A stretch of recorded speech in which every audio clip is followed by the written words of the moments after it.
Yeah, we all did. The people that needed it got it. Okay. All right. Good. Good. Thanks.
Okay.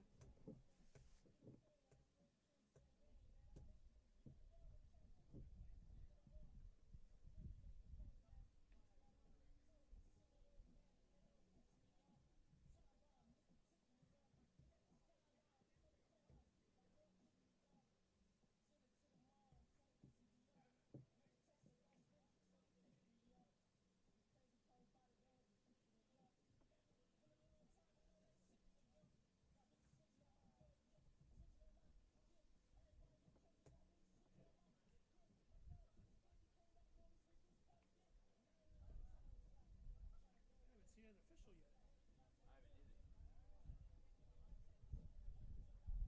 Do we not have umps? What's up? How do you put the flag on? Is there clips or how does it work? It's literally like the little pulley things with the little. It's like. Fuck. It's simple. It's the little fucking thing. You pull it down, it opens it. It's like the binder clip kind of thing, like the thing for your keys. You just clip it on. Yeah, you just clip it on. Just make sure the stars are on the top.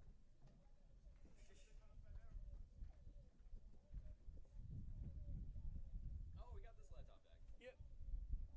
Did IT take a look at it, or did it just work? Nope. I bought a new power cord, and it came in yesterday, and I tried it and it worked. So.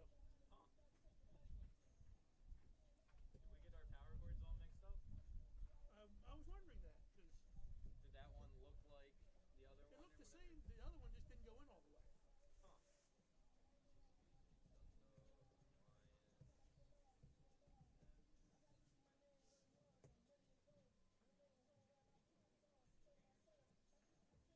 Oh, there we go. Oh, and there. Okay. That's good.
Welcome, welcome, welcome. On this Thursday afternoon here in Dundalk, we have your CCBC Lions taking on the Avery Point Pointers.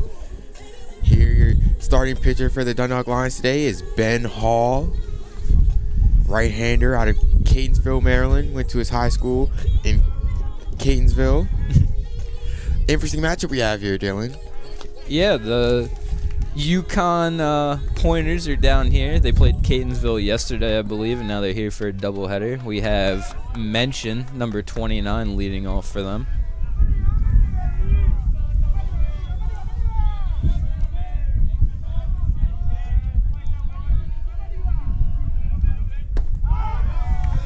First pitch is a strike. After Mention, we have Remillard and Mascaro coming up. Ooh. That hit him or did he swing? What are we calling that? Just a foul? Umpire's calling it foul, apparently. Or no. Is the runner's trying to go to first? So I guess it's 0-2 then if that's a foul. I'm guessing the ump is saying it hit his bat while in the check swing? I'm guessing. I don't know. AB. 0-2 the count from the ump. Swing and a miss, foul tip, catch. That's a strikeout for Ben Hall to start the game. Great, efficient start for Ben Hall. 3 pitches, up and down. All 3 strikes in the zone. Good job. Way to start off by Ben on the mound. Yep, and now we have 3 Remillard? I'm probably saying that horribly wrong. Remillard. That was ball 1. And that one was strike 1. 1-1 the count now. Great comeback by Ben Hall. He's working fast here. Let's see how his pace works for him. That one's outside. Yeah, with the pitch clock being implemented, the pace of pitchers has been interesting to start the year. Popped out, third base side, got room, ice running over. Oh. Slips and falls, doesn't make the catch. Ended up being behind him. Overran that ball just a tad bit. Yeah. Long foul ball to make it 2-2 now. I was going to say something about the wind, but apparently it's not one of those days. We have a beautiful 50-degree day here in Dundalk, not being impacted by the wind. Sun shining, not a lot of clouds. That one out to center field. Straight to Hector Diaz out there. 2 down.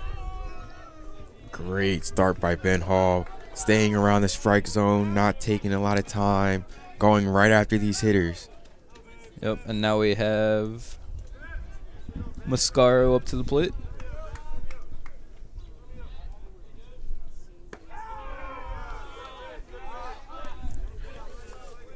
Pitch just missed. Yeah, that curveball inside on him. That fastball was there. Comes right back with the fastball. One thing you'll notice about Ben throughout this day, he brings a lot of energy to the mound. Right field, charging in. Ivan makes the catch. Yeah, Ben gave a big turnaround after that strike there. And we're heading to the bottom of the first with 3 up, 3 down here for Ben Hall. Very clean inning by Dundalk. They're going to need to rack up a lot of those today. This is, in fact, a doubleheader, so we will be playing 2. Dundalk has been playing great ball lately. They took 3 out of 4 this weekend. Yeah, 3 out of 4. And the one they lost ended up being a 1-run game, 4-3. Had a chance to win, you know. They got a late rally. But could have been a 4-win streak coming into today. Great baseball being played today. Since the last time I commentated, they really improved on all-around facets of the game. Their defense was great. Their hitting was exceptional last weekend. Lots of clutch hits, home runs. You might not win them all, but to be in every one of those ball games is a testament to this team that we have over here in CCBC Dundalk this year. Giving yourself on a day-to-day basis a chance to win is the making of a great baseball team. For the Pointers fans out there, we have Ellis on the mound, number 34. Mike Newsom is going to lead off for the Lions with Hector Diaz and Rafa Gutierrez following. Interesting to start off with a lefty-lefty matchup to start off an inning. Every game I've seen so far, Mikey has been the leadoff man. Mikey also had a good weekend this weekend, I believe. He had, I think he had 2 home runs and I think 7 RBIs, if I want to be wrong. Could be wrong there. Nice to see a guy like Mikey start off hot. Hopefully he keep it going through this doubleheader. Oh.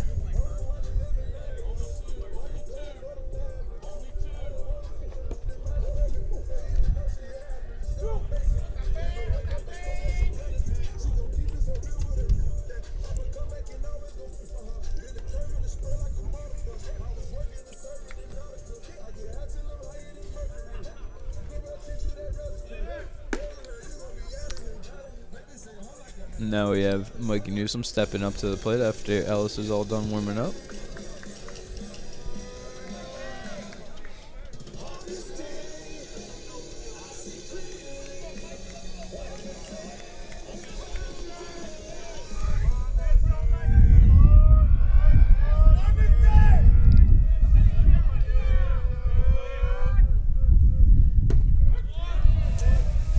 First pitch is in there for a strike.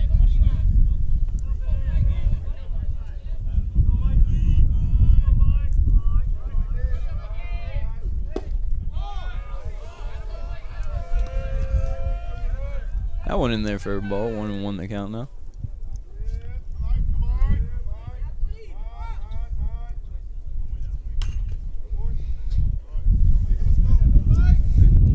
Mikey with an aggressive approach at the plate. Pitcher has been pitching around the plate thus far in this at-bat. We've seen straight fastballs. Let's see what his off-speed offers. Ooh. Over the second baseman. 1 hopper to the right fielder. It's a leadoff single for Mike Newsom. I believe that might have been a changeup he threw. Looked a tad bit slower than his first 3 pitches, but good job by Mikey staying back. 1-2 count, driving it through the right side. Nice leadoff hit there. Brings up Hector Diaz as center fielder today. Hector Diaz, another one who had a great weekend last weekend, I believe. Mm-hmm. Ooh. That one away in the dirt.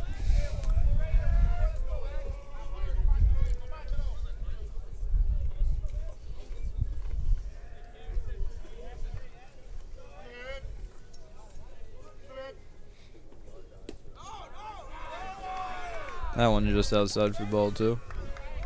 The key to Dundalk's offense today will be making the pitcher throw them strikes.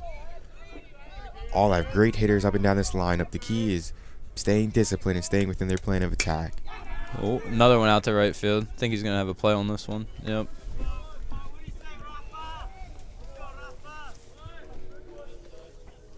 One out for the Lions now here. Rafa Gutierrez stepping up to the plate.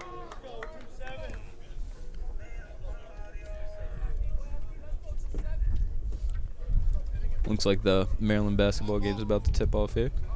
Start of March Madness. Good luck to the boys down in Alabama. They take on the Mountaineers. Should be a good matchup. 8 versus 9. That one was just outside for ball 1.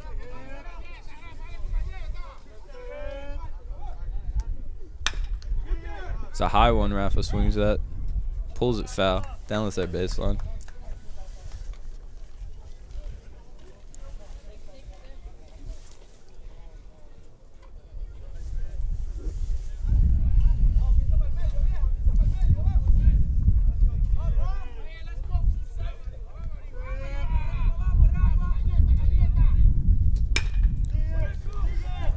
That one on the outside. Ooh, tag.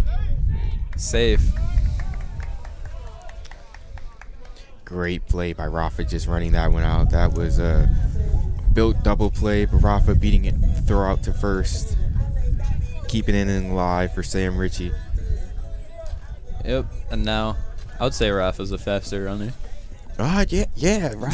Rafa can move. Rafa can move. Yep, so we have the faster runner over there. Not the worst. I could have been double playing this inning. Could have been over.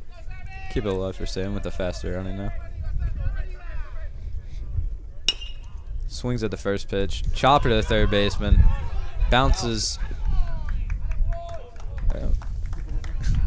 Took one bounce right before his glove and then bounced off his chest there. Yeah, that's a tough play, especially if you haven't played this field before. You have to get used to those hops out there, especially in the first inning. It's all about gauging here for Avery Point here. It's all about gauging the field, the way the ball hops. Good old Dundalk hop as Al Aarons is now at the plate for the Lions, the DH today, or in this first game at least.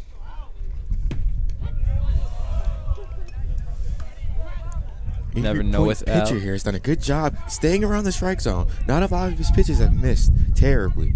He's done a good job staying around the strike zone. Dundalk's gonna have their work cut out for them today. 0-2 for Al now. I was saying Al pitches and plays the field. Sometimes we'll do both, one in one game, one in the other. So this game he's the DH. Standing in with the 0-2 count with 2 outs, runners on first and second here in the bottom of the first.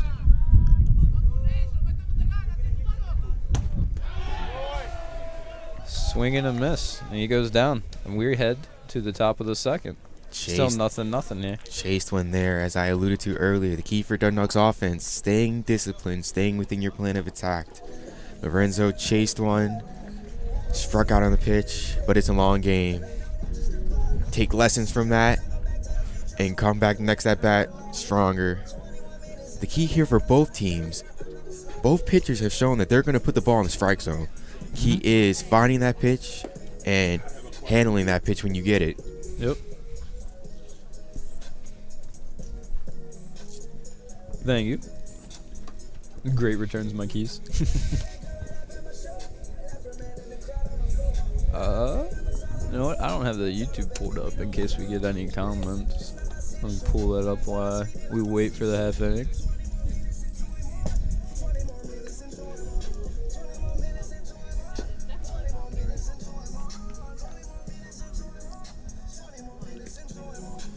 Well, it looks like we have Angela Dalton in the comments saying let's go Lions, and Kim Newsom in there as well saying let's go Lions, I'm on my way.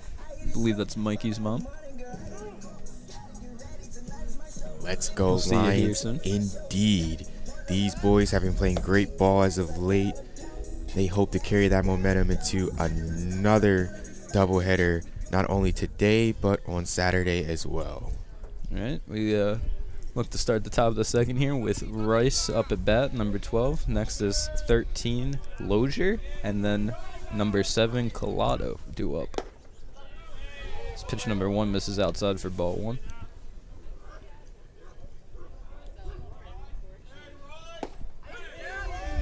Comes back on the outside and finds it that time, 1-1.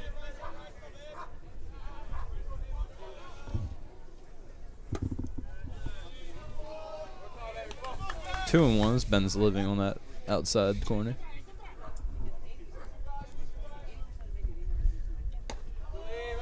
Just missed.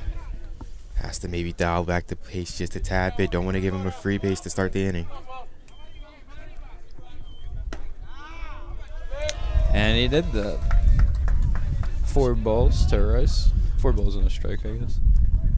Not to play devil's advocate here, but there is a yin to the yang of working fast. Sometimes you might find yourself being a little bit out of control. You have to dial it back just a little bit to a pace where you can control. Great comeback there by Ben. Good breaking ball that broke right over the middle of the plate, throwing the hitter off balance. Ooh.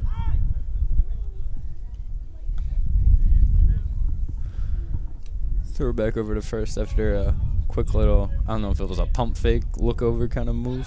Oh, goes back over.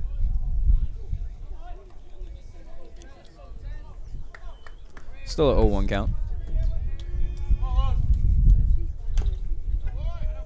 Now 0-2.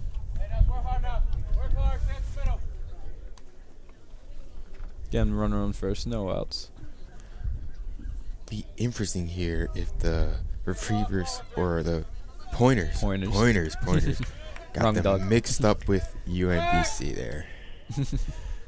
If the pointers put a runner in motion anytime this inning, can't get a gauge of speed during the pregame, but this would be a prime opportunity to see what they do on the base paths.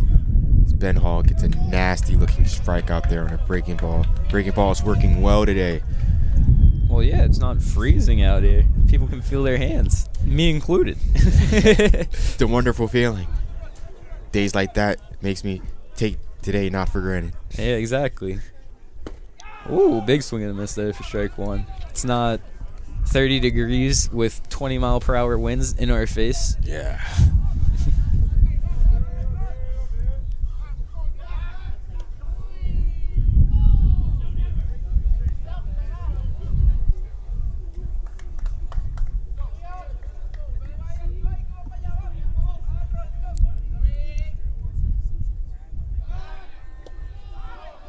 I think Ben's messing with timing on purpose now. You know, he was going fast there, and then he was just holding, just staring him down, waiting, and then throws over to first anyways.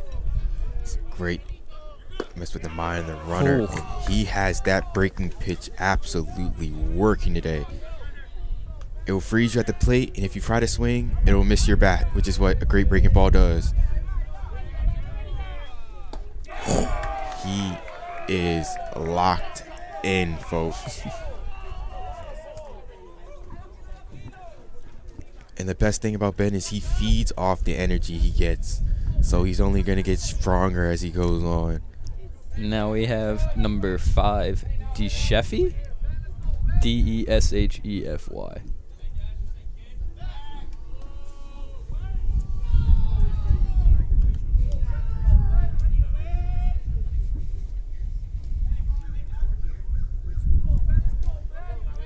Two outs, runner on first. Just missed And high that's there. ball one.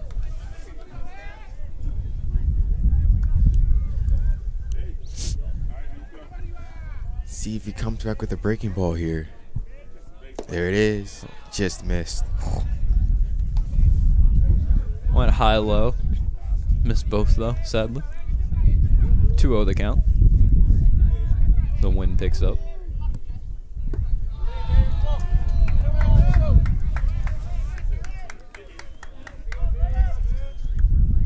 See what he comes back with here. Has to get a strike in this situation to avoid the walk. Ooh. And he gives it to him. I can take over here. I'm Rich coming in. 4 straight balls. Because I got to take over for the score. All right, cool. So now runners on first and second. All right, now let's see what the Pointers do. Two They outs. have a man in scoring position. Let's see what they do here. This is the opposing team. This is us. So we're up here now. It's all right. Oh, okay, we up now, right? Yep. No, they're up now. They up now. Ben finds a strike there now. It's a 4 good straight start balls. there. That's a good start. Gets back on. Ben wasn't missing bad last time either. It was just outside the zone, not getting calls kind of deal. Just missing a spot. So he's back in it. 0-2 now. A disciplined approach by both teams thus far. Pretty much laying off the bite pitches, swinging at stuff they can handle. Should be a pretty balanced game. Oh, That breaking ball is sick, and Ben Hall is feeling it as he walks off the mound, stares over to the Pointers dugout. Pointers. Pointers. Whew. Might have to get a jar here. Put a coin every time I get the names mixed up. Well, I don't know. For me, remembering it, I don't know if you're familiar with Sparrow's Point. Sparrow's Point, and the You colors know? are the same. Yep, the Yes, colors are the same. The mascot's right. the same. They got point in the name. They're the Pointers. Pointers. The blue and gray. I just got to think of Shelly. Shelly's a Sparrow's Point alumni. I just got to Yep. think of him. Pointers. There it is. Pointers.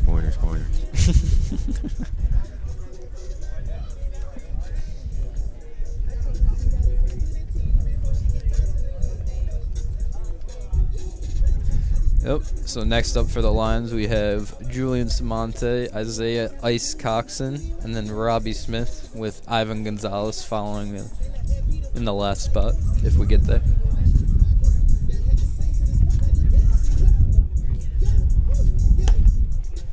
Dundalk already with 3 hits. That's a good sign. They're going to need more of those to win the first game of this doubleheader here. But an already good sign. 3 hits in the first inning. Yep. Bats have come alive for this team lately. think it's just more, I don't know about come alive, but more like getting into the season, you know? You don't really get your fall ball's your spring training, then you have a giant winter break. You got to get back into it in the 30-degree cold. That is true, but one thing I know about Dundalk teams, they can hit flat out. I've learned that lesson through high school and now playing on this team. They can hit the ball flat out. They're going to hit, and hit when the sun comes up, all the way till the sun comes down.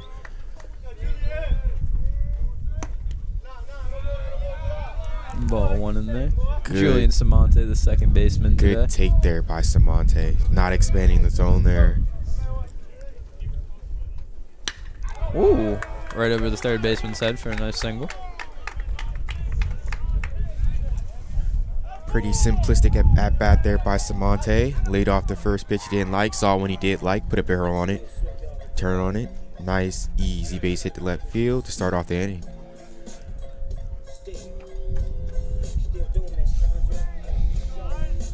That brings up Isaiah Coxon, third baseman today. Ice.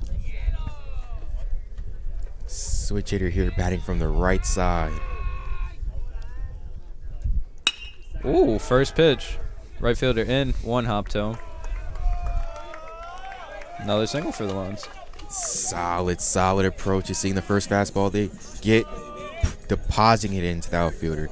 Underrated play by the left fielder there. The ball kind of took a weird hop almost over him. He did a good job corralling that. Oh, yeah. Seen, could have been an error any other day. Yeah, I've Made a good play there. I've seen plays like that go way wrong on this field. But credit to his part. It's tough playing on a field like this for the first time.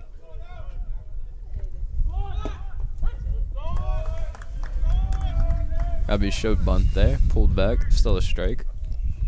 Teasing a bunt here. Interesting to see. Robbie is fast, so if he lays one down, it's going to be a hard play for the Pointers to make.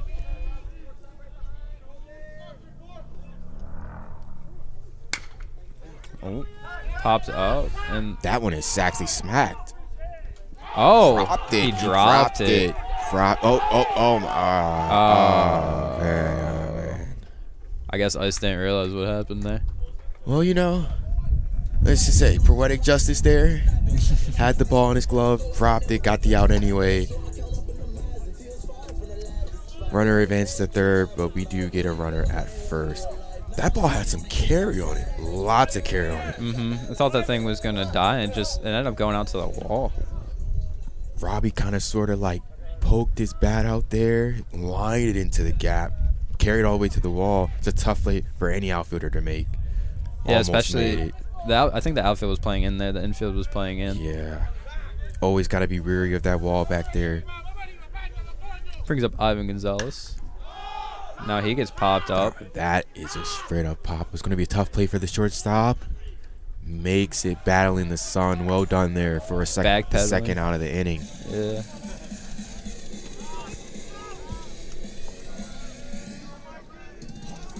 And just like now, there's 2 outs in the inning. And look at that. Our leadoff hitter, Mikey Newsom, is back up in the second inning. Yep, back up to the top of the order. Dundalk with a lot of, they're not taking these at-bats particularly deep. They are straightforward. They see a pitch, they've been swinging. I think from Ice, Robbie, and Ivan, there was a total of 4 pitches. They've been ultra aggressive. And they have been putting pressure on the Pointers to this point in the game. Oh, that one got away. That one, yep. And it looks like Julian's going to make it home. Robbie to second.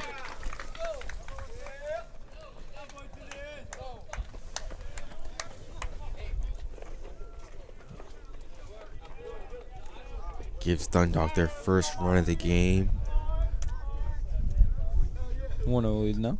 Uncharacteristic by the pitcher thus far. He was staying around the zone up until that point. Cost him there.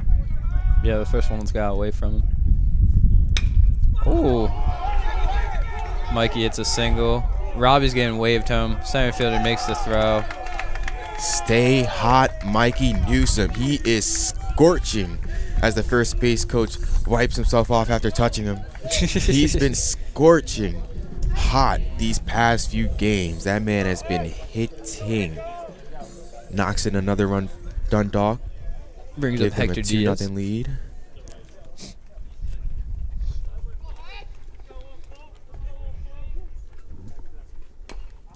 The aggression stays if Hector swings with that first pitch.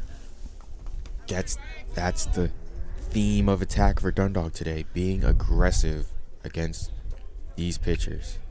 It's worked out for him well thus far.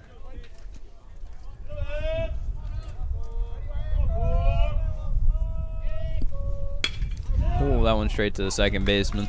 Another liner caught there. That one wasn't over anyone's head. Straight to him. Easy play. 3 hits, 2 runs for the Lions in the bottom of the second as we head to the top of the third now. Great hitting. They've been hitting it hard. They've been hitting it far and everything in between, it seems like. Already, is that right? 7 hits already through 3 innings? Something like that.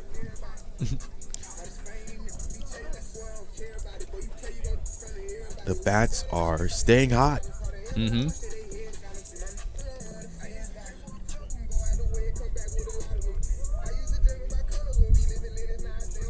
Did you end up getting out of class to come here today? Did you get out of class coming here today? Oh, no, I only had 1, and it ended at 11. Oh, okay. I mean, I wish.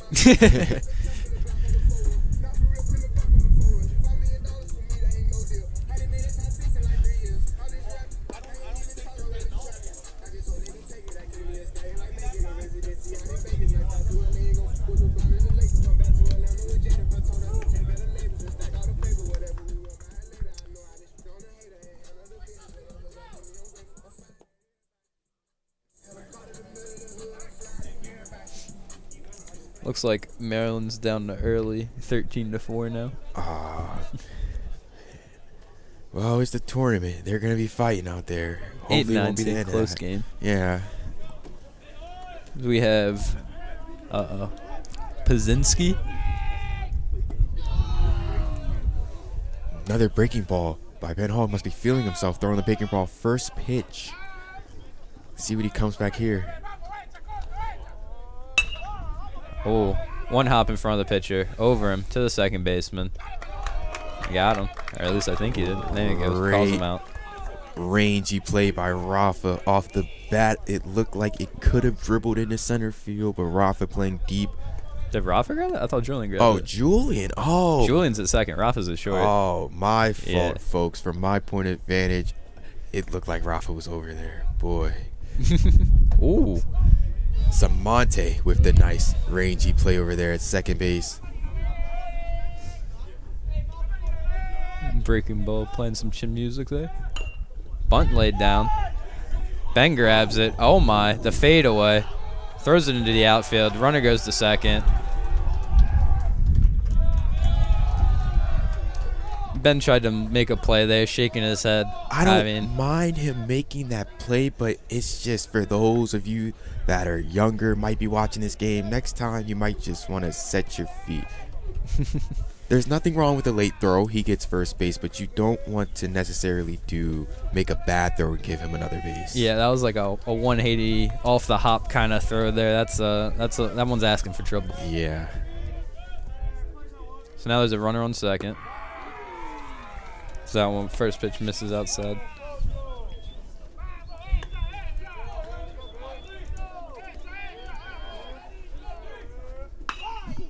That one is yanked foul. Eyes got big on that one for Remillard. Breaking ball has been effective for most of Ben's strikeouts thus far. Let's see if he goes back to it here.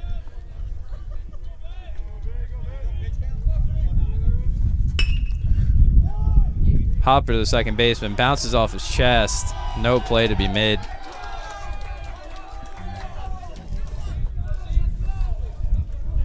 Got in front of it, but just maybe a last-second hop made him bobble the ball, and it was too late at that point. One of those you play to go between the legs, and it just catches you in the chest. Yeah. It's a tough Again, play. Dundalk up. It's a tough play. So now we have runners on first and third with one out here in the top of the third. Let's see Mascaro up to the if plate. the Pointers try to put a runner in motion here. take away a possible double play, inning-ending double play. Let's see what they do here.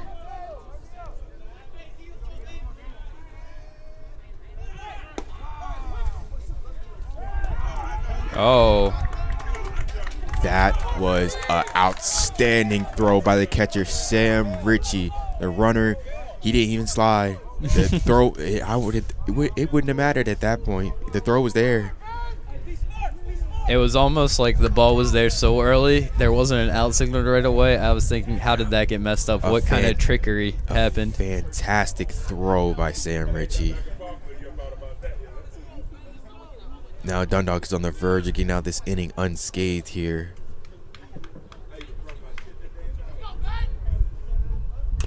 Ooh, foul tip. Just got a piece of that. Credit to the hitter for just getting a piece of that ball. There's a tough breaking ball once again thrown by Ben Hall.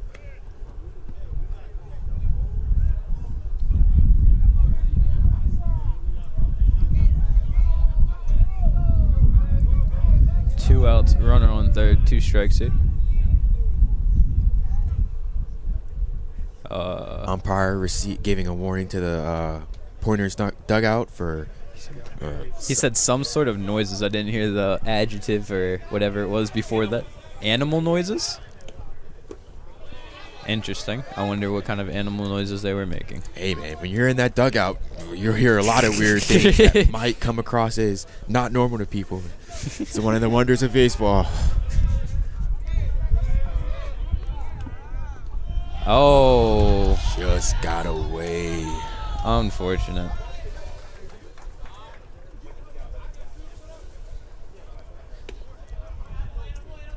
Lions and the Pointers here, both scoring their first runs of the game off wild pitches. Interesting. Brings it scoring out of 2-1. Bases are empty here with the 2-2 count. 2 outs in the inning. Top of the third. See if Ben can shake this here, dial back in. Maybe kind of yank that pitch a little bit too hard, trying to get the hitter to bite. Ooh, close miss there. As the count runs full.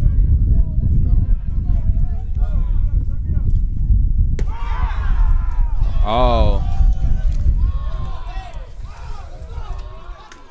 Lions thinking it's a strikeout. Pointers cheering that it was a walk. Inside, outside, corner. Great approach by Ben, but the execution just a tad bit off, according to the umpire. Nope. Now that brings Rice to the plate.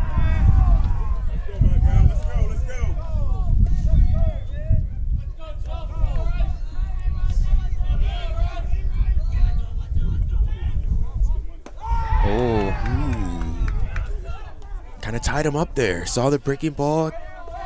Started to bat it out there.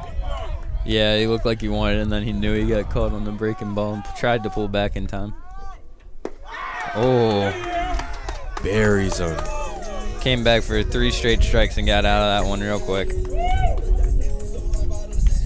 Important. The Pointers cut into that Dundalk lead. This will probably be a tightly contested game, it's looking like. Yeah, despite the hit total disparity. Close game. Everyone's still in this. We head to the bottom of the third. Dundalk's key. They got to not walk, because that's probably how the Pointers scored their first run, off of a walk. They only have 1 hit. Dundalk has 7 hits. Have been putting pressure on the Pointers defense all day. They need to continue to do that. The Pointers manufactured their run. Nothing wrong with that, but it's just the way you have to see the game. Yep. Lions scored the first one the same way. They also have been hitting. That's Yep. the thing. Putting people on base by hitting. Yeah, the balls have been put in play today. It's a faster pace of offense is what I'm getting at. It's easier to score runs that way. Manufacturing can take a little bit of time. A lot of grit, a lot more than just hitting your runs in. But both work for the formula of success. Let's see which one wins out here.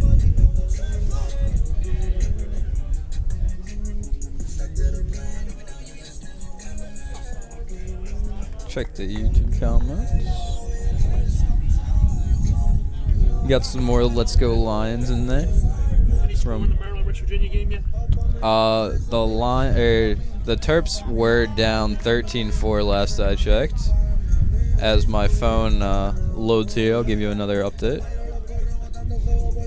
It is 16-4 now. So, in the last half inning, we've missed a lot of, 3 points there.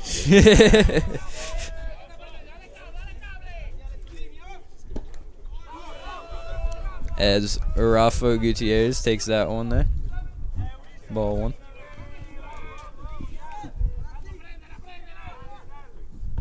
Ooh, that one's up, but the left field is charging in.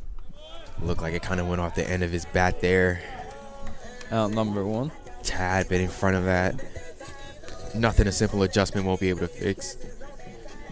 It's again Dundalk moving early in their count, getting the work done early in the count, putting the ball in play.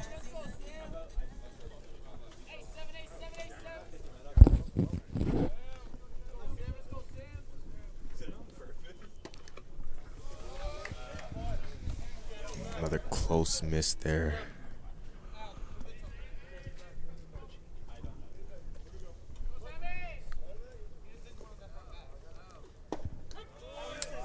One and one to go now.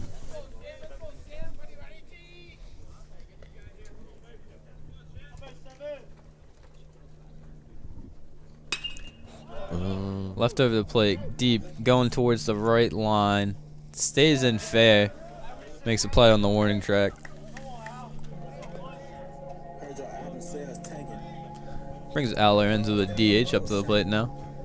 2 outs in this quick bottom half of the 3rd inning. Let's see. The ball has been flying around the yard today. I saw it in BP. Oh, yeah, those 2 balls look good off the bat. Yeah. They're just, they got a guy there.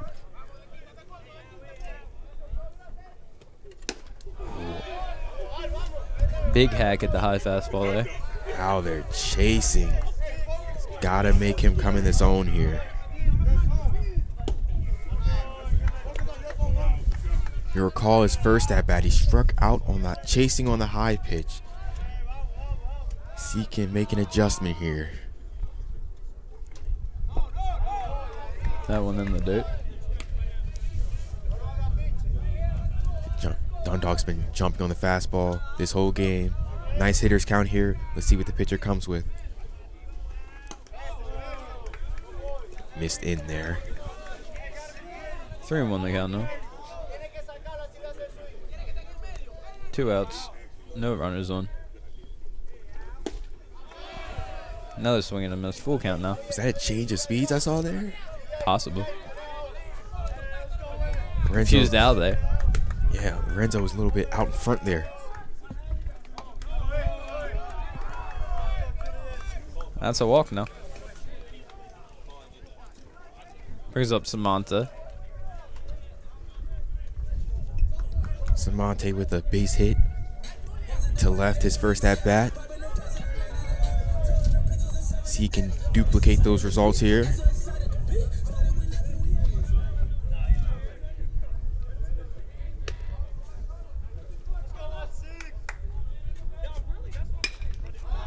Swinging at the first pitch. Right fielder going back. Warning track again.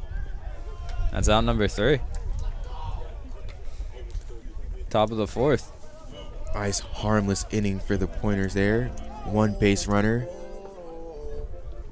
Didn't get past second. Lions put the ball in play there. Just, you can't always get it done for a hit when you put it in play. But that's the type of baseball that you love to see. Strikeouts do not bring in runs, but putting the ball in play consistently, you might win some, you might lose some, but if you put the ball in play consistently, you'll give yourself the best chance to win. So you got to change a pitcher here. Ben Hall is finished after 2 innings, it seems like. 3. We're in the top of the 4th. 3 innings. Yep. Man, the game goes by fast. Yeah. I'm honestly surprised. I expected Ben to go the distance today, but it is a Thursday game. We have 4 games over the weekend, so Could be saving him possibly. Yeah. But good work today by Ben Hall. It was a short outing, but it was in fact dominant. had a lot of strikeouts. The breaking ball was working great today. Yeah, the one run coming on a wild pitch is rough. Let's see here. Ben Hall, 3 hitless innings, 1 run, 3 walks, 5 strikeouts, 13 batters faced. Yeah, can't say that's a bad day for Ben there. Solid work there. You wish you don't give up the wild pitch, but you know, Yeah. is what it is. Can't be perfect, but Ben was solid today. Now it's time for Mark Shelley, freshman number 8. Two-way player. Another two-way gem that Dundalk has found here. Can do it on both sides of the ball. Wasn't there, but I heard he made what is a Manny-esque play at third over the weekend. Caught a liner, getting dirty over there. Third base Shelley was getting. Yeah, he was on the edge of the grass. It was jumping to over his right shoulder. His glove on his left hand kind of went after it and grabbed it. Love to see that on the defensive end by the Lions.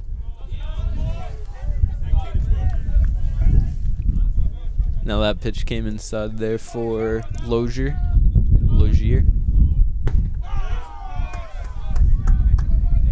Shelley got back there. 1-1 the count now as the wind picks up.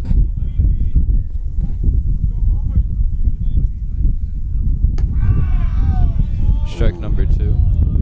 I think you called that a ball. Oh, that was a ball. Oh, it was close. It was close. I thought I heard the grunt.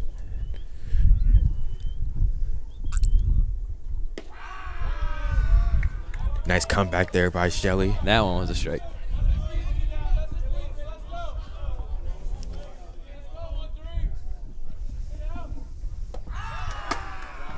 Swing and a miss. Let's go. Great pitch by Shelley there. Got him to fish outside of the zone. Then brings up Collado, number 7.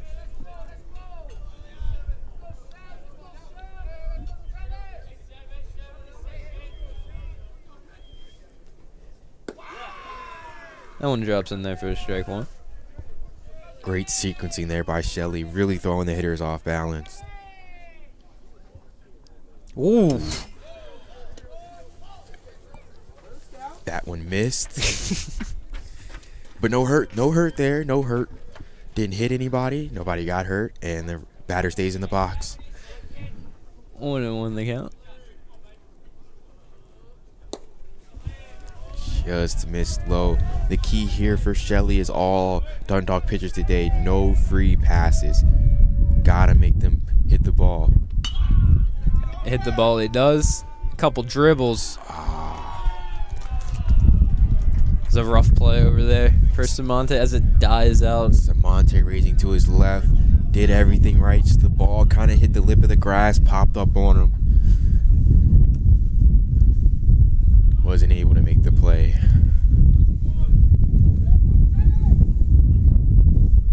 The wind blowing here behind the dugout, but the flag in center field is dead still. Be very telling how the wind should move. Hopefully the outfielders are taking notice of how the wind is moving. If they can even feel the wind out there. Great comeback by Shelley. Yep, getting right back in there, 0-2 count. After the base hit, getting the next batter down 0-2. Ooh. The pickoff ends up in the bullpen for the Pointers there as he heads to third.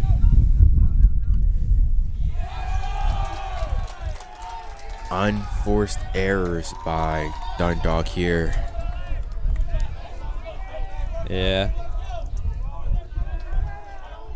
Scoring the first one off a wild pitch, and now the Pointers have a man in scoring position off of a wild pickoff attempt. Yeah.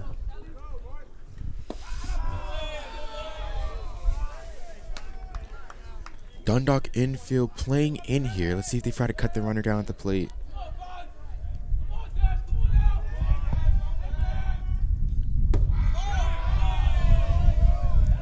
Pitch just missed. Shelley wondering where that missed. He might have a case here. Yeah, Shelley's trying to keep everything low, get that ground ball.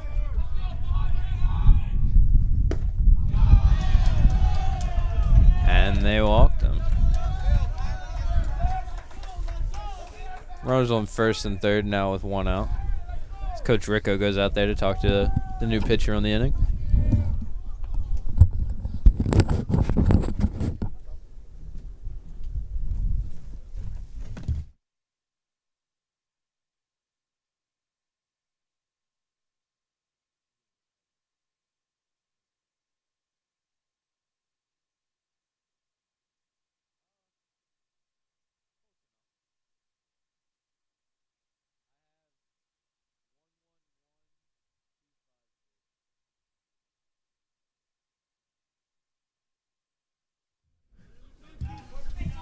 Alright, we are back. First pitch being ball 1 to Ward, number 25.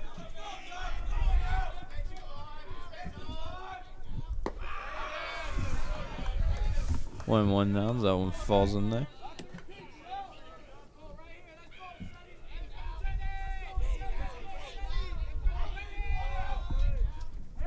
The bunt attempt, pops it up. Shelley grabs him, looks at 3.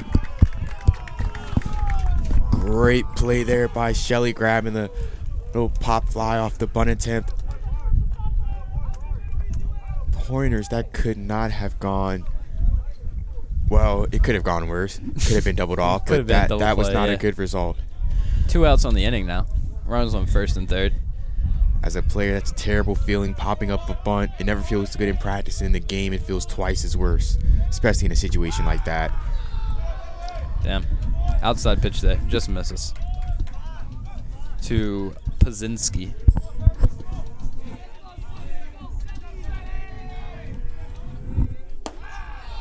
Ball 2.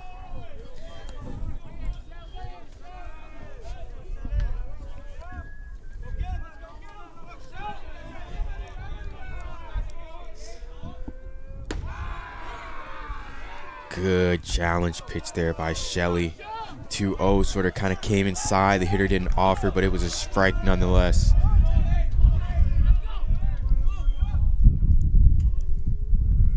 Ooh. Big swing and a miss there. All right, Shelley's now back in this count. Let's see what he throws here to try to get himself out of this inning. Both Dundalks coming out alive for their team there.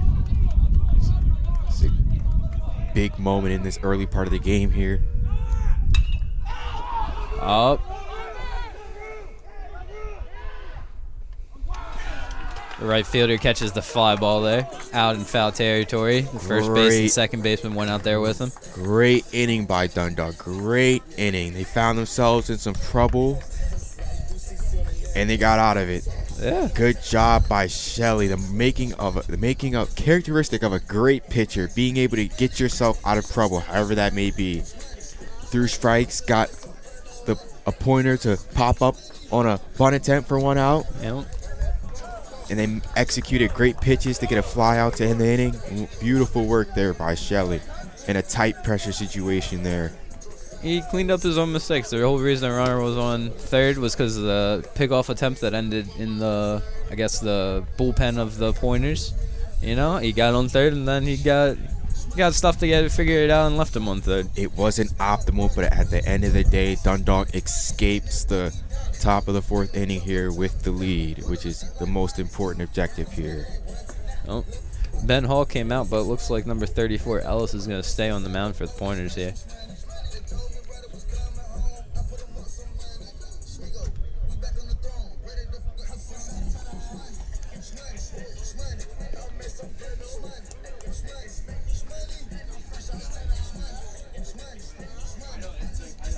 See if Dundalk here can continue to put pressure on this Pointers defense, making things happen here at the plate.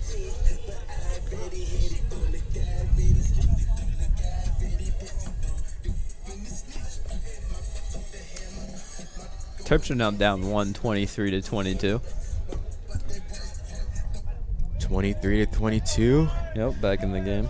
Basketball, you gotta love it. A game of runs. A game of runs. Hopefully my bracket won't get too shattered after today. Have Isaiah Coxon up to the plate now. Swinging at the first pitch, an aggressive approach there. Facing a guy who stayed mostly around the strike zone this whole game.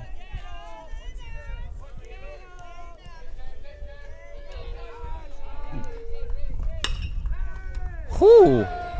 What a grab by the third baseman there. Great grab by the third baseman. It was a rocket off the bat by Ice. Another at-bat ending in hard contact. But to no avail. Pionters, a great defensive play there. Get the first out of the inning. Believe that's Lozier or Lozier over there. Probably butchered that name. Probably butcher everyone's name. It's the effort that counts. We're human. We're prying. Yeah, I just work here. I don't call games. I just put the headset on because no one else will. Ooh. Ball 2 there. Both pitches outside there, Robbie. Robbie had a deep fly out his last at bat to the opposite part of the field. Let's see what he can do here. And hitters count. That one hopper in between short and third, goes out to a left fielder. Fastball low, doesn't try to lift it, goes with it, hits a hard liner through the 6 hole for a base hit. That brings up Ivan Gonzalez, right fielder today.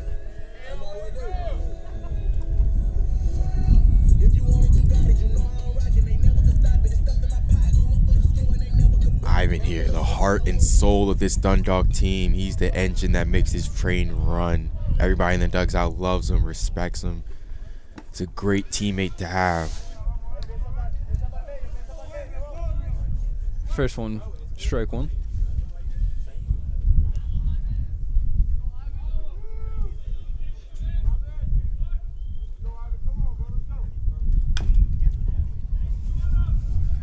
Falling behind here, 0-2 here.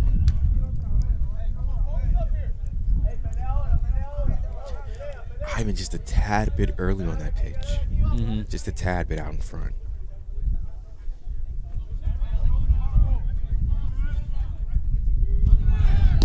Runner goes outside pitch. The catcher doesn't attempt.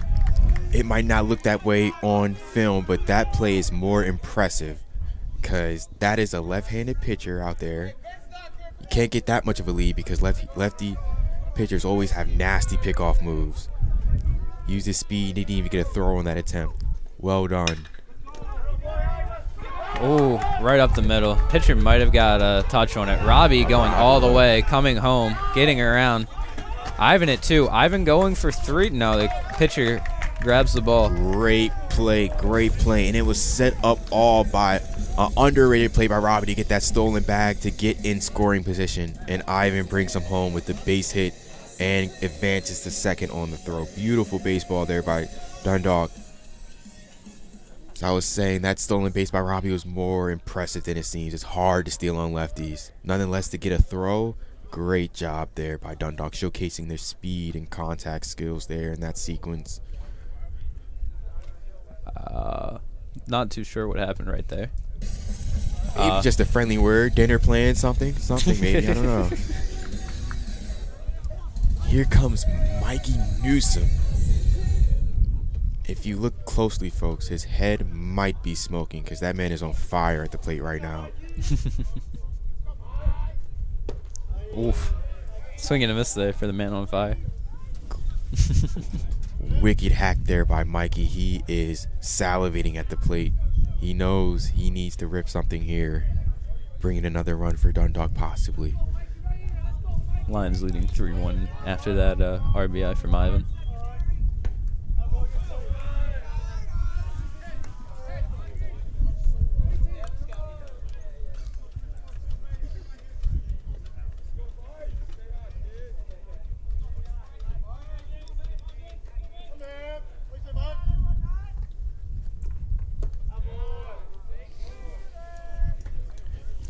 Falls in there for ball 2. 2-1 the count here. Right, Ellis here has to be careful. He's in a hitter's count, and they have been on his fastball pretty much the whole game here. Let's see what he throws. Ooh. Think he challenged them with some. I think it might have been a little bit off speed. Still kind of gauging these pitches here, but enough to make Mikey foul it off. evens the count 2-2. Now here's where the real battle starts.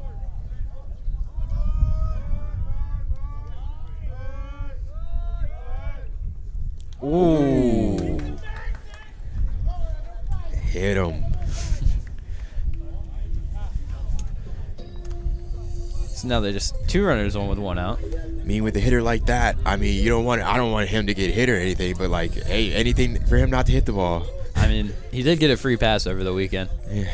They just said, just go to first. They just gave him the wave. It's all of you not familiar with the game, that is like the badge of honor as a hitter, especially in college baseball, where they just give you the pass and say, no bueno, no, not gonna pitch you the ball. That brings up Hector Diaz with runners on first and second, 1 out in the inning. Right to the shortstop, 1 hopper to second. Hector, bouncing the dirt. The throw got away. Hector goes to second. Ivan comes home. That ends up being another run for the Lions. This is what contact does. It might not be to immediate results, but putting pressure on the Pointers defense, which is what Dundalk's been doing thus far today. Working out in their favor.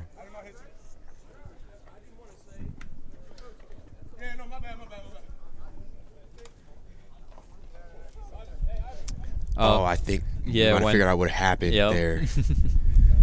When Ivan swung the bat there, he threw the bat and it hit the ump. He was not aware, but Coach Backert saw him, was apologizing for the incident. So that's why Coach Backert was at the mound or at the plate. It's never intentional. Umpires right there at the plate. Sometimes they might take a little damage, but you know, it's all a part of the game. It's why they wear the gear. Well, not primarily why, but another reason why they should be wearing the gear.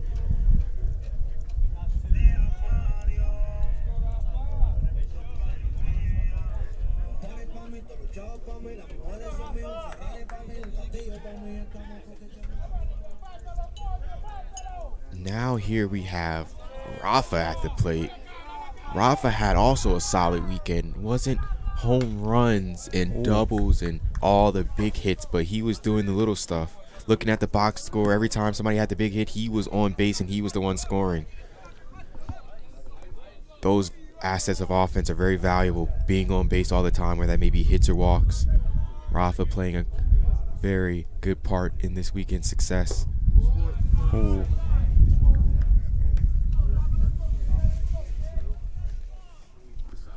1-1 the count though. It's having a Thursday game. It's the parents aren't as much here, but the CCBC faculty and staff are around. We love to see the support here for our lines, especially when they're surging like this. Charging center fielder. Oh, almost makes the scoop. Those are the things that you value. Was it a big of a hit, but it works out well, and we will certainly more than happily take that. The small stuff, man, that can make a difference sometimes. I was surprised no one in the infield went out for it, honestly. Poked his bat out, and it was kind of a hard play for the infielders to make, but they should just make that effort. Yeah. Oh, Sam Ritchie taking it deep. Here. Right field. Goodbye. Home run. What is that? 5-1. Now it's 7-1 for the Lions.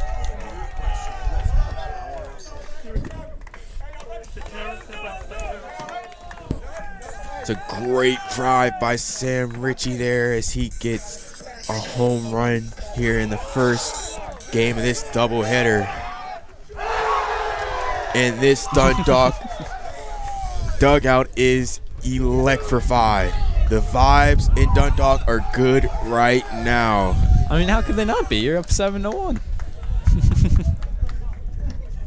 This team can hit and hit and hit, and they have forced Ellis out of this game. Beautiful drive there by Sam Ritchie. Carried off the bat. A nice opposite field approach. Used his power to get the ball over that big wall we have here in right field in Dundalk. And all that with 2 outs. Mm-hmm. A mental backbreaker there for the Pointers. You're so close to getting out the inning, and just yet you just can't get out of there.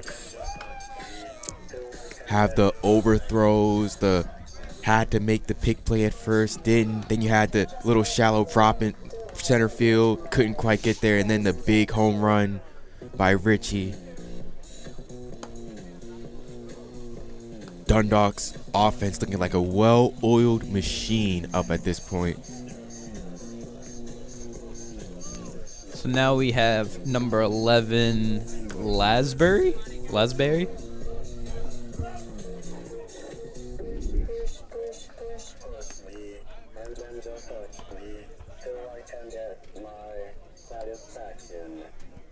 So we go from lefty to righty. Looking to get one out here as Al Lorenzo, the DH, comes to the plate. I believe Al has 2 strikeouts on the day. Oh, a walk and a strikeout, sorry. Let's see if Dundalk can continue to keep putting pressure on this defense. Putting balls in play all day. They have 10 hits. Not to mention all the rest of the balls that were tough plays that were caught by the Pionters defense up to this point. They have to continue with this pressure. For those of you that are watching, this is in doubleheader. This game will only go 7 innings, so we are already midway through this game.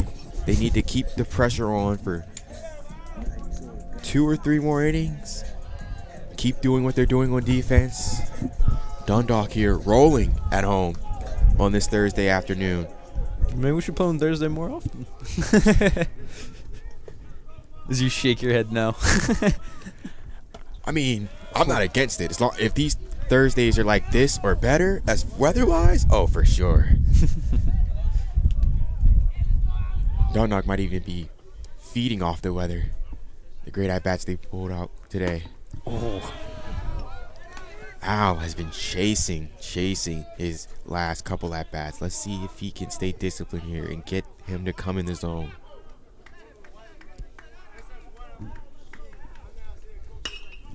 Oh, popped it up on the infield. The shortstop's calling for it.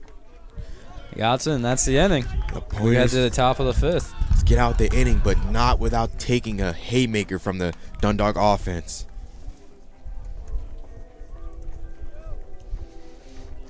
Yeah, 4 hits, 5 runs, and an error there. Rough inning for the Pionters, but we're now heading to the top of the 5th with the Lions leading 7-1. And it looks like Gio's out on the mound now. Shelley's day is done. Oh, so it seems like we're platooning today on the mound, huh? Not a bad strategy, especially with all the games coming up. Probably need to platoon. See if Gio can keep this good flow on the mound going. Yeah, because schedule looking not too far ahead. I believe after this weekend we have more weekday games coming right up. You got a packed March here. So, you know, everyone's got to get their work to stay loose. You don't want to run everyone out there. I don't know. But that's good, though. That's good because Ben had energy, brought that to the mound, did his thing. Shelly got in a little trouble, left off the mound with probably maybe even more energy than Ben left off. Let's see if Gio can do the same thing here. Shelly got in trouble but didn't give up a run. Ben's only the trouble. He had the man on third with the wild pitch. Otherwise, a hitless outing. Great work by the 2 Dundalk pitchers we've seen so far. It looks like after Gio, Gavin would be the next pitcher to come in as he's warming up in the bullpen. Gavin Chatton, that is. I like this. As a pitcher, well, I'm not a pitcher, but somebody who's been a pitcher before, knowing that you're probably going to be doing a short outing, knowing that the job is not going to be that much. You're not going to have to be asked to go the distance, go 7, go 8 possibly. Like, we just need you for 6 to 9 outs, throw strikes, pitch to the defense. Dundalk has done that thus far, and it's worked out well for them today. So now Gio, the lefty, on the mound.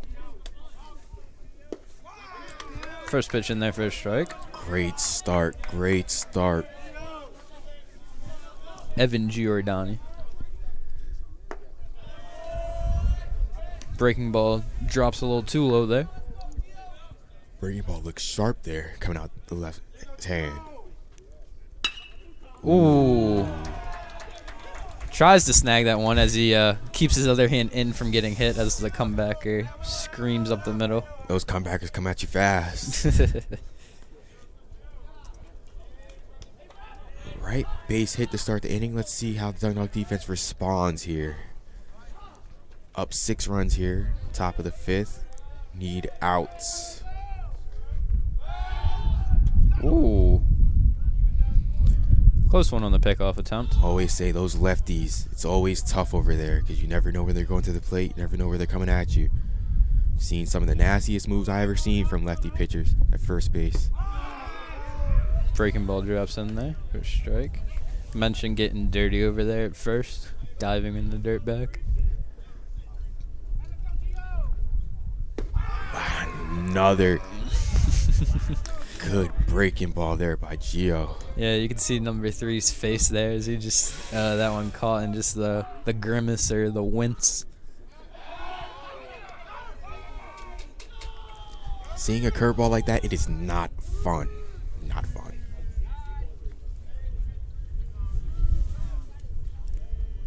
Mentioned getting dirty over there again.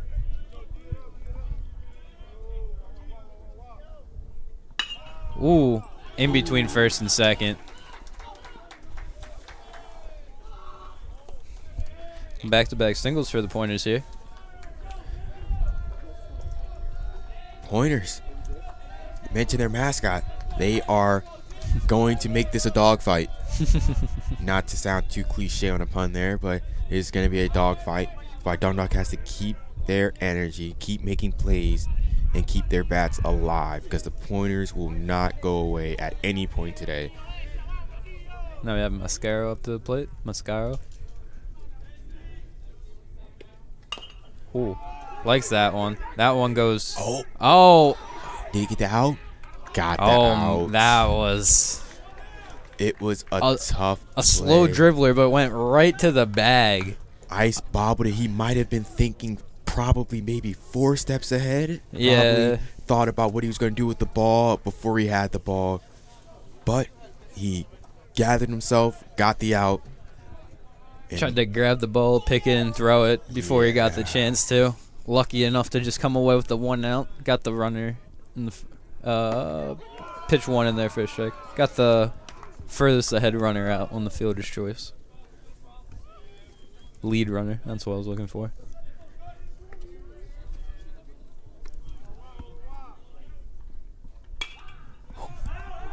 Ooh, full parking lot of cars on a normal school day here to hit. Well, we got the signs up, so Dundalk, again, is not liable for any damage. That's why the signs are there, folks. Be wary of foul balls. Mm-hmm. Ooh. Had to be careful there that they didn't hit him. Don't want to give him an extra base runner here. Yep. What you count? Let's see if he doubles back on the curveball here. Gio likes his curveball a lot. Let's see if he doubles back with it. There it is again. Foul back. Ooh. Now, I believe he might have to hide for the rest of the game, or he might have a warrant, because I believe that might have put, based on my view, that might have dented the cop car, I believe. That went cop car next to it, back to the roof of the cop car. I think the impact might have dented the cop car. I don't know. He's going to have to take that up with Baltimore County. Hey, he wants to hit another one. Oh. Oh, he's getting all the damage done. Another one in between 2 cars. Bing, bing. I don't know what he has against cars, but it's obvious here what he's trying to do. Taking his anger out on the cars. He might be more of a public transportation type of guy. You never know. Uber everywhere. Oh, there goes another As we one. go for another one. Oh, the electrical box. Let's Yep. see if he hits the porta potty next. just working his way down the line. Staying alive here. The batter, On a Rice. serious note, he's putting up a great battle at the plate. He's battling yeah. off some great pitches.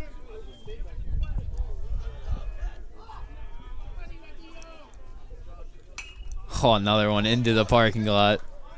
Oh, no damage. Empty parking spot that time. Might be having a bingo card up there in his pocket. Mark off everything he's hit.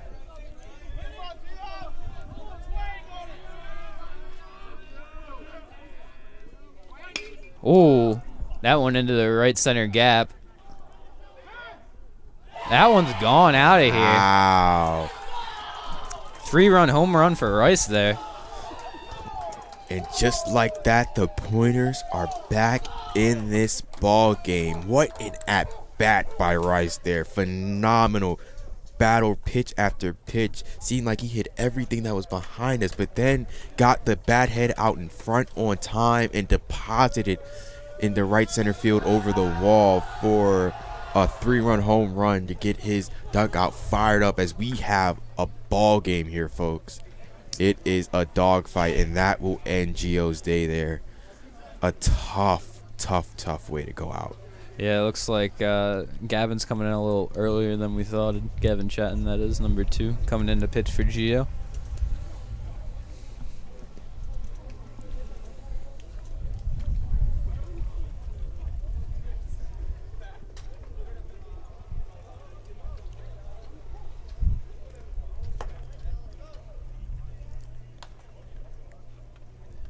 That was a phenomenal at-bat. He really stayed alive there. Well, 6 fouled pitches off, and they all went in the same spot. Once he got the head on the ball, that thing went crushed out. Traveled. Yeah. And for Gio there, that's tough. You're gonna have to shake that off your mental, because fight. You're just like on the mound, like, oh, another foul ball. I know I got another foul ball. Then you finally get him to put one in play. Just goes over the wall. That's the game. That's the beauty of the game right there. I guess the beautiness for the Pointers and the ugliness for the Lions there.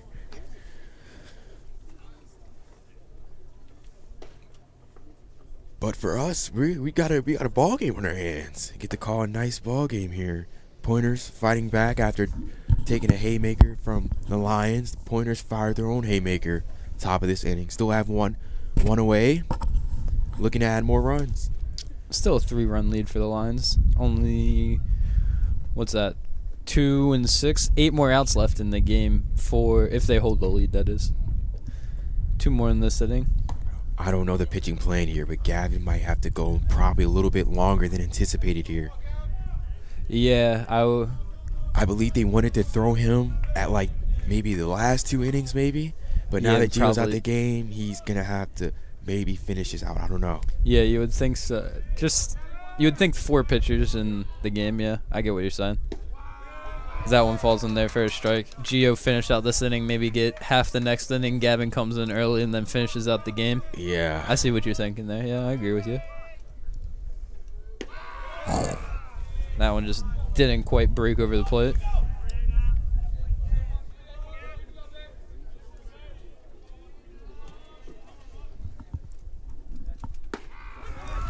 Gavin following the theme of these Dundalk pitchers. Another guy that has a sharp breaking ball that just misses the barrel when you're at the plate. Missed high with the fastball there, though. 2-2 the count now. Gavin, another 2-way player. Probably pitch this game, play next game if I had to guess. Yeah, that's where the good money is. And ooh, Gavin wanted that pitch. Wait, that wasn't a strikeout? No, he walked off the mound, did his after strikeout pitching thing that pitchers do, and I was right. None of it. I was ready to update both my computers with a strikeout. There's the strikeout, and Gavin says, yep, there it is. Third baseman going down, number 13, and that brings up Collado. Good comeback there by Gavin. A lot of pitchers can kind of get mentally caught up in that last call and not getting. He came back, fired another curveball in there, and made the hitter decide his fate. As he goes after the next hitter, fouls it off at the plate. Strike 1.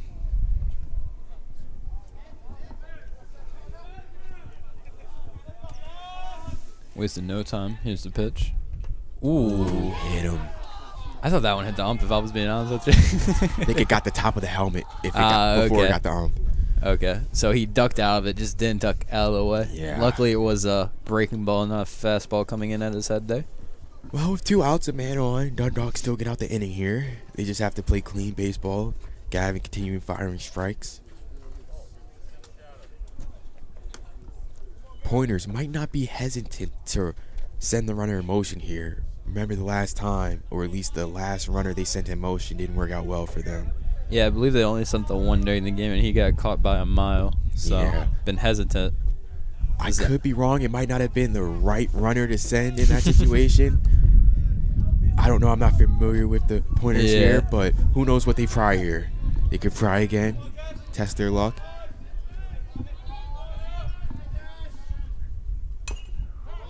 Fouled off.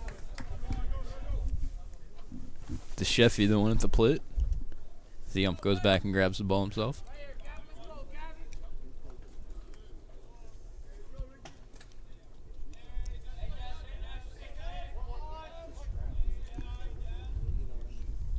One the count.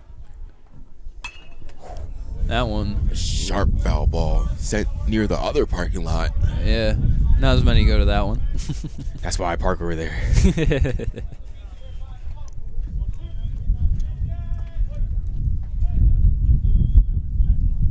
The 1-2 count with 2 outs. Runner on first. Goes left field foul. Yeah, it's well foul. Over there by the turtle. Yep. Still 1-2 count with 2 outs.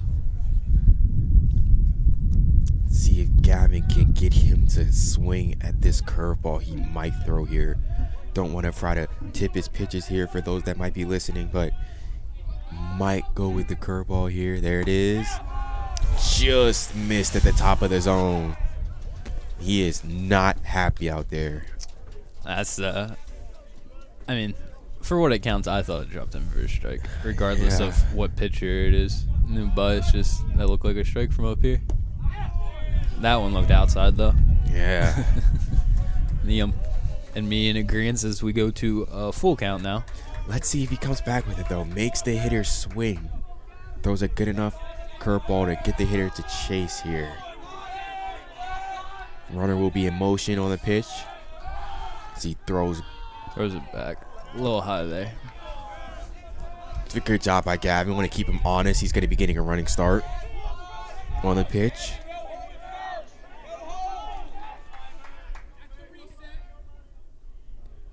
The umpire claims that Gavin reset on the mound. No ball given. I believe that says 1. Hits him with that one. And that ball ends up by the shed after it bounced off of the hitter.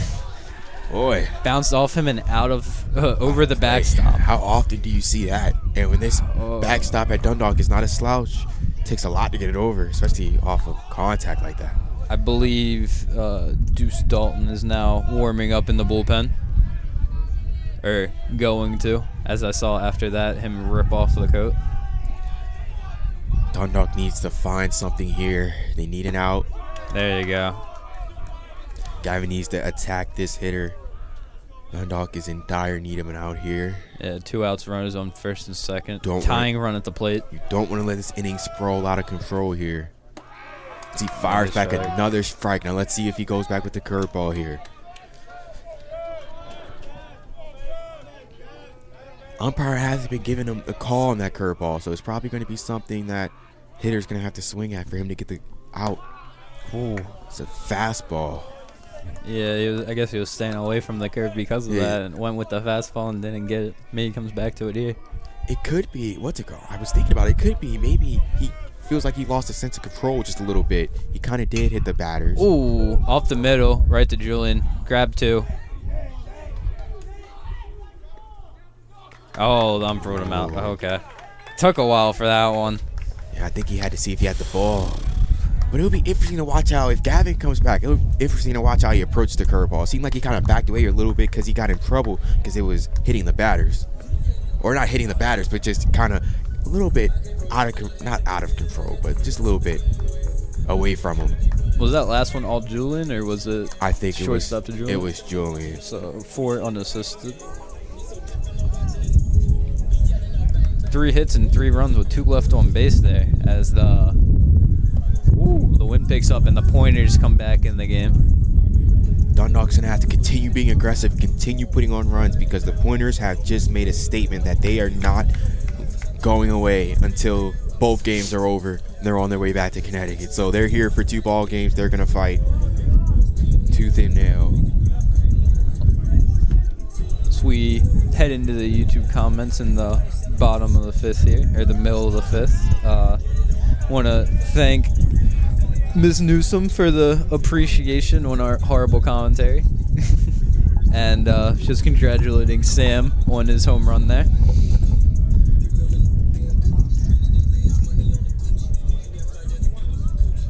It's a great shot there by Sam Ritchie. Right field, over the wall, opposite field. That's his first one I've seen this year. I think well, it's the first one I've seen. I know he had one that I wasn't here for. I don't think. Okay. I think, if I'm remembering. Oh, correctly. yeah, you're right. He did, because as Samante approaches the plate here, there was, I think it was back-to-back home runs he was a part of, back-to-back solo shots. So that might be his second one on the year. So we now hit the bottom of the 5th. Samante with a good day at the plate. Takes that fastball inside for a ball. Maryland had the lead 32-30 coming out at halftime now, for those wondering.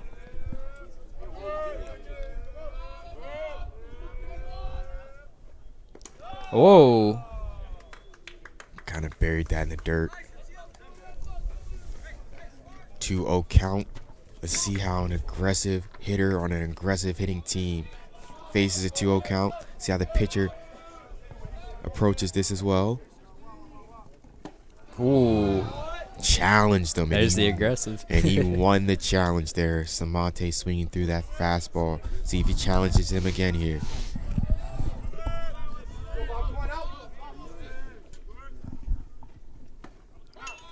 Ooh. It might have been a little breaking action. Great execution there. Julian didn't seem too happy with that inside call there.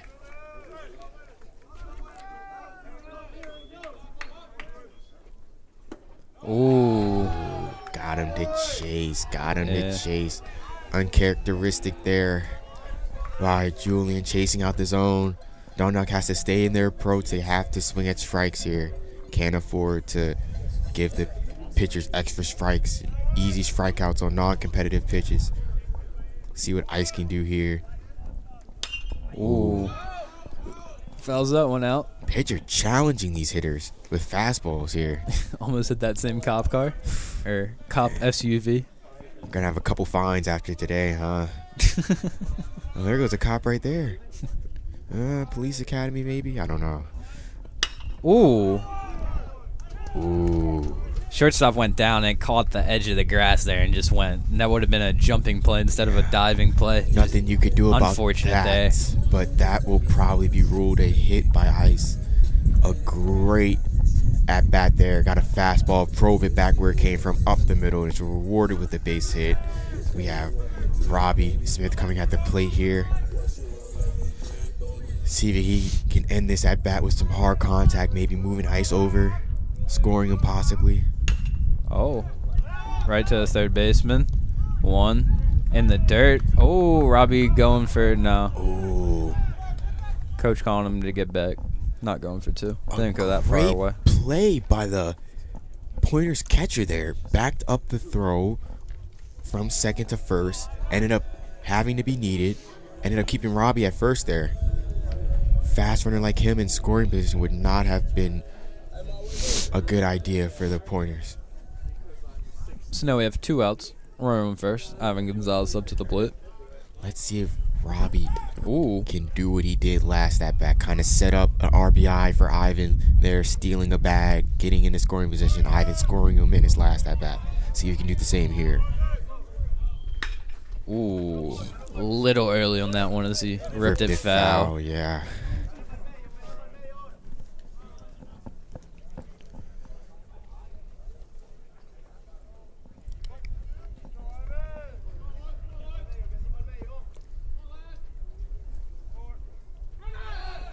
Oh. Robbie went and the ball was in the dirt. The catcher did a good job keeping it in front of him.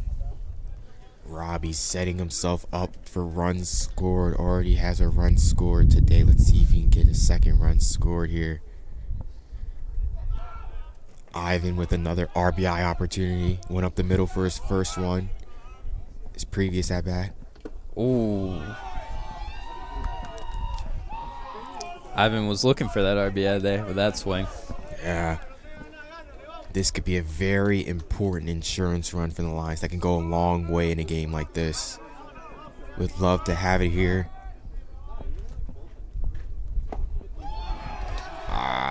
Ivan struck out there. Yeah, kind of chased a little bit. Missed opportunity for the Lions, but this game is going to be won on the other side of the ball for them.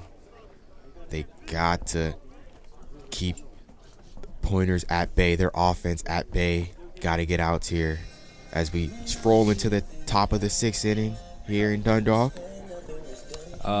Looks like Ivan's day is done and Darwin is coming in right field. The defensive substitution.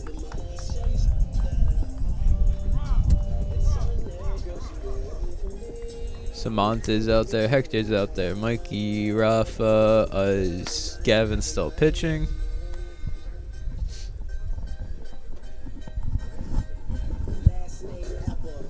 Is Robbie staying out there in left field? Okay. He might be a little bit taking his time getting out there. Yeah, gotta He get was on the base changed. pads, yeah. Yep. He's pointing to someone else. I don't know who he's pointing to. Oh, second. Is that JP out there? Oh, that is JP, I believe. Yeah, we have defense substitution there. Second.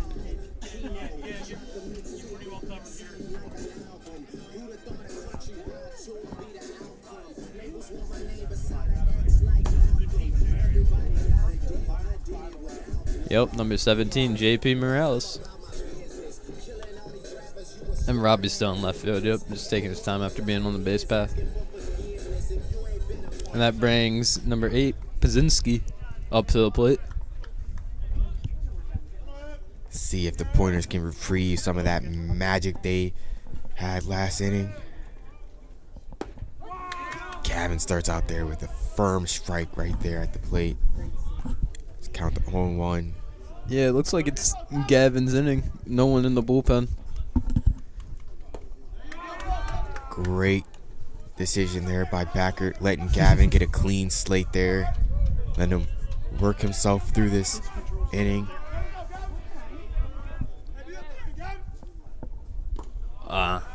Waste pitch. Down and away. Didn't chase. Was that a curveball he threw, or was it something else? I think it might have been something else. Yeah, I don't think it was a He's been shying curveball. away from the curveball. Got him with the fastball looking. I mentioned earlier that he might be shying away from the curveball. He might be losing just a little bit tad of control of that curveball. I don't know. He had 2 that were dropped in for strikes. He had, I think the last fielder's choice was a curveball hit into play. Yeah, Maybe just not a curveball day. It was tough. He did throw some good ones that weren't called for strikes. There goes one. Yeah, that You know. curveball, yeah. I think it might be in his head now. It can't be in his head, but he's human. It might be in his head. He's kind of a little shying away from the curveball a little bit. Just, yeah. I mean, he did get the strikeout with the fastball, so let's see what he can do if he's going to shy away from his curveball.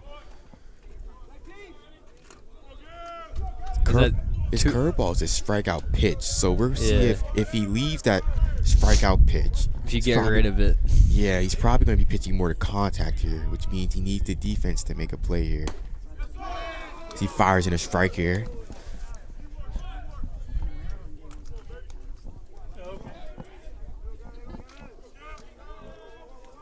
Looks off first.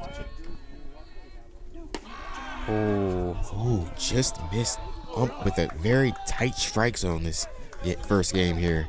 Yeah, not like in the outside.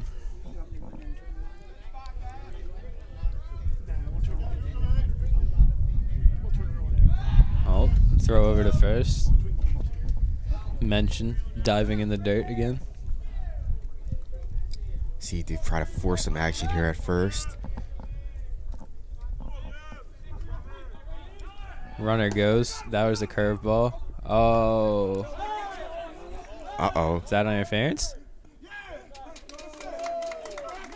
They're saying the batter interfered with the throw.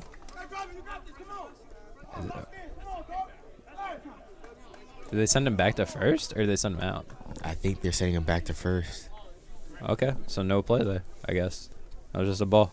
There was interference somewhere. I'm not sure where it was. Rafa made a jump in front of the bag, but I feel like the other ump would call it if it was on the base, right? Yeah. So Maybe it was at the plate.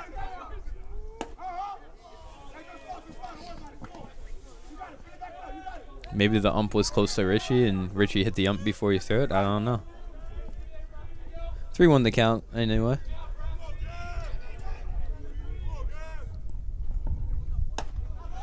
He walks him. 1 out, 2 men on. Pointers once again putting pressure on Dundalk.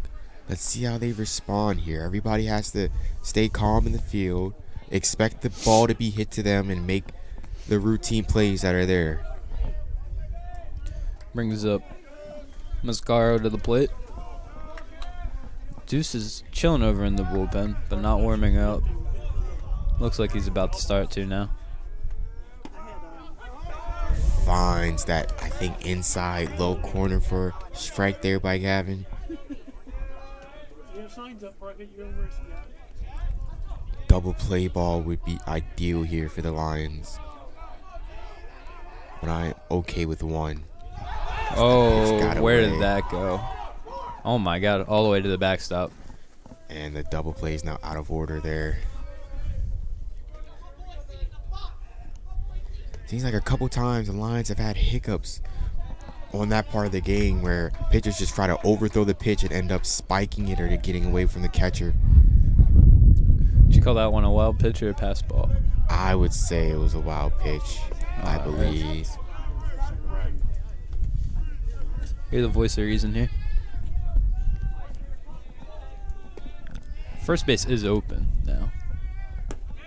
Goes back to the curveball. Just can't get it on the outside part of the corner. It's now apparent that Gavin is in a rock between a hard place here. There's nowhere for him to go, really. Has to throw a competitive pitch here. And that was it. There it is. Let's go, Gavin. And it's a great pitch. Froze the hitter. Took the fastball. Now Gavin can throw whatever he wants here, but he has to be careful not to overthrow it. Oh, yeah. The curveball. Tagged him. He saw him safe. And he called him out. All right, so He didn't call the tag. Ice didn't. That's a maybe 1 run. didn't tag him, but the tag was not called. I think he tagged him with the non-ball hand, if I'm going to be honest with you, before he Yeah. grabbed the ball. He had ball one hand, tagged him in the other, then got ball for the throw. Not giving that one to him. But there's nothing wrong with that sequence for Dundalk. Trading an out for a run is not bad in this sequence here. Strike one in there. 2 Sometimes- outs, a runner on third still. Sometimes in baseball you might have to compromise. There's nothing wrong with giving up a run for it out there. It's a 5-7 game here with a runner Yep. on third.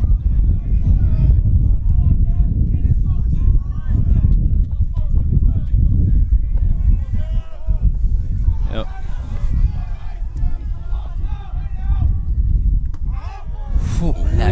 That curve just can't get a strike. Another tough pitch. The curveball is there, but the ump is just staunch in his approach, just not giving it to Gavin today. That curveball misses.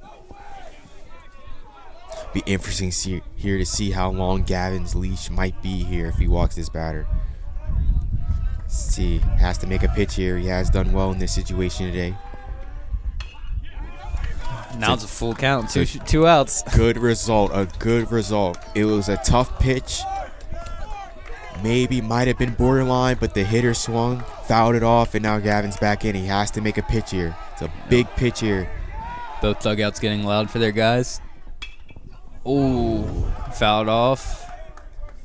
It's a good fight there shown by the Pointers hitter there. It's a tough pitch. Gavin came back with that curveball. Looked like it dropped down in their first strike. Spoiled it. Now he has to throw another pitch. Ooh, let's go, Gavin. Way to get a strikeout. execution.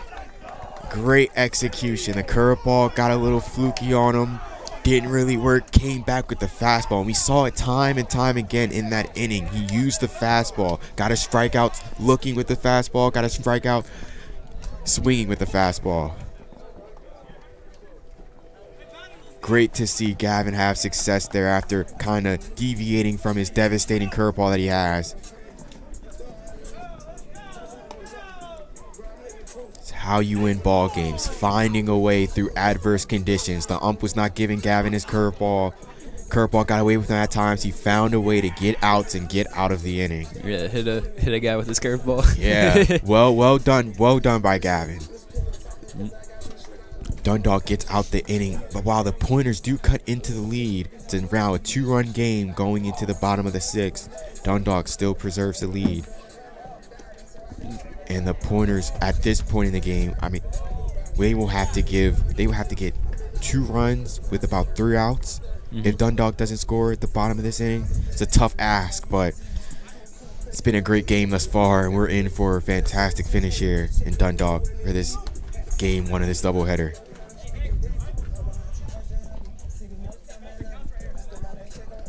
Yep, and it looks like Lasbury stays out on the mound for them. It'd be interesting to see if Backer throws Gavin out there for the 7th, or will he go to a fresh arm? It might depend on what the offense does in this inning, as they have a prime opportunity to put up runs here with the scorching hot Mikey Newsom coming up to the plate here, leading off the inning for the Lions. Yep. Bottom of the 6th with the leadoff hitter. Takes ball 1. Dundalk has to stay in their approach. They have to make these Pointer pitchers come in the zone with their pitches here. Ooh. Mikey finding himself in common territory. A nice hitter's count here. Oh, that one in a little triangle. Center fielder ends up with it. For out number 1. Like the approach, but he just didn't quite get all of that. Might have been a tad bit out in front. Yeah, I think got a little too under that one. But we like to see the aggression. You're not going to hit 1,000 in baseball, but the aggression is key there. Brings up Hector Diaz. Oh. Ooh, that almost didn't it. I think if he would have stayed up square, it might have hit him. But then again, nobody wants to take a curveball to the dome. That's not ideal. Yep. Hector in a hitter's count. Let's see how aggressive he gets here.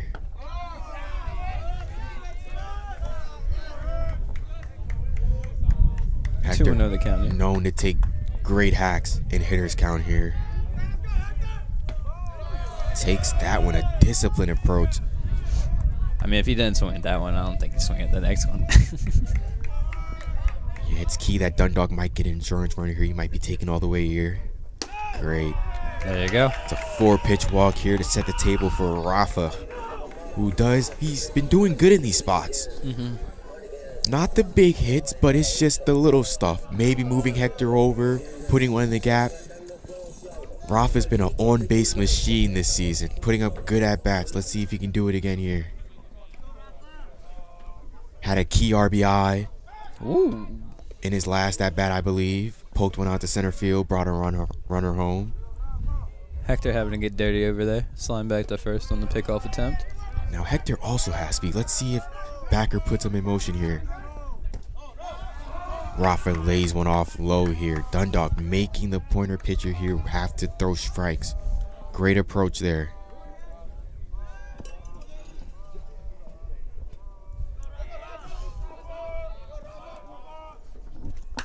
Oh. Left fielder running back. I think it's warning track. Yep. Hector running back to first. 2 outs now. Rafa kind of slow out the box. Kind of knew that he had gotten a lot of it, but just not enough of it. It's a deep fly out to left field. That brings up Sam Ritchie to the plate. Home run earlier this game.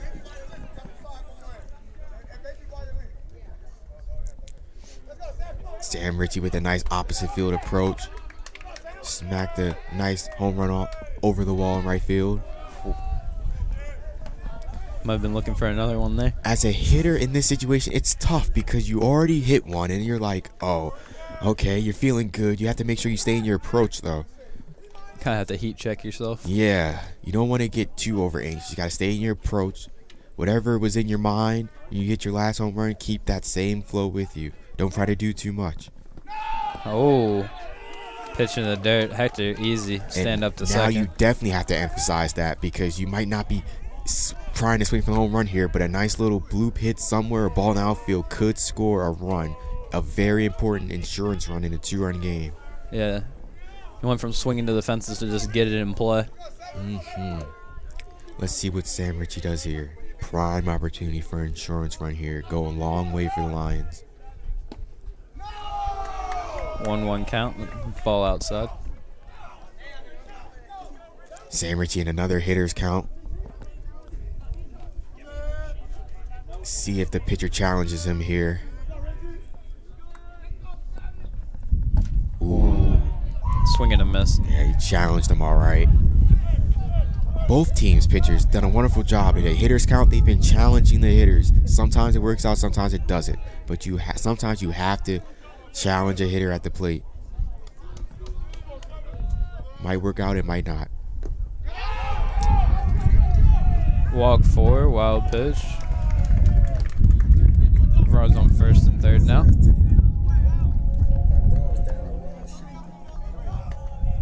There's no walk, there's 3 balls. There's 3. Why was Richie taking off his stuff? You know, he's getting his stuff back on now. Okay, so we're back to a full count then. Sorry.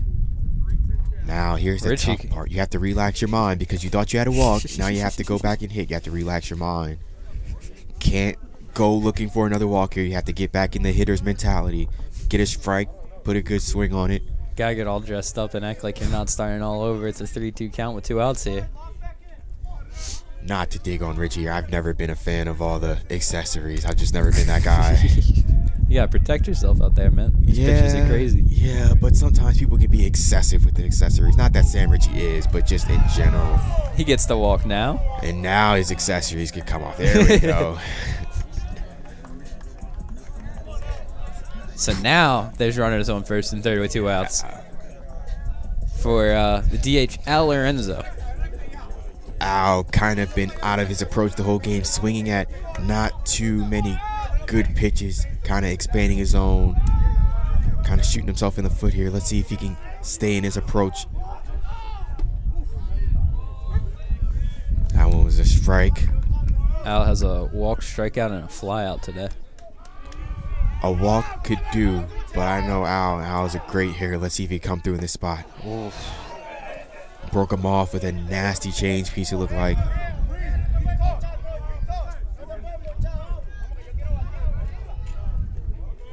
See if Al can come through here.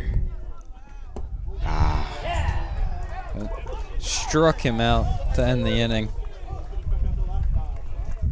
Pointers get out of a tough spot without giving up any runs, and now it'll be up to them to score 2 or more runs with 3 outs left for them.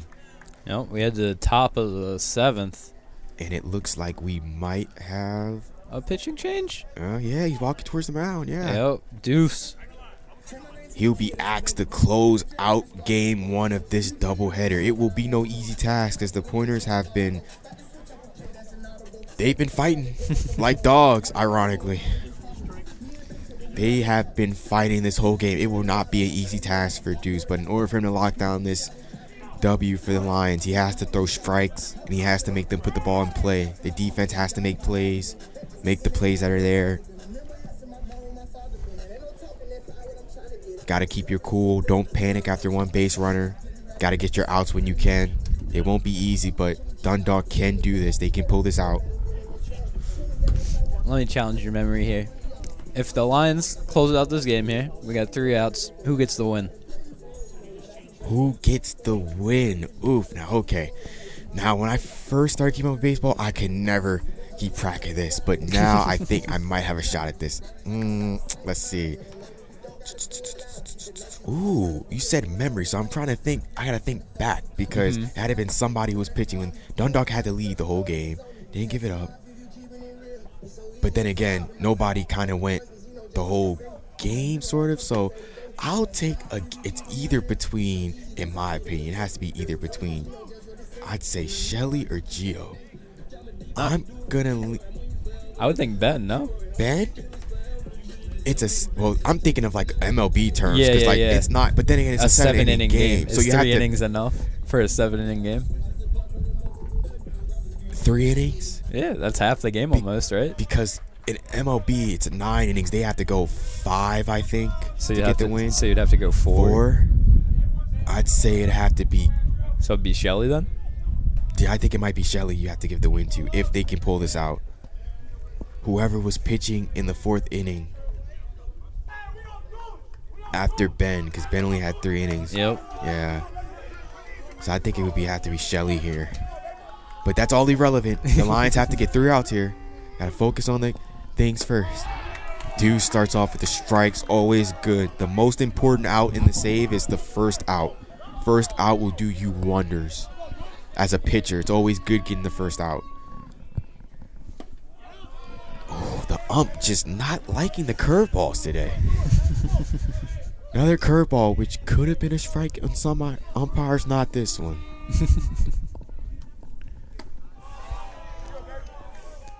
Oh, that one was away for ball 2. 2-1 the count now. Popped him up. It's foul. Everyone's saying room. Tough play.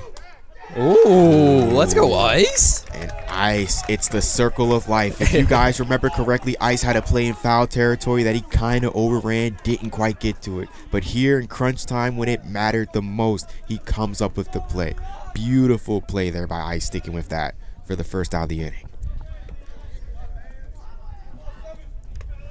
Now we have Gallardo, number 7, back up to plate. 1 out here.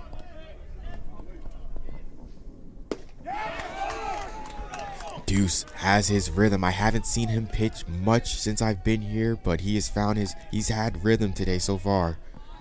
Firing strikes in there. Not surprisingly, not biting at the curveball. Same sequence as the last one. First one strike, second one curveball ball. Another 2-1 account again.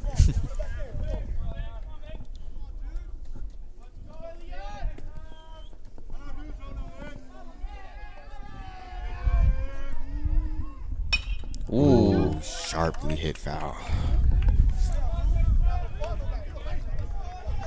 2-2 now.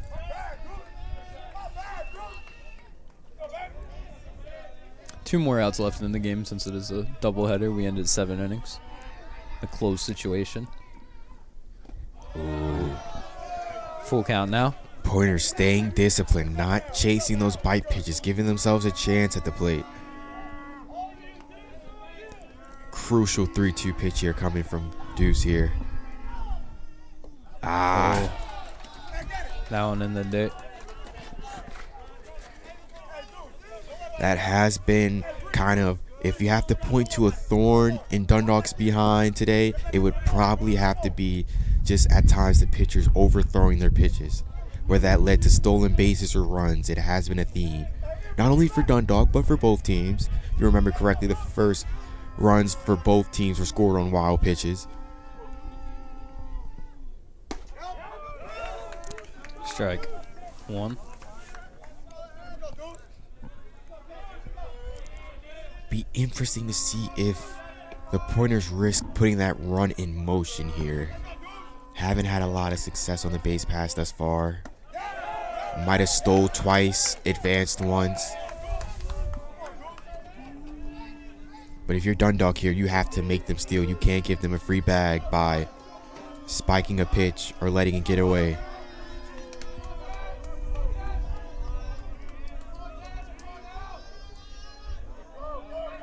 Deuce messing with time here. Ooh. One hopper. Third to second. Ooh. Ooh, The splitting, diving. I guess that's a diving. I don't know. Falling to the ground, making a split. Way to pick it, but just not in time. that was in fact the right call. The runner did beat out the throw, but Dundalk gets 1 out closer to securing the first game of this doubleheader. Pointers down to their last strike here. I mean, their last out here. Running on first with 2 outs here with Ward up to the plate. DeSheffy on first. Ooh, that one just outside.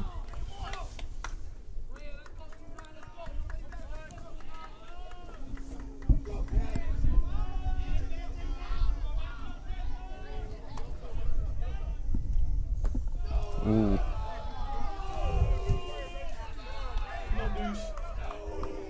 2-0 the count now. Now a hitter's pitch. I would like Deuce to challenge this hitter here. Not that I have anything against the hitter, but you want to see him challenge him here. You don't want to go down 3-0. Sadly, he goes down 3-0.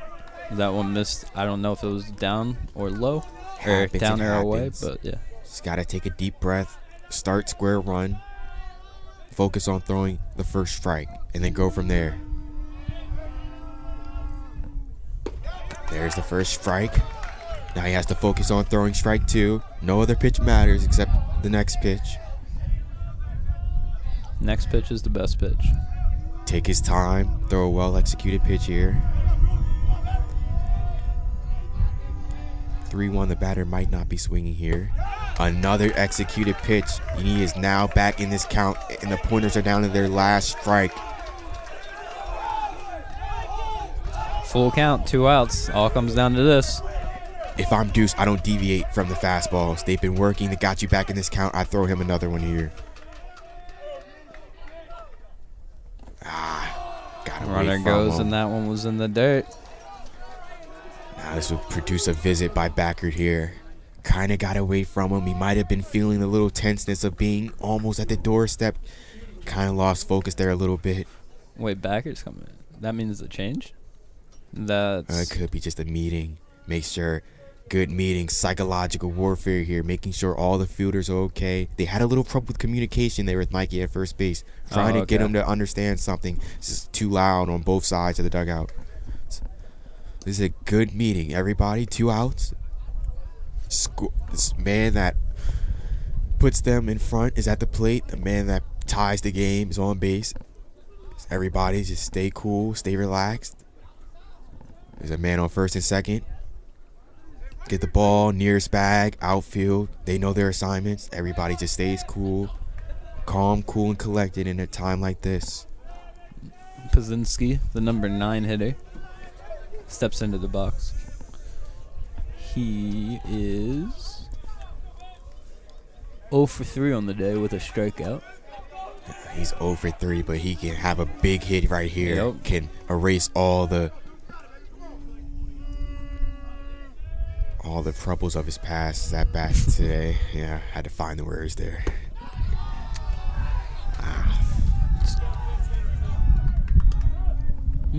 He's a pinch hitter, I think. Maybe. 22 is a pinch hitter. Okay.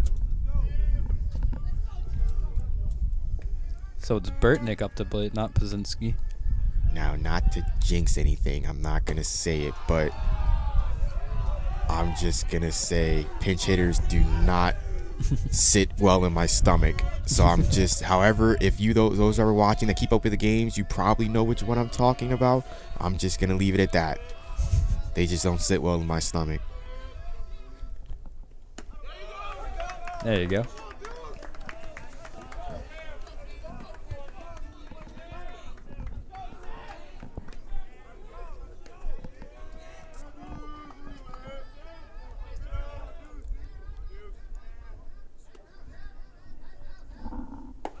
Oof.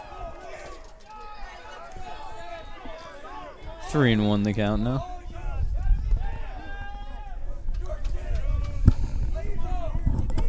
Two outs here. Deuce tries to close out the game.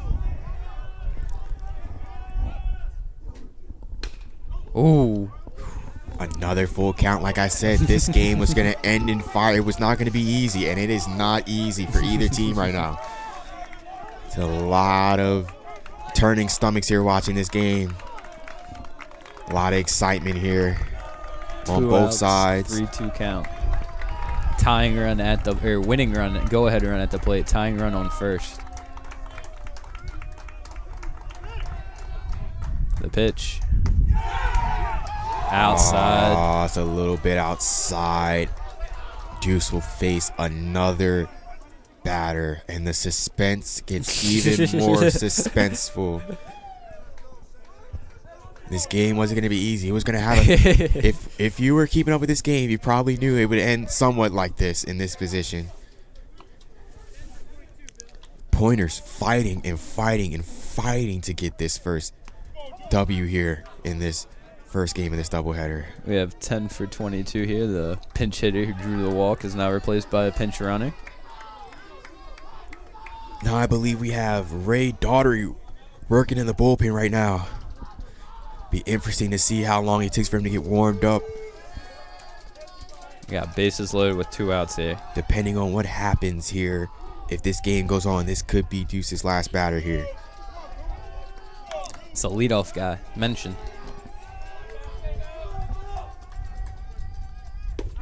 Starts off with a strike with the curveball. Hasn't been getting the curveball call for a strike. No better time at the present there for a call like that.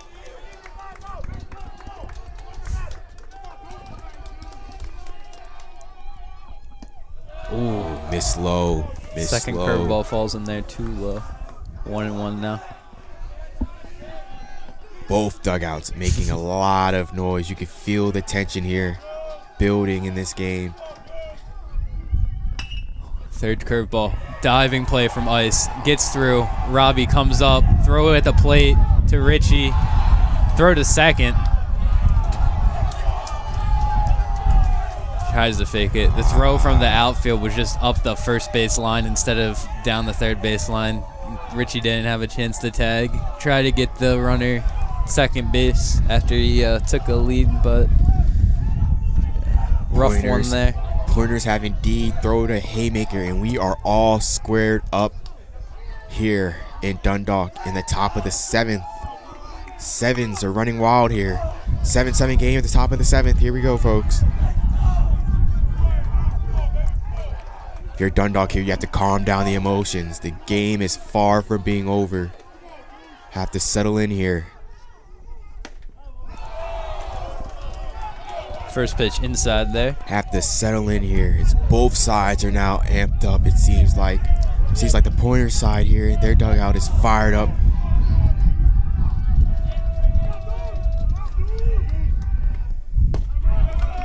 Great comeback pitch there by Deuce. Nope, more to get in there. Like I said earlier, in an inning like this, you have to stay mentally composed out there. What happened is in the past. It's uncontrollable now. They have to focus on making the next play here. Ground ball to the first baseman. Gloves it. Mikey Tags the calmly bag. ends the inning there, and Dundalk has a chance to walk it off here in the bottom of the 7th here. They've been hitting all day. They have to keep that aggression, and they will have a good chance here to decide their fate here at the bottom of the 7th.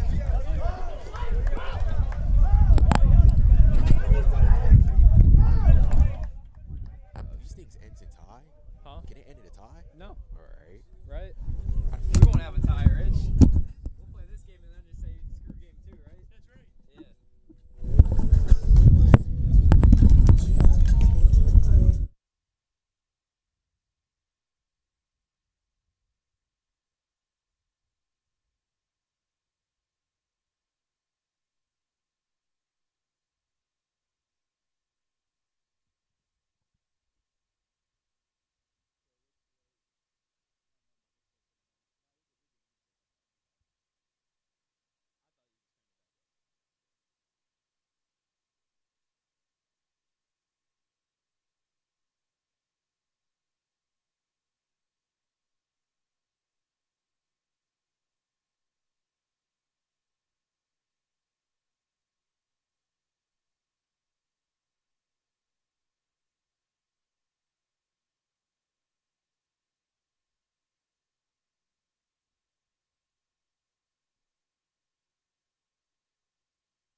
Welcome back, folks. We have a tied ball game here at the bottom of the 7th, and Dundalk has inserted a pinch hitter to their lineup. Number 32, GT. GT my guy. Yeah, I was waiting on the pronunciation. I know him as GT. That's the man right there. You got any idea what GT stands for? Guy Trickster. Guy Trickster. Exactly. You know him as the famous social media personality, his TikToks and content creating scene on TikTok and Instagram. Wonderful, has his own brand and everything. Wonderful entrepreneurship by GT there. CC tries to get this inning started for Dundalk here at the bottom of the 7th. First pitch, takes it. Left fielder going back. Looks like warning track coming in now. Wow. GT was swinging for the fences there, and He almost had it. came up about Almost 5 had feet it. short. As if this game couldn't get more suspenseful. Huh? First pitch, I believe. Yeah. Almost ended it. That ball went in the air, so you could hear a pen drop through the whole field. Just didn't know. But stayed in. Now we have Isaiah Cox and Ice to bat with 1 out. He wastes no time. Back-to-back first pitches and back-to-back outs. Dundalk has been aggressive, but maybe a little bit too ultra-aggressive here in the 7th inning. Not that they're swinging at bad pitches, just the level of swings trying to end the game in one pitch. When all game they've been hitting and getting runners over and moving, they need to stick to that formula if they want to pull this one out. Mm-hmm.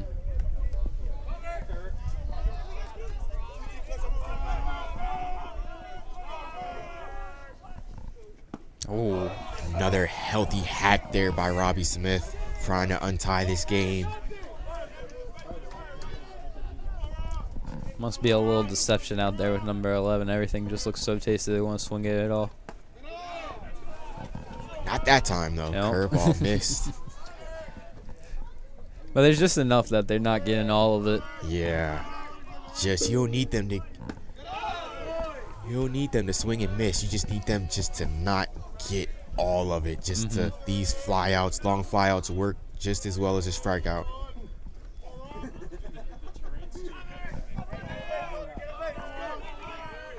New reset there from the pitcher. Ooh. Looked like a fastball down low there that Robbie liked but couldn't get a piece of.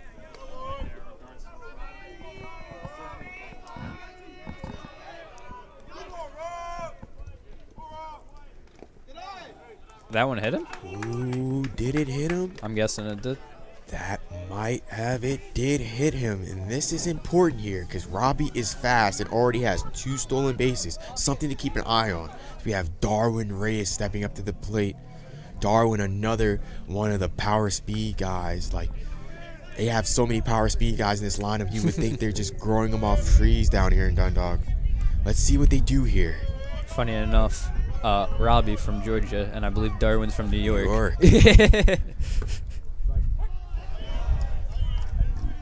But they're here in Dundalk now. It's the only thing that matters.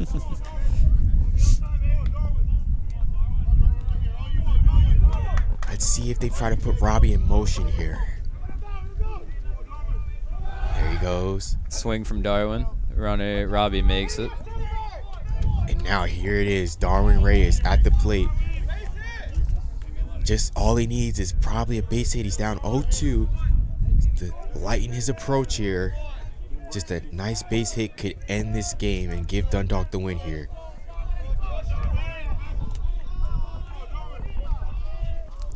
Middle in between second and short is looking wide open. Ooh, fouls it off. Way to stay alive there. Darwin, you just have to keep a relaxed mind here. Don't try to do too much. Get a pitch you can see, get a pitch you can drive. Not to overswing. Get your timing right. Stay in the moment.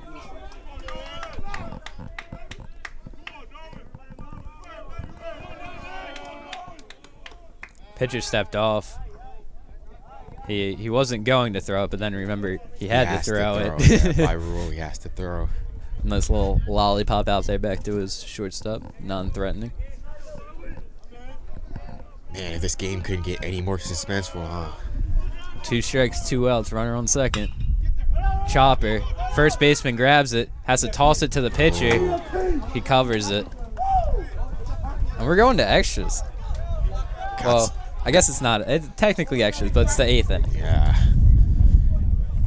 Was gonna say a free baseball analogy, but here at Dundalk, all the games are free. So feel free to come down here for one, folks. But yeah, Pointers have fought back. Dundalk door slammed on them in the 7th inning, and we have extra inning baseball here in Dundalk. Looks like Ray Doherty is coming in. What is Ray's number? Oh, Ray is 12 now. And at second baseman, is that Tabasco out there? Martino, yes, filling in at second. After GT pitch hit, Tabasco is 13 or 30. I mean, not 13. Dundalk has to keep their composure here. I know last inning didn't go well, but you have to stop the Pointers' momentum here. Have to get some of that momentum back. The momentum that they built up through, I'd say, 6 innings of solid baseball before that inning they played. Had all that energy built up, got out the tough spots. Sometimes you're going to get out of tough spots, sometimes you aren't. But they got to lock in here on the mental side, because this game is more mental than it is physical. Wasn't mentioned, but after that single, I saw a lot of bad body language by the Lions there. Have to pick themselves up. The game is far from being over. No matter what happens this inning, the Lions will have the last say. So they got to keep that same energy and intensity here. They want to pull out this W. As Mascaro steps back into the box.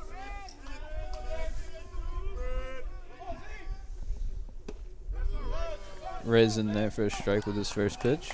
Ray Daugherty, he's not going to light up the radar gun, but he is going to pour in strikes, which is what you need in a pitcher in this spot. Misses high there. Ball one. Mascaro, the first baseman, 0 for 3 today, but does have an RBI.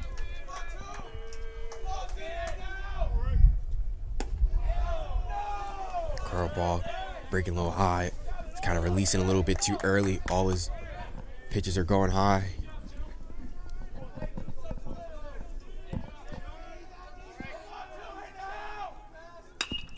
Popped him up.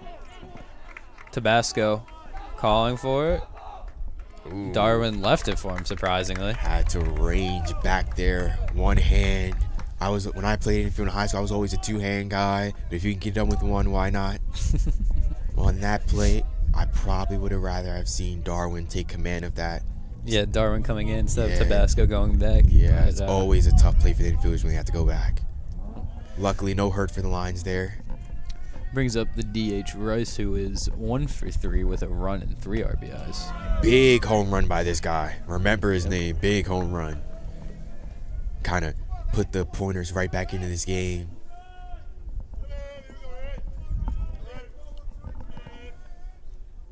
Ooh. I'm not favoring that curveball. Doesn't matter who's throwing it. Nope. If it's a borderline curveball, probably not getting the call on the mound. Have to adjust. And he does. Comes back with a fastball. A hitter's count outside part of the plate. Have to be careful. He did take Gio over the fence here. You can't just throw him anything to get back in the count. Another fastball there on the corner. Now it's even.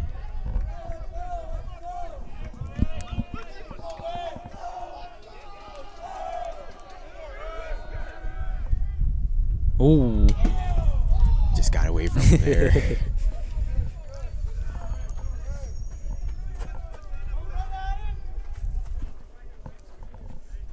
Full count here.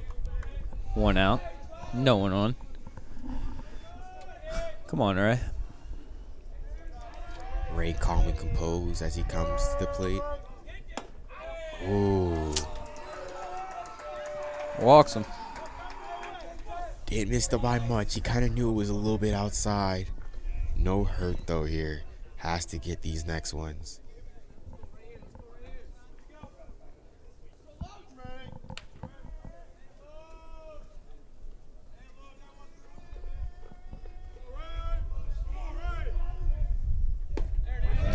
does go.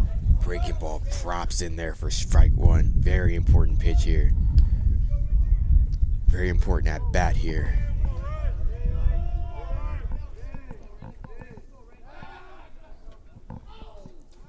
Nice little courtesy throw over to first. Making sure the runner knows that the pitcher is in fact thinking about him over there.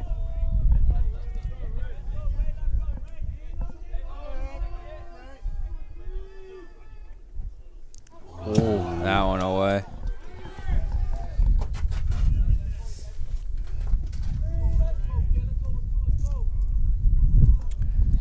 Dundalk, the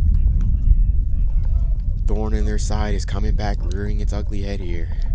Wild pitches. Yeah.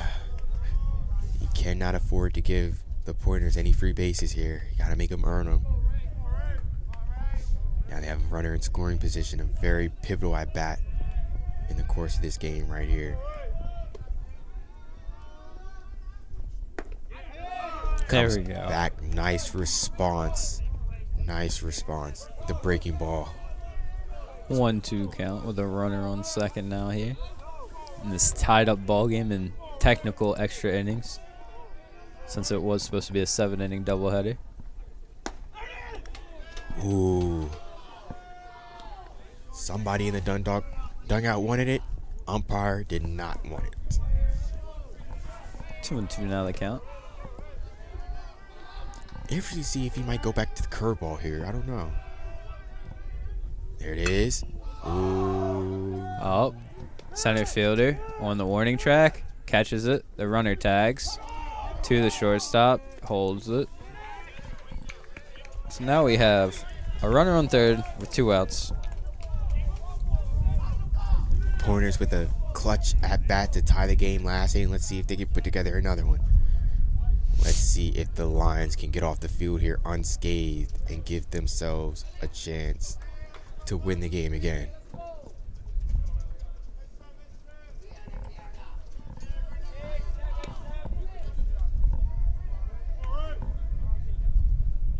Oof. Cannot afford a wild pitch here. You got to make them earn it here. Sam Ritchie has to be extra careful here. He has to be very detailed here. Him and Ray both know a pass ball is probably a run here. I thought that one dropped right in there. A tad bit high, but then again, the ump is not. It's going to have to be right there for If them it's to call high, it. okay, Especially a curveball, yeah. It's going to have to be right there. There it is. That one dropped in there. Okay. 2-1 they count. 2 outs. Runner on third. Tie ball We game. have Jeremy Tershman kicking around in the Dundalk bullpen. Ooh, up the middle. Rafa grabs it. Throw over to the first. Calls him out. Wow, that was a sensational play. Whether you agree with the call or not, folks, that was a sensational play. Off the bat, I thought the Pointers had the lead, but Rafa, the infield grass kind of slowed it up, and Rafa got it over there and just got it in the nick of time. Yeah, I thought it was making it through the middle. Then Rafa grabbed it. Then there was a bang play, and I honestly thought he was going to rule him safe. I thought because the ump didn't necessarily give an out call. Yeah, it wasn't like a right away. Yeah. He kind of thought about it. But Dundalk, whether controversial or not, leads the inning unscathed, and they have a chance to win this thing in the bottom of the 8th. I don't know whether he was safe or out. I just thought it was going to be out because, you know, that's kind of how the game's going. The game's kind of slipping away from the lines. I thought it was going to keep slipping. That was a bang play. Yeah, And a break for the Lions, I guess, because I have no idea which way it would have gone. I have no idea either, but Instant replay probably would have got that one wrong. You know, one of the ones you're Yeah. screaming at the TV, like, what are you doing? Why are you calling it that way? but here we don't have that. So the ump's ruling is what happens. We have our one YouTube stable camera. Oh, yeah. But it's kind of hard. It might be hard. I don't know. I've seen a guy, because we had, my senior year, we had our games were being had cameras like this. I think all games Baltimore County did. It was weird because before the pandemic, there was no such thing as this. But after the pandemic became a thing. And one of my friends got thrown out at first, went back and found the video of him being safe and showed that to me. And I'm just like, I guess we're in that new age now where even in JUCO baseball. Our game's being televised. We can just do that. But I guess they don't want us to mess up the flow of the game. You know, umps rule. I get all that. But it works out here for the Lions, though. Now, let's see if the Lions can put together a more stable approach to just maybe manufacture a run here. Do what the Pointers were doing and manufacture a run here. Mikey Newsom said, I don't care about your advice. I'm swinging at the first pitch and taking it foul. I mean, hey, man, he can shut me up any day of the week if he's hitting like he's hitting now. I don't know what his batting average is, but it's insane probably right now. Before I checked, it was above 400 Yeah, before this game. he can do what he wants at the plate. I'm going to just call the game. That's why I'm over here. He's at the plate. I'm going to just call the game, let Mikey do his thing. As he falls down 0-2 here. Oh, 3 straight swings. Seems like the juice that Dundalk had in their bats have now kind of gone a little bit stale here. They're just kind of swinging at everything. Doesn't matter who it is. Everyone's just swinging. They've been ultra aggressive, which has worked, but you have to make the pitcher throw strikes for you to be aggressive. See if Hector can be the one to make the pitcher come through the strike zone as he swings and fouls a pitch at the plate for strike 1.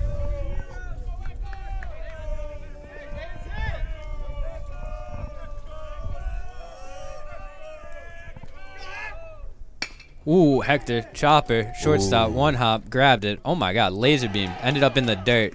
Couldn't get picked by the first baseman. Goes to second.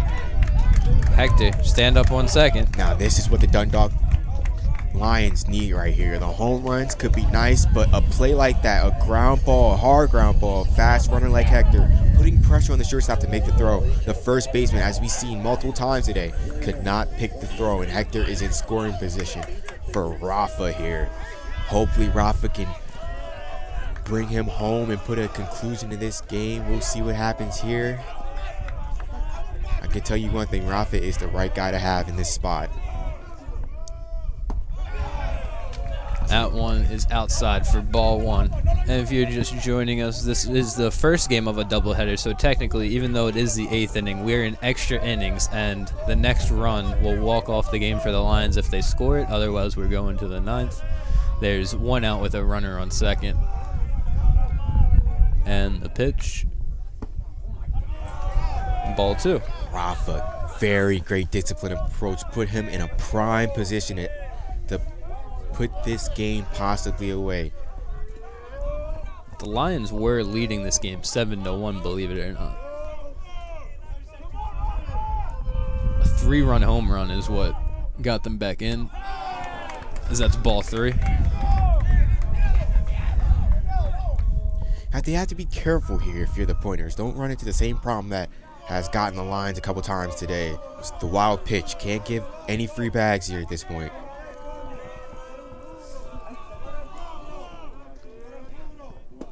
Was that 4? That's ball 4. Rafa, a disciplined hitter there. Didn't see a pitch that he liked. Got rewarded with a walk.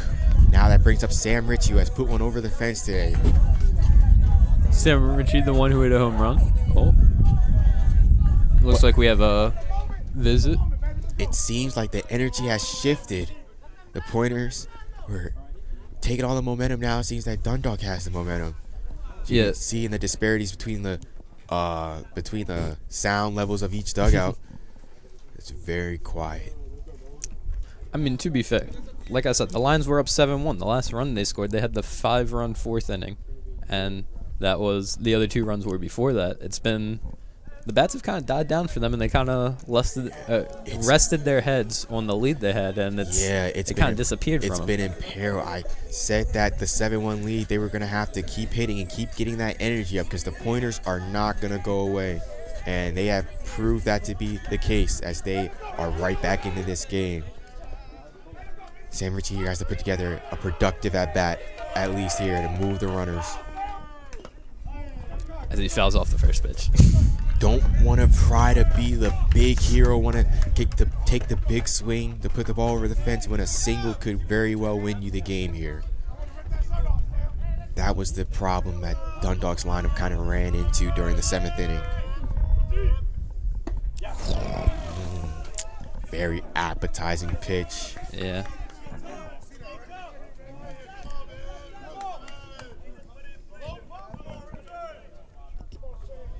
Down 0-2 with 1 out. Runners on first and second.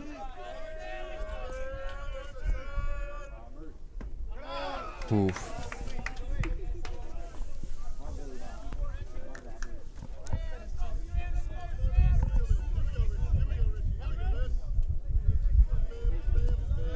See the tension once again building in this 8th inning. Both sides standing, proverbially standing. Not literally, though. Oh, popped him up, back for the catcher. Running in, ooh. Kind of Snow cone. Scooted off his glove there, but great play by the catcher. A much needed out for the Pointers here in this 8th inning. Steps up to the plate, Al Lorenzo, who has been looking a little lost today at the plate. Kind of deviated from his approach, swinging at strikes. Kind of had to went out chasing a couple of his at bats. Let's see if he can hone in here. Here we go. 11 versus 11. Has a chance to put away all the bad at bats he had before this. Ooh, Fouls that one off. it's a good sign there. Ooh. Hit a car. That's Right off the hood. If not- that doesn't leave a dent, I don't know what would. It's a good sign for Al, but not for that car owner over there. See if Al can continue to swing at strikes here. Kind of chased. Has to be a tad bit more disciplined. Make him come in that zone. Let's go, Al.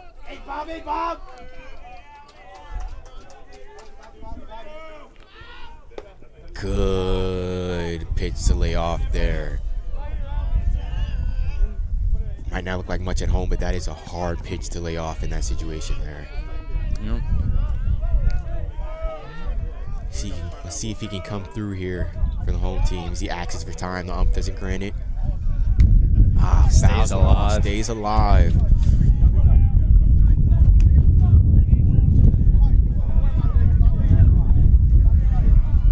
With Hector Speed on second, a base hit anywhere would probably maybe end this game.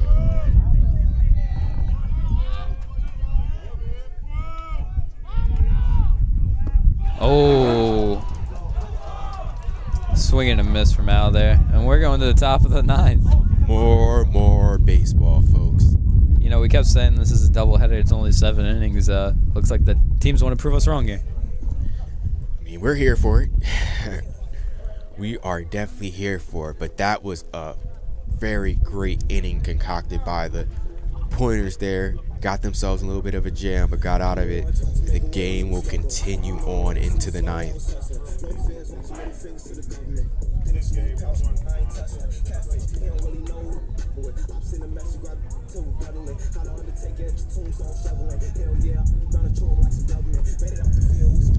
It is looking like Maryland has the lead here. 2.5 minutes left, up 64-59.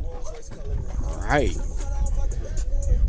Good for the guys down in College Park. Hopefully they can pull that one out. It's not looking good, though, the next round. If they do pull it out, they are placed in a tough part of the bracket with Alabama, playing in Alabama, which I don't understand. I guess that's how the tournament works, but it's just a tough spot for Maryland. Let's see if they can pull this one out, though. The tournament's always funky. There'll be East Coast teams in the west side of the bracket. Like, what sense does that make? I mean, it's college basketball, though. So, it's not much sense to it, but it's March Madness. Anything can happen, I guess. Nope. As it looks like DeSheffy is coming back out. We still have Ray Doherty on the mound for the Lions.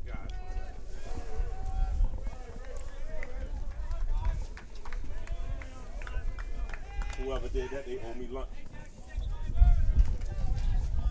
Your car get hit? Huh? Your car get hit? Nah, my car didn't. Oh, okay. Nah, I was trying to figure out who hit the grand slam. They owe me lunch. Oh. I meant not hit the grand slam. Gave up the grand slam.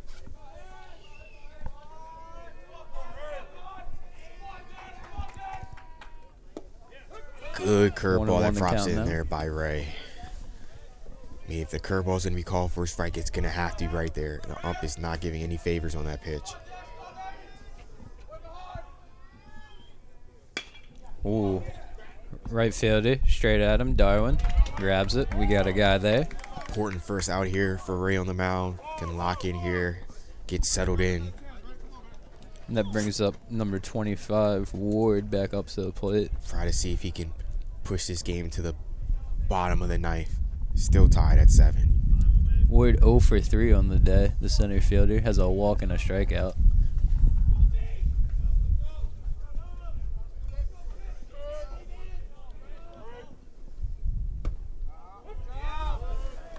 First pitch fastball strike. Seems like Ray's found his groove here.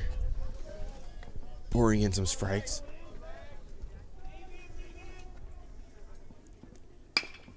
Chopper up the middle. Ray had a grab. Oh, Kind of split the defenders yeah. there. I think that's a shortstop's ball. I don't know. It just neither of them really had a play. That's just a hit up the middle. Whoever would have got that ball would have been a tough play either way with their runner hustling down the line.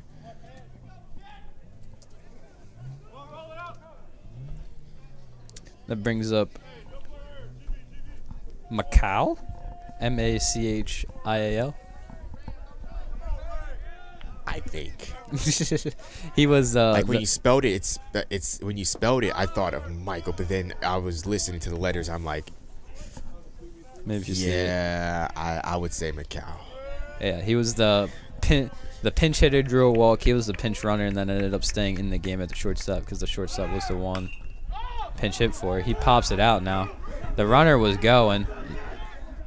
Oh, lost it. Too worried about the dugout over there. Kind of overran it once again a little bit. Ray pleads for another ball from the ump. That could have been. Could have been out number 2. But Could have been out number 2. Could have been an injury. Yeah. Always got to stay wary of the wall. Or the dugout. 1-1 count here with 1 out. Runner on first. Runner goes. Rip down left field. Robbie's got room. Going for it. Makes the catch. Runner retreats to first base, and that's 2 outs. 2 fly balls. 1 to right, 1 to left. That brings up the leadoff hitter. Mention. 29, the left fielder. 2 for 4 on the day. 2 RBIs, 2 runs. Was this the batter that hit the 2-run single to tie the game? I believe. Was it? Went with bases loaded, right? Yeah. Yeah, he hit. All right. Yeah. That's where the 2 RBIs came from. Okay. Yeah, because the walk loaded Yeah. the bases for the guy Yeah. before him, and that was the 9 hitter. That base hit just snuck through the hole past Ice at third. Yeah. It's kind of a tough play. See if he can come through in the clutch here again for the Pointers. Lays down the bunt, has the curveball, just kind of lets him go. I think he did his job there. Laid off the curveball high, pull back the bunt. It's at 1-0, and the runner is now in scoring position. So now if he gets the ball to the infield, we might be looking at an 8-7 game, possibly.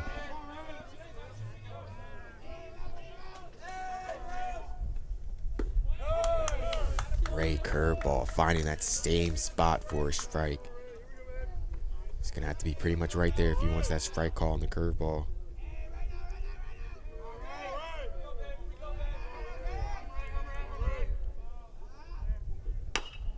Chopper, shortstop, charging in, third base there. Oh my God, they took each other out. They both went for the ball. Ice grabbed the ball. That part right there. Yeah, hands on the knees is kind of the right expression, I think. Yeah, because you have to communicate. Mm-hmm. Like, I get it. Both of them are exceptional fielders, but you have to be able to communicate there. If I was a betting man, I'd say that probably beat Rafa's ball. Yeah, I was thinking it's the shortstop's ball just because shortstop coming in, but Ice, I guess, was ranged over there. And thought Ice he was had the one who came up with the ball, so can you Yeah. blame him? Runner goes, fakes the throw because of the guy on third with speed. Gives him a free base. Would have been a tough play, but I'd rather them not make the play and not collide into each other, risking injury possibly. Them, do they just collide with each other? It's not good. Pop up. Rafa running out. Robbie coming under it. Robbie grabs it. Boy, maybe the wind might be playing a factor more than I thought, because it seemed like he was under it, took a few steps back. Seen that a couple times from the outfielders today. Well, even just the foul balls in foul territory, too. Yeah, maybe the... Ice had a couple that he kind of overran, it seemed like. Even the one that he caught kind of seemed he had to come back for it. Even the first out looked like it was right over there out to Darwin. Then he had to take a few more steps. We felt the wind back here. It didn't look like the flag was moving much, but maybe, I don't know. It got like those slight crosswinds. Swirling winds here. It's always something down here in Dundalk. Pointers ended up putting up 2 more hits on the board, but the Lions hold out. Keep the game tied at 7. Now let's see bottom of the 9th. Let's see if the Lions could stop trying to, at least for the leadoff hitters, to stop a little bit of the hero. I'm seeing a lot of hero balls, and they want to be the one that hits the game-winning home run. Singles, maybe a pass ball here, and another single could work to win the game. They did a good job of hitting the ball, all facets. They hit the ball far, they hit the ball hard. They had little dinky dunk hits. They had hits that went to the fence. They had hits that went over the fence. They need to continue to do that, because all they need is one. All it takes is one. Now we have Tabasco's first at bat, looking like he's going to come up after he came in the field.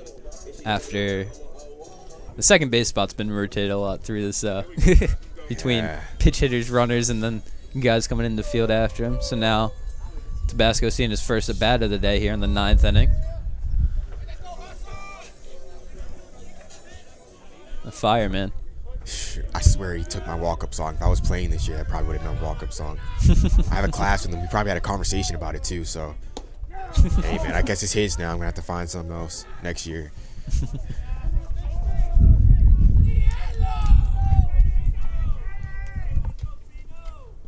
Ooh, that one went in between the catcher's legs there.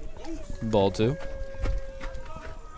You don't want to get your eyes too big here. If you get a good pitch, put a just nice swing on it. Let everything control itself. Ooh. Didn't like that pitch, but it was a strike nonetheless. See if he gets a better one, 2-1.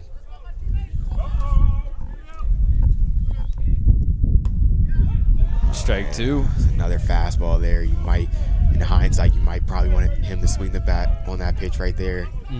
Martino does have a sort of an ailing injury here. Ooh. You gonna drop? Hey. Drops in there, 1 hop. Left fielder kind of curves around it. Tino has been dealing with some sort of a nagging hand injury. Word to mouth. I'm not making that up. He's told me that, so I'm not just pulling that out of a hat. He's told me that he's dealing with some sort of ailment with his hand. Didn't matter there as he dunks in a base hit to left to get the inning started. Hit could go a very long way in this inning, folks. Good leadoff single there. Ice comes back. Another one to left field. He's got it. First pitch again. Ice swinging. Not a bad idea going the other way. It's just that it was right at the left fielder. But that's just the game. Can't do nothing about that.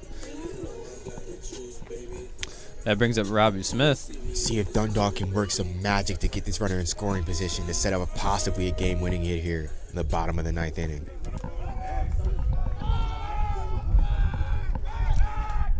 Ooh. Pickoff attempt. Haven't seen many of those from the Pointers. Now, if you're at first base, you have to be careful here because you're probably the most important run that's going to be on the base pass this inning. Yep. So you have to stay alert over there. Tabasco can steal. See if Backer tries to employ a hit and run here, maybe possibly. Give Robbie the green light to execute a hit and run here. Steps off and throws the first again. Or possibly, could you see a bunt? Possibly. Robbie has speed. You can use that to advance the runner at the worst case scenario. If Martino would advance the second in scoring position. Probably it's one strike. Yeah. So their base is kind of in. Playing even with the bag. A little bit, but Dundalk has been putting pressure on the Pointer defense this whole game, and the Pointer defense has made plays, but at the other hand, they have had some hiccups. Ooh.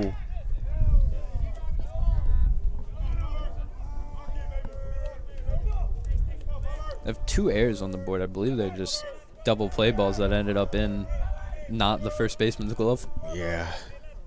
Ended up past him. That one's in there for ball number 2.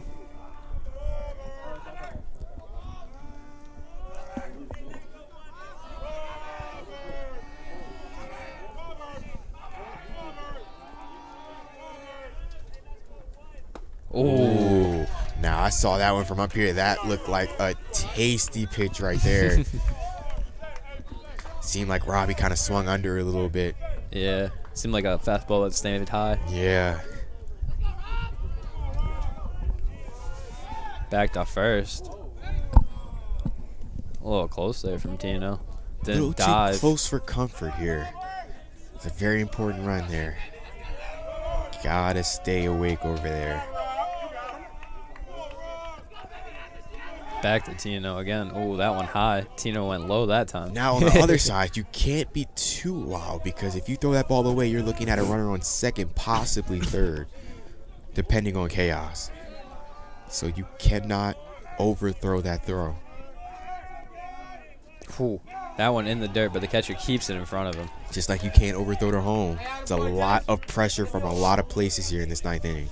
And it's a full count now. More suspense. 1 out. In this extra innings, even though it's the bottom of the 9th inning. And they say this sport is boring rubbish. Ooh, stays alive. We go to 3-2 again.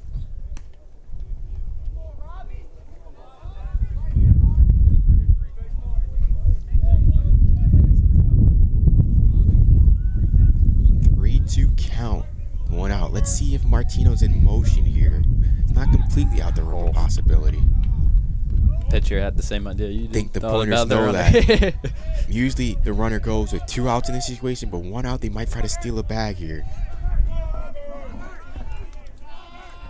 He's going. Swings. Third. Second. Ooh. Drops the ball. Wait, what? They called interference? Interference on the runner Tabasco. He's wondering an explanation from the ump, saying that I think he might have just, he didn't slide. I don't believe. Because he didn't slide the what am I saying? The second baseman could not complete the throw to first base. Again, college baseball is new to me. I am a freshman here, redshirt freshman, but I'm not for the rules are different at all levels. Sometimes you might not need to slide and they'll just be like, oh, I guess he just didn't throw. I guess here you have to slide or else it's gonna be interference. And we go to the top of the 10th, and now we have another new pitcher, Jeremy Tershman. Man, Maybe what a game. We might be just in for one, huh? I don't know about that. I think we play the second game. How much of the second game when we play? That's up to the sunlight. The question is, do I still get compensation if you don't complete the second game? Yeah. But nonetheless, I've been treated to a great game. Dundalk was up, the Pointers fought back to fight, and now it's anybody's game at this point. I can't call it. I cannot call it, but what I can say is that the winner will be elated beyond great measure, and the loser of this game could be just absolutely devastated from either side. Dundalk being up, at this point, and in control, and then the Pointers coming back all the way and maybe might come up short. Just very bad disappointment for the loser of this game here. Yeah, it's just been a long battle, and then when you come away with nothing in the end, it's a rough one. But hey, bright side, still got game 2. Yep. Thinking back now. Yeah, right.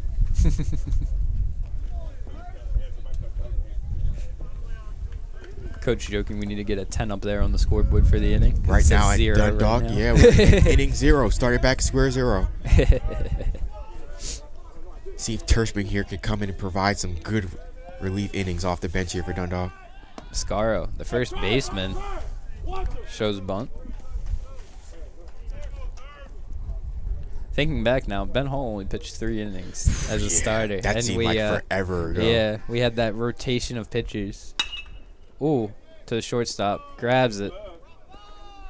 Great, easy play. by Rafa, not doing too much. Fast off the bat, clean hands out at short. Nice, easy throw for the first out here. Top of the 10th. Brings up the man who hit the home run, Rice.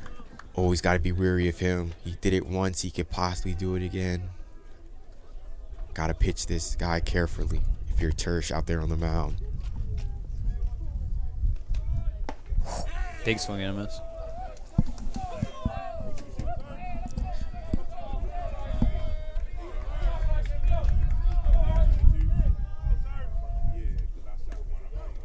Ooh. Missed low there. 1-1 the count.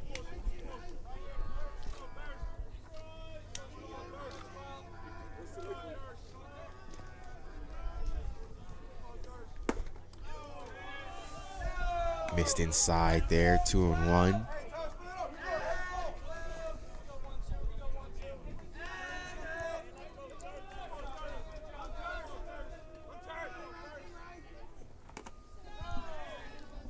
One gets away from him there for ball 3.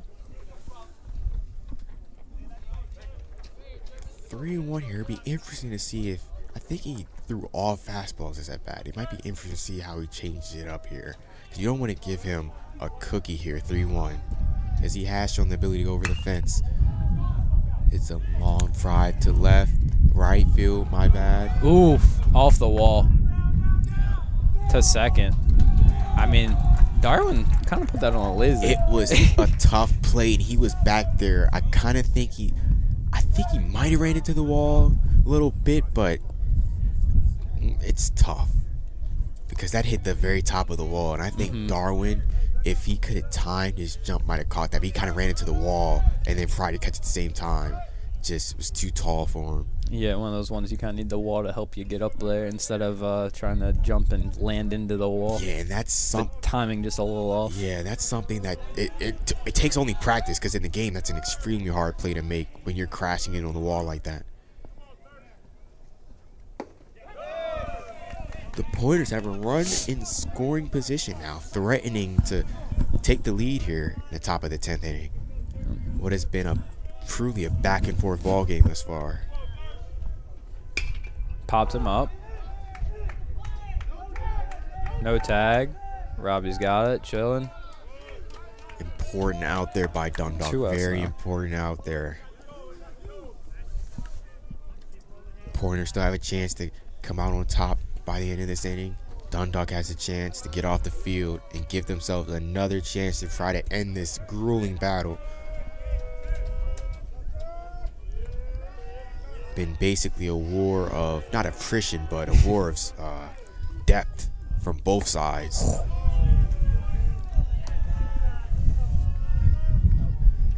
Batter Collado shaking his head at that ball there.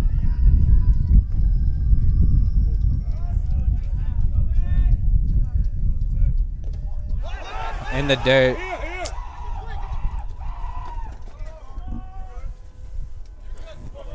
Now you have to watch that, because that's been the theme throughout the game. The wild pitches. Guess you can't really afford to give him that free bag, but it doesn't hurt at this point because he's still over there. Yeah, with 2 outs, you just need this one more out here. Just worry about the guy in front of you, even though you're behind him 2-0 now. Guy at the plate's the one you need to get here. That's a strike. Good pitch. Good pitch.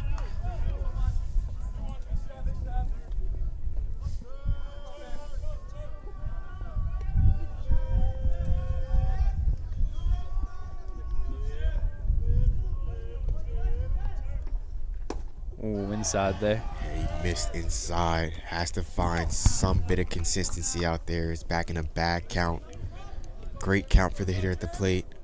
Last 3-1 count was hit all the way out to the right field wall. Takes a second there to find himself on the mound there. This is one step off. Let's go, Tersh.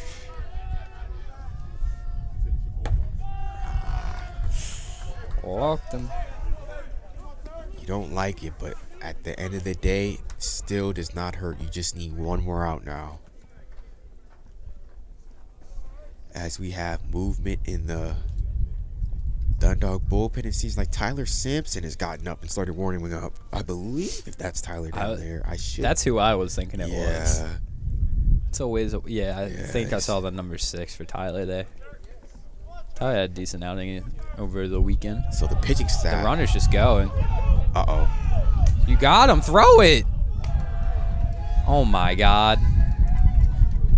It's a confusion play because you don't want to necessarily take your eye off the runner at third. But it's just unfortunate there. You look yeah. like because you just seemed like you got him. Yeah, I know you don't. But if you get the third out. Yeah. But I can understand you could lose the game on that play there. The chopper. Right to Rafa. Oh, the bounce. It's a tough play. That's 2.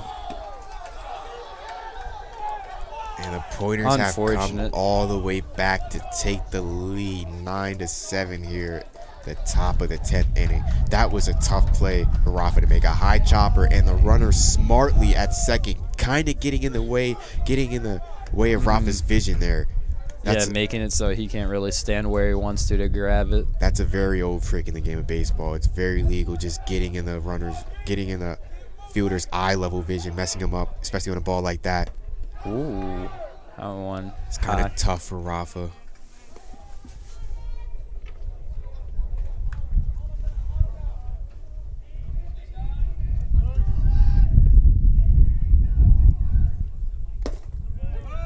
Tersh fires at a strike there.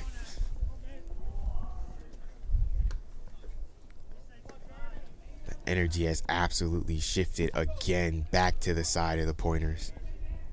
Dugout is now alive. 2-1 now for Tersh. Yeah, it's rough. Now you're down. You just want to get this last out and give your bats a chance to come back and get 2 runs of their own. That one's high. You have to get out this inning first. Yeah, you need that 1 out that's just been eluding the lines. Another 3-1 count. You have to put yourself in better counts if you're the pitcher out there. Because these hitters will make you pay for being in a bad count. That's a walk. The runner was going, but... So now there's 2-1 with 2 outs.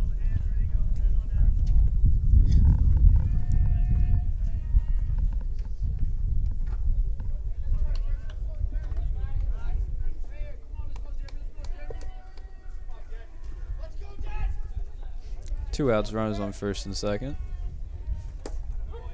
First pitch in there for a strike. Good response. You have to start over strike 1 early. Now you have to come back with another strike here.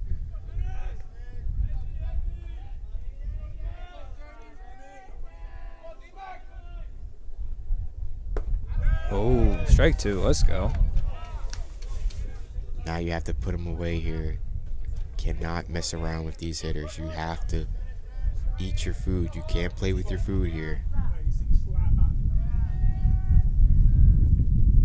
Ooh, just gets enough of it on that 3rd strike. Rafa grabs it. Throw over to first. In time. We got that 3rd out. We're out. Yeah, that's out. But not before the Pointers tack on 2 runs. And Dundalk is going to need 2 to extend the game and 3 to win the bottom of the 10th. And believe it or not, after the bottom of the 10th, we have a whole nother game after this. Believe it or not. If you're Dundalk here, you have to go back to whatever you found in the first couple innings. Putting together good at-bats and not trying to play the hero. Not over-swinging. Putting the balls in gaps. Singles. Small balls. Stealing bags. That's how they're going to get back in this. That's how they're going to get back and tie or win this game. I want to say the Maryland Terps won, but the game is over now. So I lost the score on my 67-65. The Terps won and advanced, beat West Virginia. Congratulations to the Terps, the new coach doing wonders. Name slips my mind, but the new coach down there doing wonders for that program after Mark Turgeon left. Nice to get your first tournament win out the way, but they will have their work cut out for them unless the 16th seed Howard, I believe. No, not Howard. They're facing. No, they're not facing Howard. But no, Howard's facing Kansas. Yeah, who's the 16th seed facing Alabama? A&M Corpus Christi. If they could pull off an upset, I like Maryland's chances, but I just don't know. Can we ever see a repeat of UMBC a few years back, upsetting a 1 seed? I don't know. Howard was close with Kansas for a while, but now they're down 50-37, so down 13. How much time is left in the game? It's halftime right now. Oh, that's not as bad. Oh, no, not at all. Like 50-37. No, it's just I saw the score. It was 26-26 earlier, tie game. As you know, seeing the 16 seed in it gives you a little hope. Yeah. 23 for 10 in the 9 hole. MJ Lux will be hitting for. It was Darwin's spot, that right field spot. That yeah. was whatchamacallits before. Ivan's spot before. MJ Lux had a solid weekend. Seems like that was the theme of the lineup today.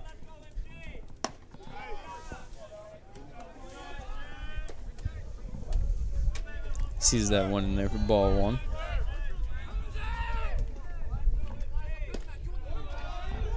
Kind of a tight strike there at the bottom of the zone. Yeah. Jay didn't like it. He's going to have to adjust here. That's a ball.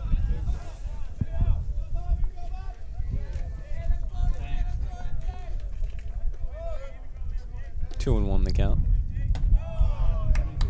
3 and 1 the count now.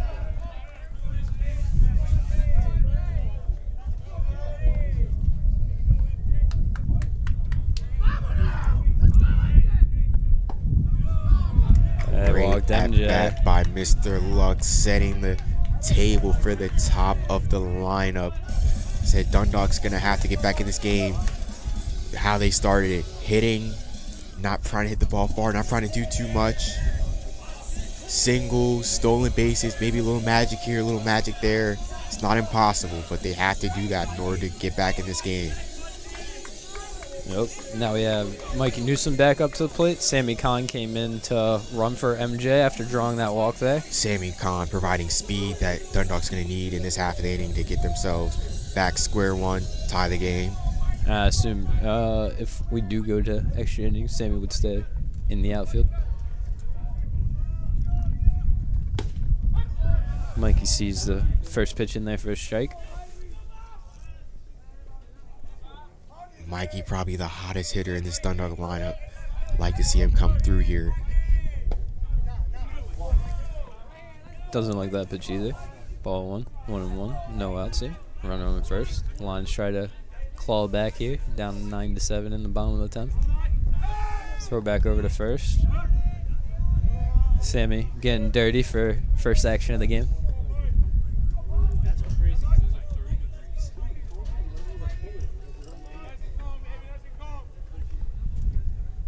Ooh. Healthy hack there by Mikey. Yeah, I think it was under that one. Yeah. Just a tad bit. 1-2 the count now. So you can see a two-strike approach here. Put the ball in play, make some things happen.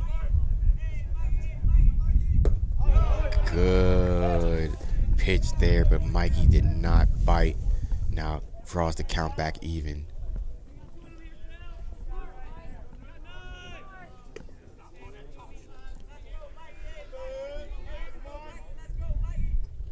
Ooh. Kind of twitched there, but let it go. Rightfully Works the so. count full. Hey, Bobby! Mikey here's worked himself in the full count. Let's see what he does here. It's a walk. It's a walk. Walk. It's a walk. It's a walk. That's a walk. It's a walk. It's a walk. It's a walk. It's a He's walk. on. It's a walk. It's a walk. Going through all the motions for what? Umpire gave no strike call. It was a walk. The runner shouldn't have had to been safe, but the runner is, due to rule, is safe Yeah. at second base. It's a good pitch by the Pointers pitcher there. Just didn't get the. If it wasn't a walk, he would have been thrown out. But you know, Yeah. you didn't have to slide. You're in there standing. It's a walk. No need for all the extracurriculars. This game is nothing without chaos, right? Especially this game, right? Chaos has been the theme here. Yeah, the tying runs at first now. Dundalk putting pressure on 0 the Pointers outs. here. Yeah, they are. That's his one step. They are not going away quietly here in the bottom of the 10th. Hector, deep ball. Center fielder's going to have it. Going to be a tag at second. Oh, what? It drops in. They crash into each other in the outfield. Miscommunication, and everybody's going to be safe. Wow. Wow, miscommunication. Off the bat, I could see the backspin of the ball was tailing towards right center, but it seemed like a pretty standard fly ball as an outfielder. But I guess it seemed like nobody talked. And we could look back at the end of the game and be like, that's it right there. If none of them touch it, it's not an error, right? Ooh. Because I think they ran into each other and just kind of dropped in between them. Yeah, I don't think anybody caught the ball really. As the Pointers pitcher will exit now. They have a pitching change here. And now look at this, Dundalk. Bases loaded, no outs. Down 2. Just a bit of miscommunication there by the outfielder as the pitchers change. That's in the outfield right now. That's a very awkward conversation between the right fielder and center fielder. Oh, sorry to interrupt you. Did you catch the number? I think I saw 20 something. I didn't see the other number on the new pitcher. I think it's 28. 28? All right, thank you. Yeah, it's 28. Brasher.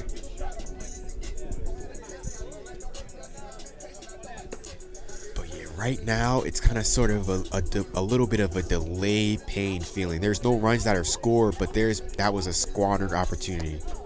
We've seen that a couple times here late. That play out in the outfield, and the Lions had a play where they miscommunicated on the ground ball. Nobody kind of bumped into each other, ended up not getting an out there. All those young people that might be watching, communication is a facet in every level of baseball. You got to be able to talk out there. Not even just baseball, any sport. You got to talk to your teammates. You got to talk. You got to talk. Know what other people are doing. You can't just read each other's minds and act like you know everything. Not only did they drop the ball, they could have gotten hurt on that play by colliding, by not speaking. And you never want to see people get hurt like that at all. Communication is key, and we've seen lack of communication sort of bite this team at both teams at times. Yeah, because the Lions had that same play, except it was the third baseman and shortstop going for the same ball. Communication is key. It is. It's kind of funny. These one team makes a mistake, and then it seems like the other team wants to imitate it. That's just the back and forth nature of this game. And it's only the first one. God only knows what we're going to see in the second game. Yeah. Looking forward to it, though. Bases loaded with no outs First, here. we got business here. Bottom of the 10th for the new pitcher, Brasher. Rafa, the perfect hitter for this spot. He's going to make the pitcher throw strikes, and he's going to put up good cuts there. Looks at strike 1. First pitch in there for a strike.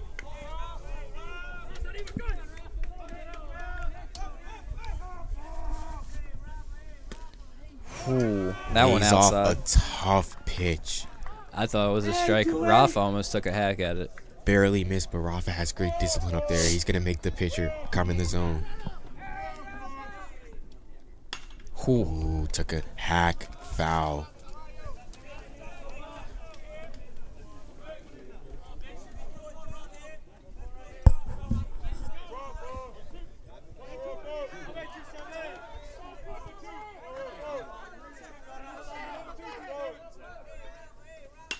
Ooh, another hack. Staying alive. It's not going to be easy to put Rafa away. The pitcher's going to have to execute his pitches.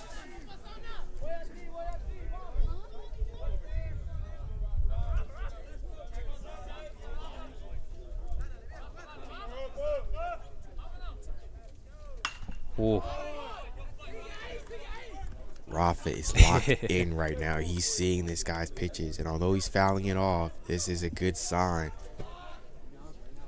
He's fouling off strikes, taking balls. He's just not getting the one he wants. Yeah. A little out of sync with his timing a little bit. Oh.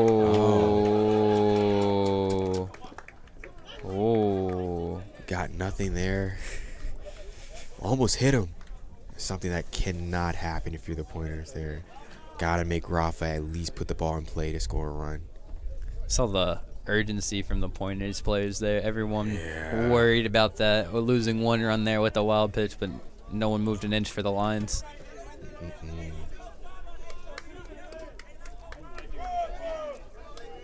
Rafa working himself back in this count. Now even. Oh, Chopper up the middle. Goes through. We're waving him home. You're up, standing. Rafa ends up with, I guess that's a double after the center Look fielder at missed that. the ball. This is why I said Rafa is the perfect hitter for this sort of situation, and he came through. Infield was in. It was a well-executed pitch. Rafa didn't get all of it, tapped his bat out there yet again, putting it right where the defense isn't. And that's the characteristic that makes this kid such a great hitter. He lays off the balls, he fouls off the strike, then he gets one and puts it where the defense is not. All around. It's hard to beat that. It really is, because that was a well-executed pitch by the Pointer pitcher there. But Rafa just coming in clutch for his team. And now Sam Ritchie has a chance to win the game for the Lions. All tied up. No outs still. Runners on second and third. Winning runs 90 feet away from the plate with no outs. And once again, small ball, getting the runner on, walks, all the other stuff, not necessarily hitting the ball far, just doing enough, putting the Lions in position to take this game. Just need a fly ball. Infield playing on the grass. Really just a blooper. Trying to keep everything in front of him, keep the game tied. A blooper would work here. Chopper to second. He drops it. Takes the out at first, holds the runner. I mean, they did what they were trying to do there. Yeah. Big hops from the second baseman. Ritchie trying to use that infamous Dundalk hop to win this game. Didn't quite get it high enough for the second baseman. Nice play by second to keep the game going here. Oh, now we have Devin pinch hitting. Devin Hollingsworth. Devin Hollingsworth. I like the selection here by backer. Hollingsworth is a hitter who hits the ball hard. And with the infield in, a hard hit ball here, we give Dundalk the victory here. Devin probably should have kept his mouth shut there. Heard him say, "It's low." Then the umpire rung strike up right after. A little bit of awkwardness there. Stays alive. Ball to the first. Keeps it in front of him. Throws it home. Dundalk walk it off. Let's go, Devin, as they charge the field. Wonderful game by the Dundalk Lions. An absolute heartbreaker if you're a fan of the Pointers. Like I said, the small ball stuff, just putting the ball in play sometimes is just enough. You saw it. Rafa just snuck one up through the middle, tied the game. Then Devin just tapping one out in play. First baseman couldn't come up with it cleanly, and Dundalk takes the first game in this doubleheader in exciting fashion, I might add. Phenomenal game to sit here and commentate here with. Phenomenal effort by the Lions. Haymakers thrown, inning after inning. They kept getting up and they kept fighting, and they have been rewarded here with the win. And the good times keep on rolling here for the Lions. You know, I asked you who ended up getting the win. I think Tershman ends up getting the win because he was the last pitcher, right? Yeah. It went from Shelley to Tershman, but everybody in that dugout can hang their hat on today because it took the pitching depth, it took some timely plays on defense, and it took some very timely hitting by everybody in this lineup to pull this one out. You know, funny enough, that was 10 innings. That was only 3 hours of baseball. We got through that, yeah. With daylight savings giving us another hour, possibly of baseball left, we could still get into, I think. But the second one is going to be, it's going to be a dogfight because both teams, I know, a lot of mental energy and physical energy was exerted in this game here. It's going to be interesting to see who's going to have the will to push out for game 2. Try to see if Dundalk can sweep or if the Pointers can, what's the word I'm looking for? See, Rally. yeah, or just leave here with a split in the game 2. See, Split the series. commentating this game got me losing a little bit of brain cells here. Well, now The ups and the downs and all that. Now it's time for us to take a break before game 2. I assume usually it's 30 How long do we have? minutes. 30 minutes? Yeah, it's Okay, usually yeah. like 25, 30 minutes. We'll probably be back out here getting set up again about 3:20. I assume 3:30. That would be my guess. All right, so we'll see you guys then.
We are back for game 2 of our doubleheader. You have the Dundalk Lions taking on the University of Connecticut at Avery Point Pointers. It's a mouthful. Yeah. Just been calling them the Pointers for majority of the last game. Yeah, probably saying that 10 times fast. The starting pitcher for the Dundalk Lions is Isaiah Coxon. Playing third base the last game. The mention leading off just like last game for the Pointers. In this 1-1 count. 2-1 now. After mention, we have Ward, then Rice. Rice, the home run hitter in the first game. New man after him, Burtnick, Kayado, Carew, Campbell, Burgess, and Macau. Complete the order. Now, after a long, grueling game that was game 1, what a thriller won by the Dundalk Lions, 10-9 in 10 innings. Let's see how the pace goes here. Might be a lot of fatigue on both sides for what was a mentally and physically exhausting game. First game of our doubleheader. Excuse me. Thought that was ball 4 there. Turns out to be a full count. We're here for the pitch. And that one's ball 4. Curveball missed high. There by Ice. Didn't really snap it down into the zone. I learned in the break that we are the first CCBC team to beat the Pointers. They took 2 off of Essex, took 1 off of Catonsville. Yeah, that's quite an accomplishment. They didn't make it easy. Oh no, all not that at baseball all. they played before us, they did not make it easy. Dundalk with a very quality win the first game against a very talented Pointer team.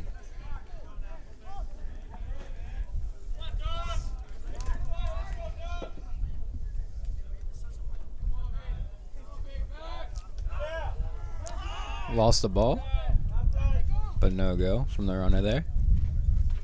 Ice has a little bit of I guess you would call it like a jump turn to his throw over there. Yeah. He kind of leaves both his feet and then pivots and makes the throw over. When I used to pitch back in high school, that was my go-to move, the jump throw. Ooh, laced at second, grabbed by Aldo, slipped going for the throw over, trying to readjust his foot. Gets the out at first. It's a good job there by Aldo over there at second, keeping his composure. Couldn't turn 2. Delivered a nice calm throw after slipping in the outfield, I believe. Trying to turn 2. Made a nice calm throw over to Lux over the first base to get one out. You know how it is on that outfield. There's kind of that like infield to outfield dip, I guess you would call it. Yeah. That tough. rim, maybe. Yeah, it's tough out there. Ooh. Yeah. Tried going to his left, then had to throw to the right, lost his footing, and then ended up throwing back to the left, carrying his momentum that way. After a long first game, Dundalk has some new faces on defense. Hadn't seen the first game. Sam Ritchie, still the catcher. You have MJ Lux now in the game at first base. Aldo Mercedes at second. Samonte has moved over from second to where he was momentarily in game 1, over to short, and Devin Hollingsworth replaces Ice at third as Ice goes into pitch. Some what's coming out of the Pointers dugout as that was called strike 2. Yeah, and then Gavin Chatton down in left, Hector Diaz in center, and Mikey Newsom in right. So same center fielder. Oh, tipped. Richie grabs it inside. MJ holds. Great play by Richie. Great play. Calmly picks the ball up off the ground, and when you're racing to get the runner at first base after a play like that, it can be hard to kind of pick up the ball. Sometimes you might mispick it, might end up being on the ground longer, and the runner might be safe at first. So I'm staying under composure, making a nice throw over to Lux for the second out of the inning. Although the Pointers are once again threatening with the runner in scoring position here. Put one up on the Lions early here in our second game. Burtnick sees that in there for strike 1. Nice curveball there by Ice. Really throwing the hitter off there. Hitters trying to find their gauge against Ice here early on.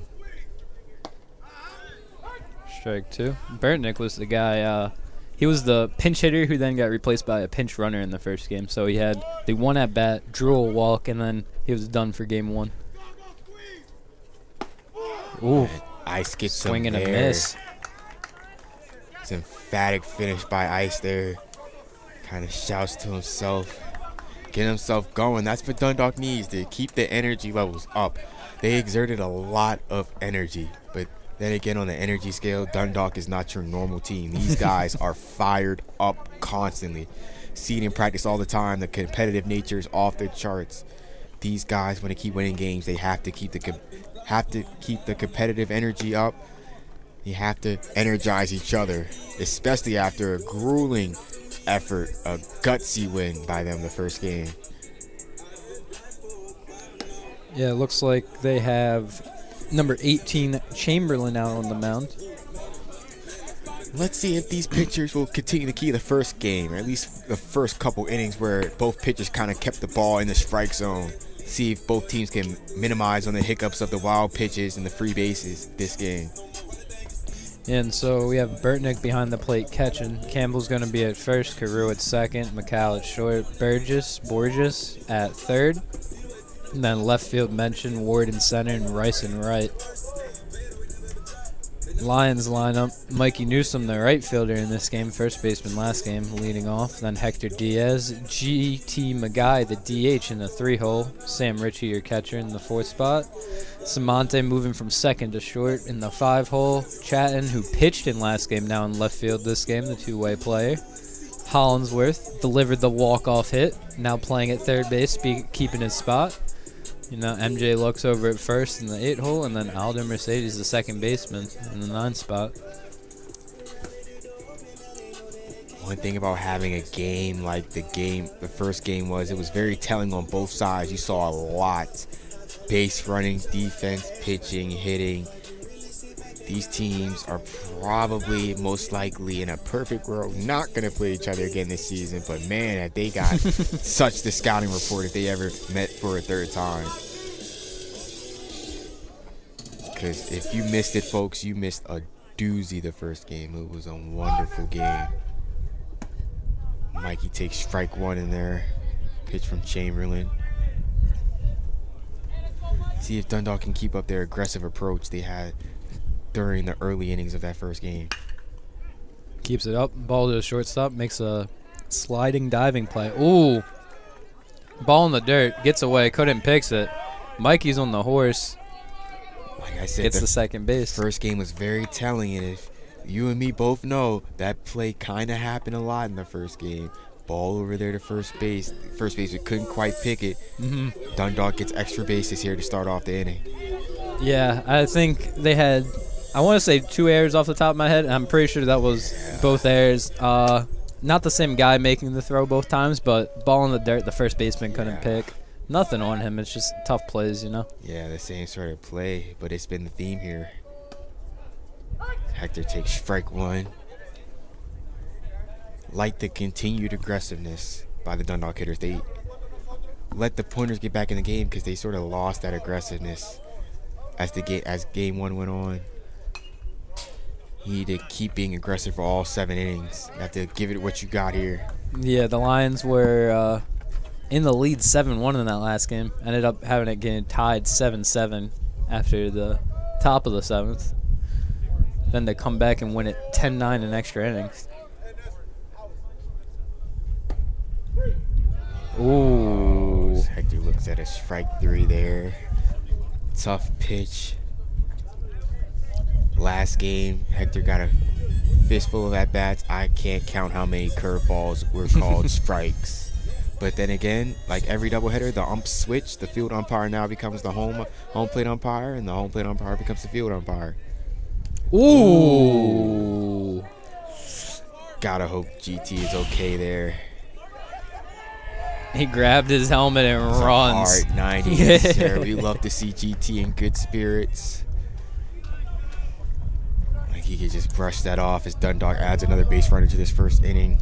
Yeah, just wanted to make sure that one doesn't get you in the head. Yeah, glad to see that he's all right. excuse me, brings up Sam Ritchie to the plate. Sam Ritchie hit a home run earlier today. We saw one of the many runs scored in that game. As that ball got away from the catcher, allowing the runners to move to first and second. And Sam Ritchie has ducks on the pond here for his early at-bat here. Couple RBI chances for him. I would assume Ritchie won't see this game out, right? Catching Yeah, it would usually be you hard don't. to believe. Yeah. Caught 10 innings plus 80 innings this game.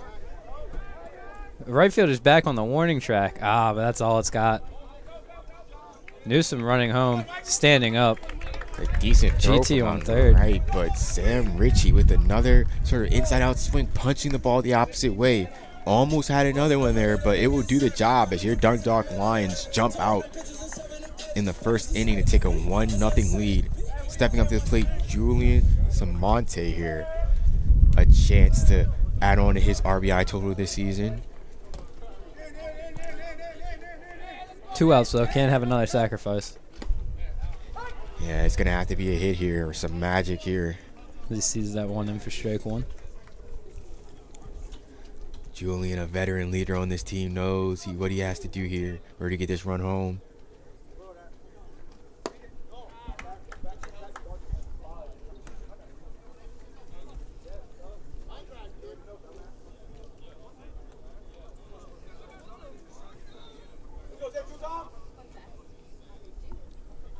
Ooh, And that hits Samonte.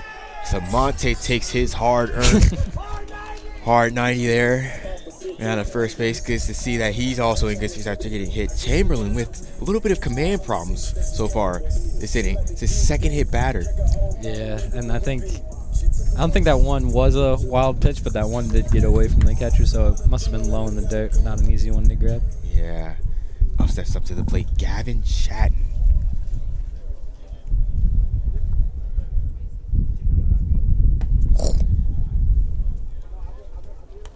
Chatton, a nice line drive hitter inserted in the middle of Dundalk's lineup here. Works gap to gap mostly.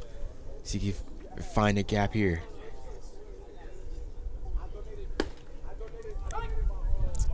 Sees that one in there for a strike.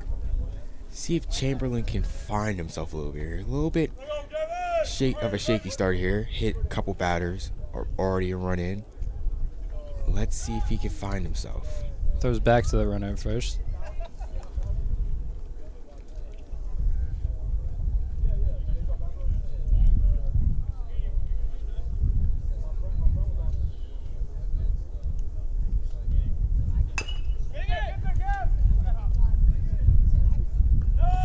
Ooh, good pick. First baseman made an adjustment there. Learned from previous endeavors. Made a nice pick to end the inning there. Dundalk, though, jumps out in front, 1-0 here. As we head on to the top of the second. Oof. Getting ahead of yourself there. Yeah. Oof, man. Second to top of the second inning. Second. That was 5-3, right? 5-3 on the put out. All right, just making sure.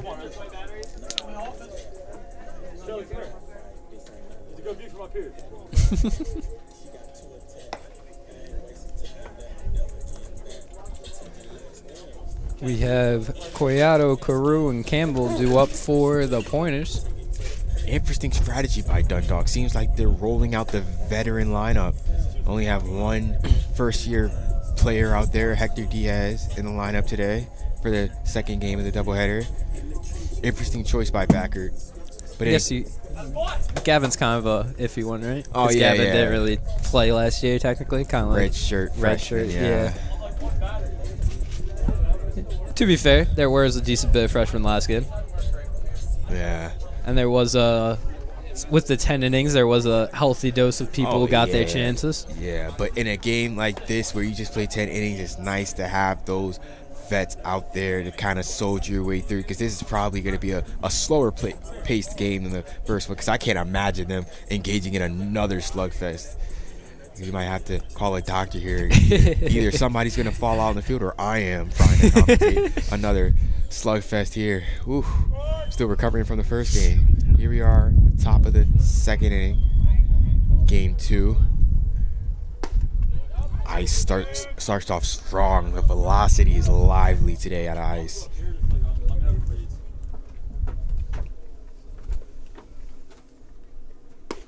Cool. Back-to-back strikes for us.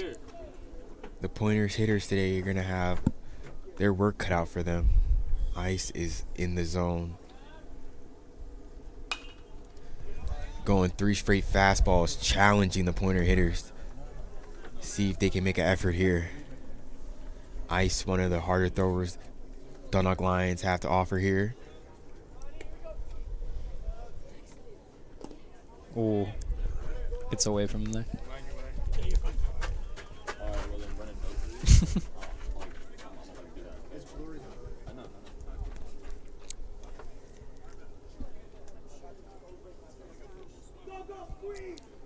Ooh. Foul.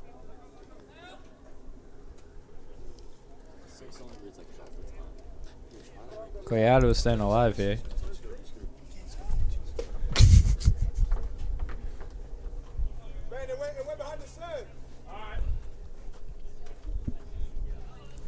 Interesting to see what pitch Ice goes with here.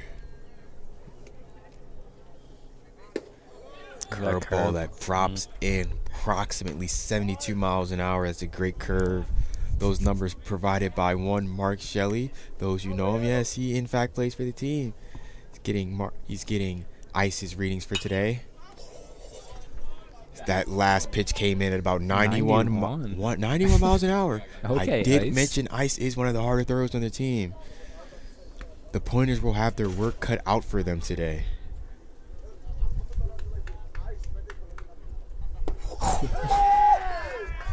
Hitter knew it there. It's going to be a tough day for the Pointer hitters here.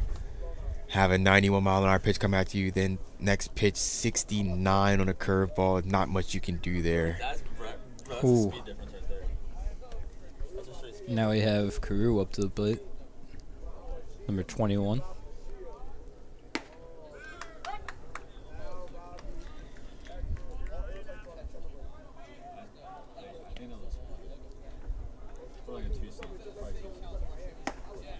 Ooh. I wish that one red. And that one was gas. Ice has the hitter down 0-2.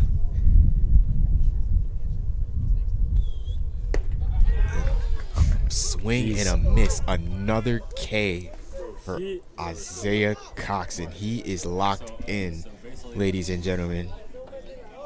Now we have Campbell, number 32, stepping up to the plate.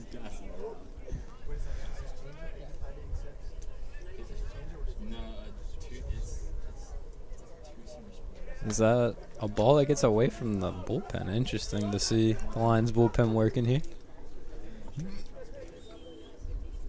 Curveball just drops in there. Started in right in the line of the batter's box. Dropped right in over the plate. It doesn't get that much better than that, folks, as far as movement. And if you didn't think he could do it again, you bet it wrong. He did it again. Kane comes back with that same pitch. You can only wonder what's going through the batter's head right now. Ooh, that's rough.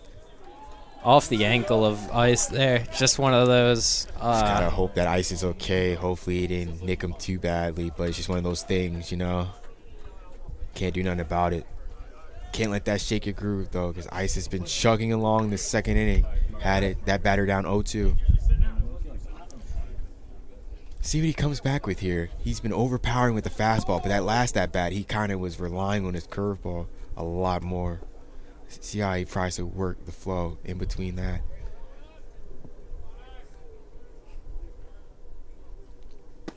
Ooh, That was the fastball. the runner goes. Splitter. Okay, so we've seen Ice at 91 with this fastball. We've seen him flirt with this curveball around 69, 70 miles an hour, and his splitter is at 83 for any college coaches that may be listening.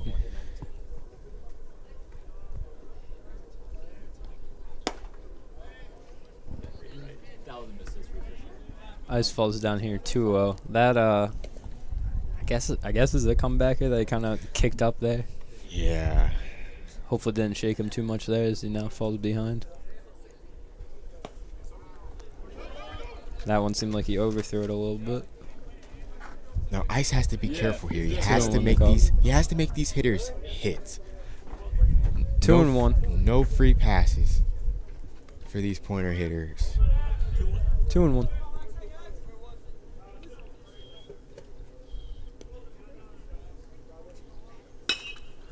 Out to right field. It's going to be a one-hopper. Mikey making the throw to the cutoff. Oh, not to the cutoff. Home. Runner didn't go. First and third now. What was the splitter 1-1? Now let's see what Ice does here. He has shown thus far he could throw you 3 straight curveballs and you're gonna have to deal with that, or he could just overpower you with his fastball, or he can mix it in both, working a little splitter action there. It's gonna be interesting to see how Ice approaches each batter here.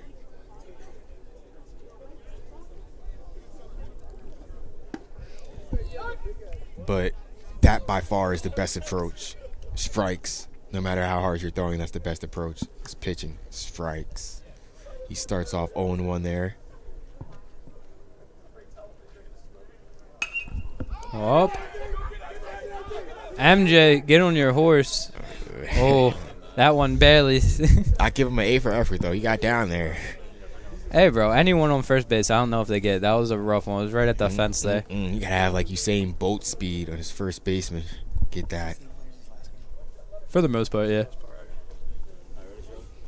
Ice has this hitter down 0-2. Interesting to see what he goes back with here. Guessing the fastball. There it is. Back to Ice. Maybe that might have been a split. There you go. Ice with some good work early on, keeping the pointers at bay here as we go to the bottom of the second with your Dundalk Lions leading 1-0.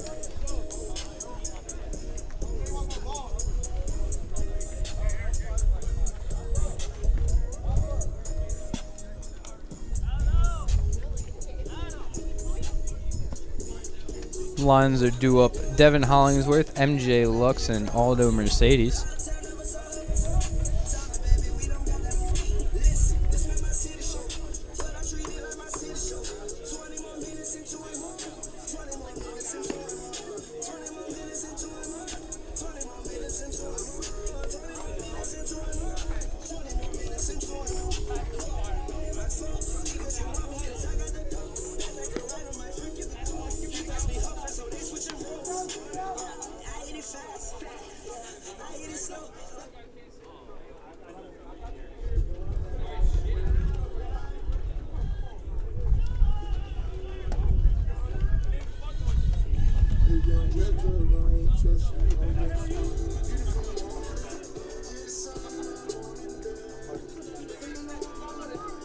We have 2 March Madness games going on right now.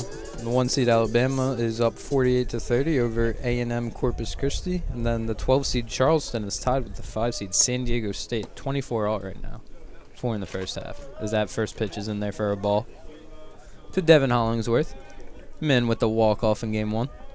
Yeah, big heroics by Ooh. Devin Hollingsworth as he shoots one to the first baseman, similar to how his walk-off hit was in game 1, but he's out at first base. This is a funky play. Off the first baseman's glove to the second baseman, back to the first baseman. However you get it done.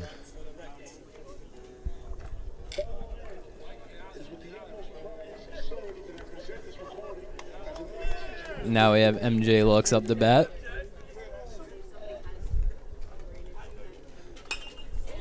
Fouls the first pitch off. Good aggressive approach there by MJ. He knows what he wants out of this righty, and he's not going to get cheated up there. MJ had 1 at bat as a pinch hitter in game 1. Drew a walk and was substituted for a pinch runner immediately after. That one's in there for 1-1.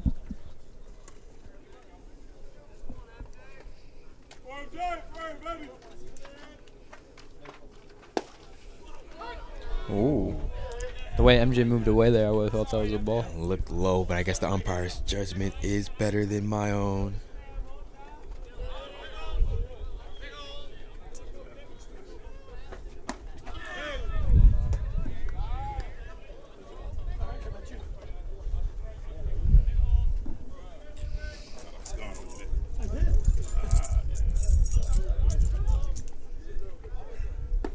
Ooh. Breaking ball that freezes Lux there at the plate. Very tough at bat there. Great executed pitch by Chamberlain. Someone I gave you right there. As Aldo Mercedes steps up to the plate. Aldo brings a lot of energy to the dugout. Brings a lot of drip to this swag to this team. Plays his heart out every day. Lays all on the line. He loves playing for his teammates.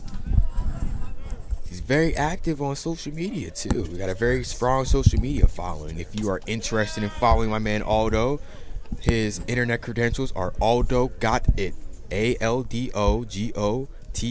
You should go give my man a follow. Brings all the swagger to this Dundalk team. He takes ball too. This whole team's on TikTok and Instagram and all Oh that, man, yeah, they're good. They're good at that. Like that's like their second calling outside of baseball, man. They are active on all them social media sites. Never been a social media guy myself, but I respect them. They're having fun with it. That's all that matters. Pretty good baseball players too. Sends a foul ball. Foul one out over the Pointers dugout over there. Aldo now has a full count on him. And for see how he'll approach this at bat.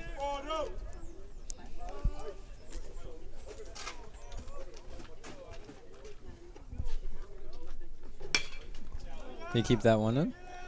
It's deep.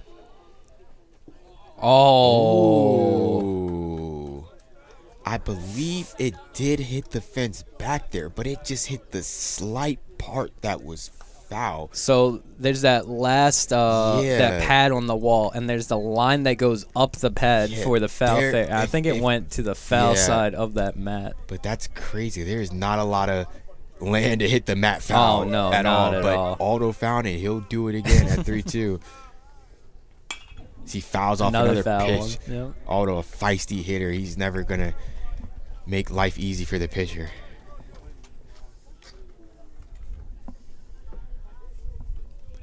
Kind of reminds me of like a leadoff guy before the leadoff guy. Ooh, Chamberlain freezes him with another curveball. Got MJ looking with the curveball for the second out and has now caught Aldo with the curveball for the third out. And we will go to the top of the third inning here in Dundalk. Lions keep the lead at 1-0. Seems like this game's going by a little bit fast, don't you think? Already kind of third inning, sort of? Yeah, there's only been 2 hits, I think. 3 hits in it so far. So both pitchers working somewhat efficiently. Chamberlain has found his groove after kind of a shaky first inning. Little few hits batsman. Run gave up. Seems like he's found his groove though. Should be a nice pitch. Should be a nice pitcher slow between these two pitchers. You say that. Watch there be a whole bunch of errors. Announcer's jinx. As old as time. I think we had a total of 5 errors in the 10 innings. That's why I didn't bring up earlier in the game the pinch hitting thing, because I was at Catonsville that game. Ooh, rough pinch hit. A pinch hit, 3-run home run. We ended up losing that game. It's tough. So I couldn't jinx the boys again. No, I couldn't do it to them. No, film for him. Oh, okay. As the press box gets crowded up here. Hey, you got man, room though. You have ice on the mound. You're gonna bring the spectators. People want to see this man pitch for good reason. Hopefully, you guys will see that. He has some great stuff, and he's gonna be bringing it to the table all game long.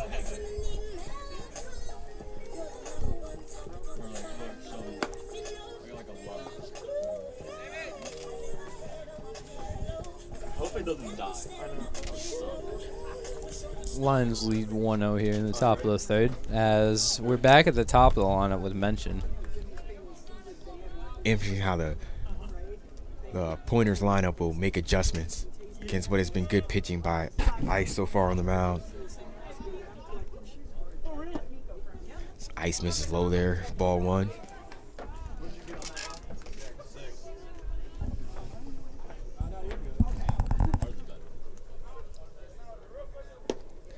Swing and a miss.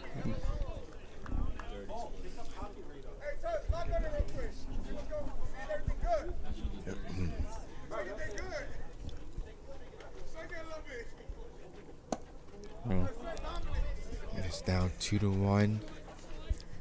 Hitters count for the leadoff hitter. Let's see what his approach is here. Ice will most certainly be challenging him here. The great pitch. And he does, and he slaps it foul. Be a 2-2 count. So if you're Ice here, what do you think? You have tons of options to try to put this hitter away. Which pitch do you think he goes with here? I'm being told fastball. Let's see. Wasn't the fastball. But that doesn't mean it won't be the fastball. What pitch do you think he will try to put this hitter away with? Now it's the fastball. Right? That was a waste one. Now it's really the fastball. And it was the fastball, and the leadoff hitter gets a piece of that. Do it over again. Full count here to lead off the top of the third.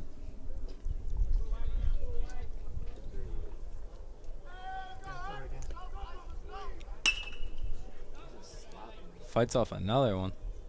Very stiff at bat here by the leadoff hitter.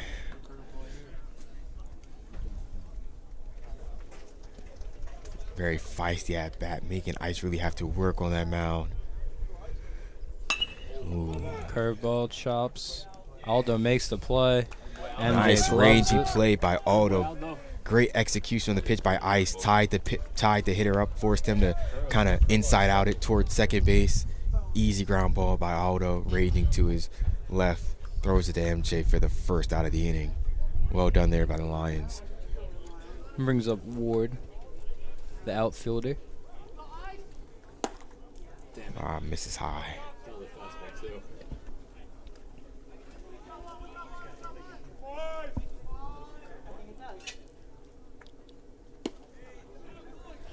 Ooh. Is that a slider I saw? Curveball, maybe. One of the two. All speed pitch. Umpire not biting on either. Doesn't like the fastball either. Fastball misses. 3-0.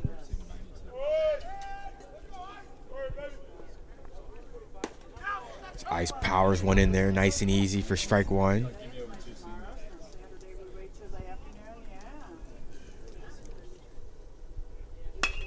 Oh. Aldo. There you go, Aldo. Nice. So there's an interesting second out. Ice firing the ball in, 88 miles an hour, squared up right back at him. Thought that he had the play, looked kind of casual, nicked off his glove.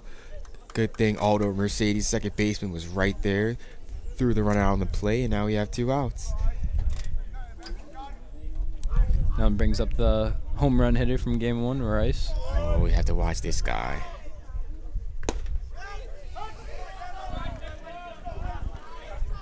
Ice, he's one of those pitchers, he's going to bring the velo, but if you're going to hit him, you're going to have to square it up. And that's not an easy thing to do. Ooh. Right fielder back. Oh, over his head. Good piece of hitting there. One hop off the wall. Wow, Holds him that to was a single. Great play. I don't know if it was intentional, but that was a great play. Somehow Mikey Newsom was able to hold the runner to only a single on that play. It was a scorching hit, by the way. So I had just mentioned that pitcher like Ice, he brings the velo. All you have to do is square it up. That's exactly what the hitter did there. Yeah, usually the ball's a one-hopper in the outfield in front of the outfielder. Oh, that yeah. one was off the warning track, off the wall, and then he was able to get that in before the runner could make it a second, or even try to. That worked out well for the Lions there on that play as Ice misses low for ball 1.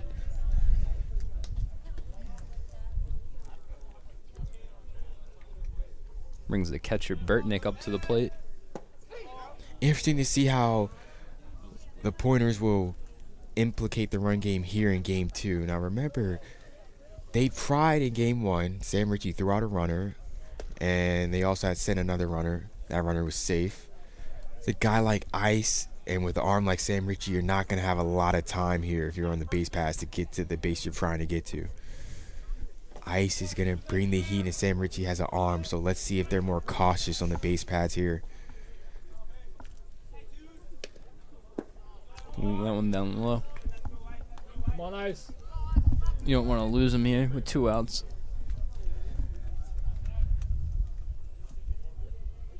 Wasting no time. Ice with a nice and easy delivery, fires in strike 1. Ooh. Checks on the runner. It wasn't a bad idea. Try to maybe steal a third out without having to throw another pitch. They're taking a Ice healthy will come lead. set. Ooh. Powers it back. See, There you go. I'm gonna have to hold what I was gonna say till maybe the end of the inning, possibly, depending on how this goes. Swinging. I don't want to jinx Ice here because he is rolling here. 3-2, 2 outs. Ooh. As the umpire did not bite on that pitch. That's Outside corner. the runners were walking like it was a walk, and the whole Lions defense was ready to come off the field. This is how you can tell Ice is locked in. As a pitcher, you get behind 3-0 and you can just groove 2 easy fastballs right there. They get back into the count, 3-2, and then you just missed on that pitch. Ice is in the zone. Ground ball to the shortstop, Samantha, to second baseman, Aldo, and we got him. He's in the zone when you can go from a 3-0 count and then groove 2 fastballs in there, end up 3-2, and then throw a hyper competitive pitch, I might add. Some umpires might call that strike 3, some not, but you just get out the inning, no extensive damage. Ice is on his A game today, folks, and we are in for a treat if that's the case. Continuing the rest of this game. Lions are up 1-0 here, with Mikey Newsom about to come up to bat, leadoff hitter. But then again, Chamberlain on the other side is no slouch, and he's going to make these Dundalk hitters work for everything they get today. Yeah, he had that rough, I guess you would say rough first inning. He kind of lost a few pitches, hit 2 guys, I believe. Yeah. And then that's how the Lions got their lone run, by just being able to hit a sac fly with a runner on third. Yeah, but despite that, Chamberlain has given up the less hits on a statistical basis. Oh yeah, exactly. he had the rough first inning, but he's gotten it back. He's in his groove too. Lions have 0 hits but the 1 run. So like the Lions incorporated some of the game plan I tried to talk about in game 1, sort of the small ball stuff, not trying to do too much, taking what's there. Sam Ritchie with a beautiful at bat, poking one out to right field just long enough to score the runner at third.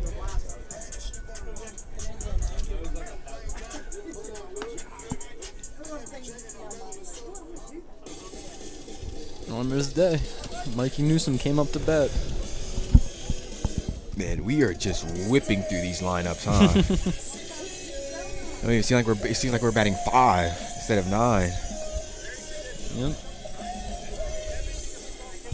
See if Mikey Newsom can start this inning off for the Lions here. As he takes strike 1.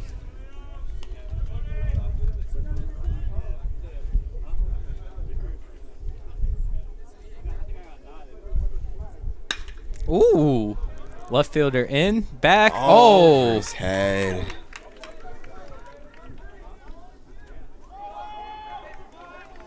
That's a stand-up double for Mikey there. Could have been an out. Tough play. Errors. Tough play. It's probably going to be ruled probably an error. Off the bat, it looked like it could have been caught, but it just, Mikey hit the opposite way with backspin, something that he tends to do a lot, judging from how he approaches batting practice. Line drive, backspin the other way. Backspin causes the ball to get over the left fielder's head. Mikey gets 2. Dundalk is in business early here. As Hector squares around, the bunt. Pitcher Ooh. makes the play, and the runner will advance to third. Good small ball being shown by Dundalk here.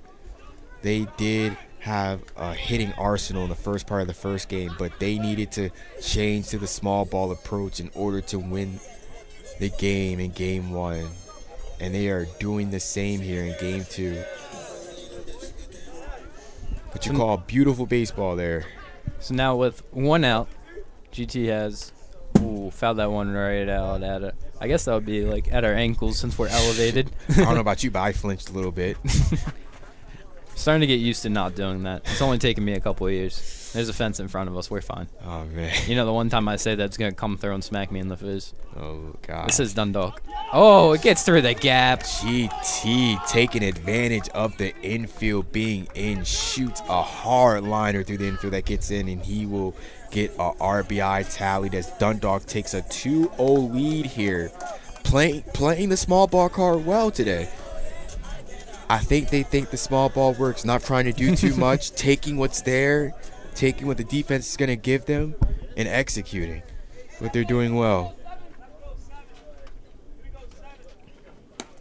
Richie loves that first pitch. Oh, yeah. Aggressiveness. GT's at bat didn't take long either. Might have been like 1 or 2 pitches.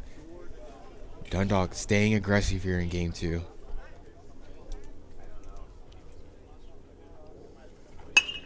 Ooh. Right at the pitcher. First baseman. Did he run out of the baseline? He is safe. The tag was not applied. No bias involved, but the tag was not implied from here.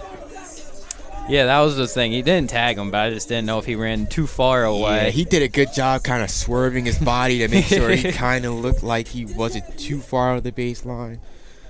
Another tough play by. Like you said, the one Ice had the one. Now they had both of them off the pitcher, and it's just like Baseball it's just funky. Is a very poetic game. You saw with Dundalk, the same thing kind of happened now with the Pointers. Same thing, tough play. Oh.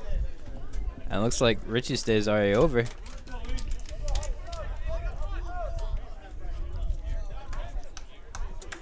Yeah, great day by Sam Ritchie. Put up some great at-bats today. Sam Ritchie for Sammy Khan. Do you know if Sammy Khan can catch?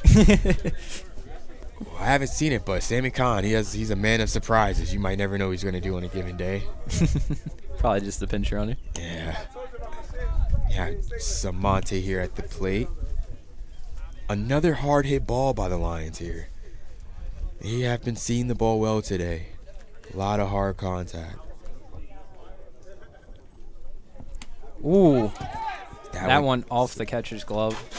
Runner's going to advance to second and third here. Samonte, no different to hard contact. He's another guy, line drive guy, loves to find gaps. Let's see if he can bring home some runners here, extend Dundalk's lead here early on in game 2. Either way, first base is open now. 1 out, 2 balls. Pointers defense still in as Chamberlain fires in strike 1.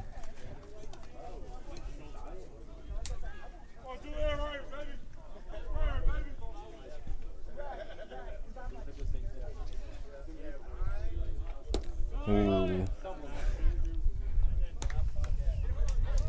3-1 though. Yeah, the infield's staying on that edge of the grass. They're trying to keep everything in front of them. Yeah, they're trying to cut down that runner at home. They don't want this game to get too far away from them. It's now a full count for Samonte. GT, decent wheels, not the fastest, not the slowest out He there. has sneaky hustle. You'll see him running, you'll be like, man, I didn't know he had that in him. Ooh. Strikes out as he Julian not happy with himself there. pounds his bat. It's a missed opportunity there.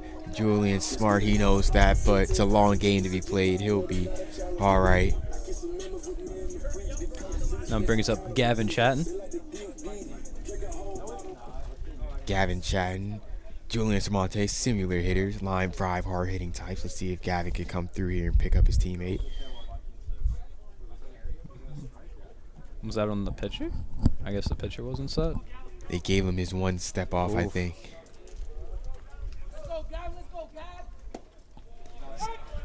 Chamberlain fires in another strike. Good response here by Chamberlain. Looks like he's been in a little bit of hot water early on.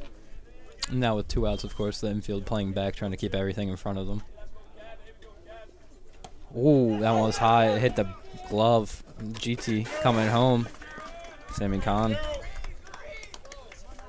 As they say, Gavin swung on the play, so it's 0-2 here, but the run does score, extending Dundalk's lead to 3-0 on the wild pitch. Let's see if Gavin can add one more to this lead here, or Chamberlain can get out this inning.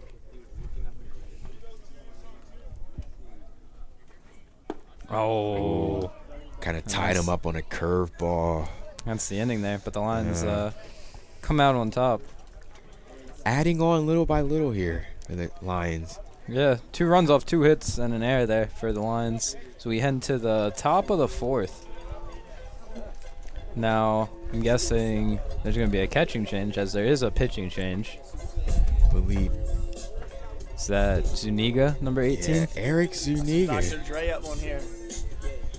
As we have our two-way star Mark Shelley out here vibing to Dr. Dre here as Al Lorenzo warms up out in the field, ready to throw some strikes here. Al, the DH in the first game, now pitching.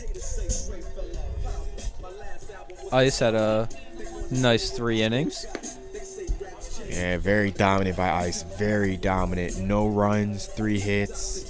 Yeah, 3 innings pitched, 3 hits, 0 runs, 2 walks, 3 strikeouts, 14 batters faced in the 3 innings. Solid day for the man. Him and Ben, both, I guess technically the starters, doing their 3 innings of work.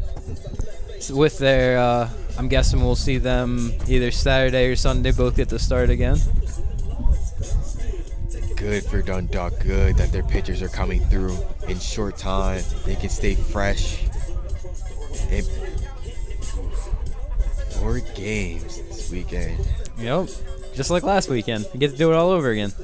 I mean, It's the fun of baseball. why not? The way Dundalk's been rolling these past couple games, why not keep it going, boys? 5 out of the last 4. Yeah. Wait, 5 out of the last 4. 4 out of the last 5. We're at last 5. Keep it going, boys.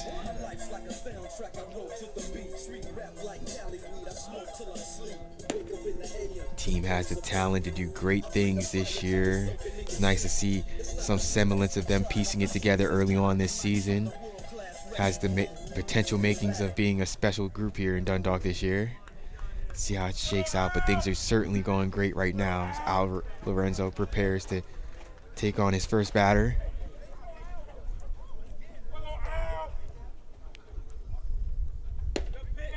Fires in a strike there. Al Lorenzo, like you mentioned, another one of those two-way talents we have here at Dundalk. Carew, the batter here, number 21. Ooh. It's high. It'd be interesting. I haven't seen Zuniga catch much. It's a very good defensive catcher. It's a real tough backstop back there.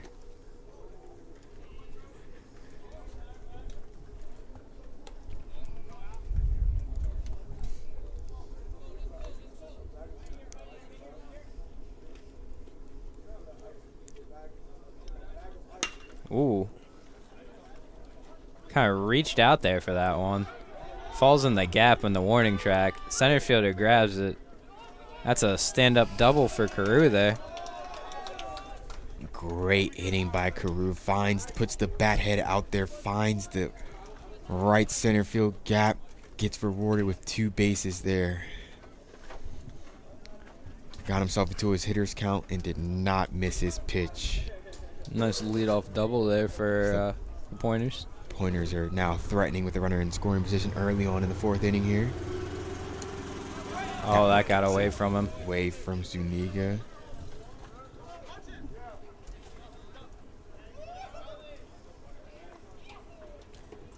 Lions here having to find their bearings here. Sometimes it can happen when you change pitchers. You got to find your bearings again, get that flow back.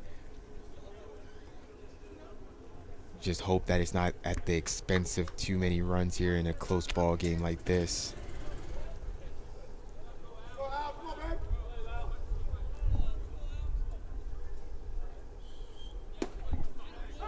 There you go. Great response by Lorenzo there, firing the strike.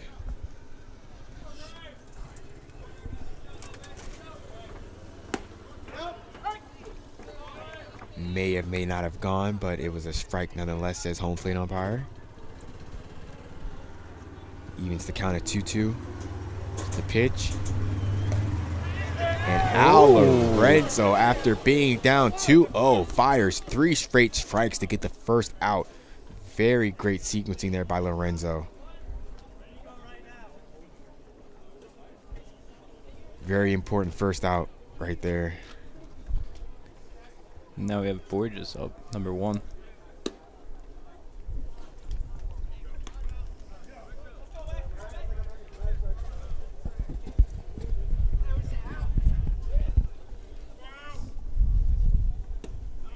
Ooh, fires in a strike there.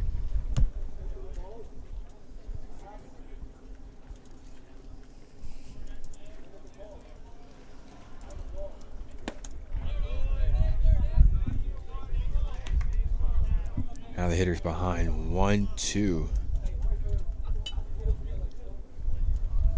Ball in play would most likely mean a run for the Pointers here.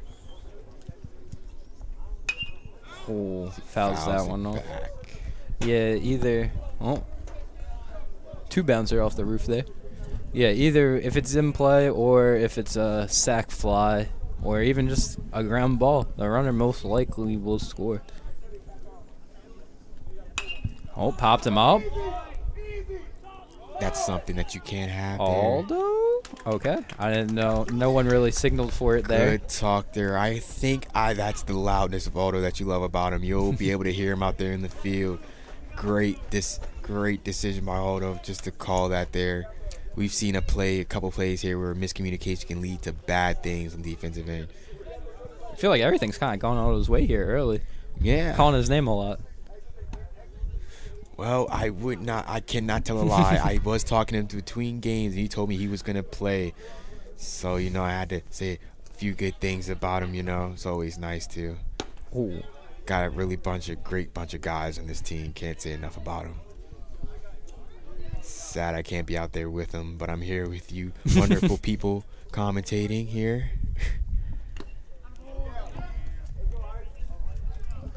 Since you can't help on the field, you're helping off the field. We appreciate it. Any way I can, man. Any way I can. These are my guys right here. It's better than me being up here alone. Ooh. Popped him up. Pitcher. Al's calling for it. Al got it. And MJ and Al might have a little bit of a conversation before they get back to the dugout there. Hey, we got the out. We move on to the bottom of the 4th. Al Lorenzo getting himself out of that jam. A little bit of a jam there. Leadoff double. The run did not end up scoring. Yeah, I mean, he got stranded at third over there. That's success, man. That is success. It's hard to do that at the college level, but he did it. Got the strikeout and 2 pop-ups. Great job there by Lorenzo. Yeah, and the funny thing being with that pop-up, it's never the pitcher's ball, but when your pitcher's not just a PO. He's a two-way. Yeah, so he's a two-way. He wants to field that like it's him. Like he's two-way the that's also a first baseman. Yeah.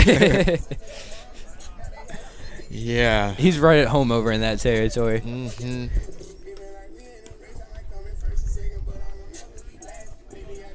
And so due up, we have Hollingsworth, MJ, and Aldo Mercedes.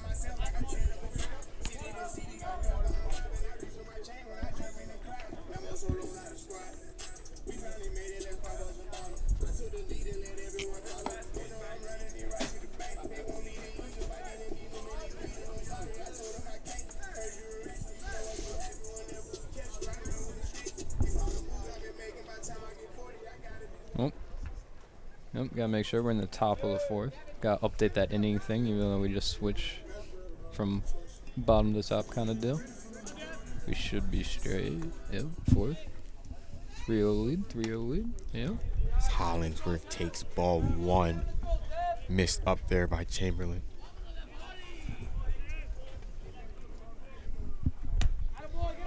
Chamberlain missing up again. Something about that release point. He has to find it here. If you missed game 1, Hollingsworth delivered the pinch hit walk-off for game 1. Great at bat. Almost had sort of a similar funky hit first at bat.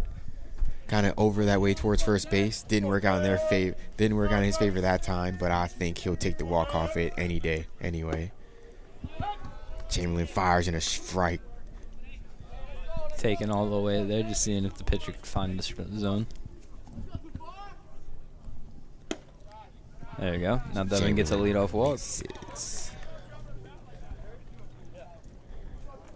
Brings up MJ Lux.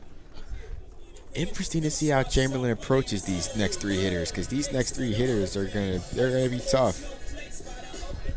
Well, you know, after this, since you know, Devin, MJ, Aldo, and you go back to the top of the lineup, you got Mikey again. They're tough. These hitters are no slouches, and they can hurt you in a lot of ways.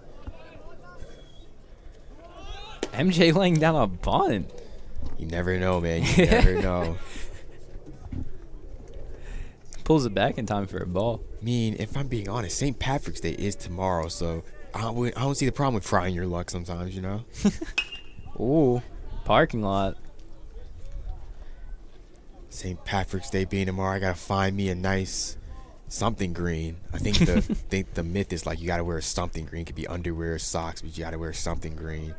Find me hopefully a nice shamrock. Last time I went, McDonald's told me their shake machine was not working. Questionable on my part, but I'll try to find another McDonald's this time. You a Shamrock Shake enjoyer? Oh yeah, I'm a big fan of. My birthday's in March. I'm a huge fan of Shamrock Shake. Very good fan of it. I gotta have it. Ooh, as MJ fouls one back, gets caught in the fence. Right in the fence. You think you got it up there, Rich? Rich looks something to hit the ball with. Smack. Oh, we're just gonna leave it up in the fence for now and continue play. Yeah, somebody will get it. We'll get it in between the innings. 2-2 count now. A full count now. Worried about Devin over there on first. I don't know. He's propping up over there, taking a good sized lead. I don't know. Could we see something here on the 3-2 count? Oh, there he goes. Oh. MJ fouls it back.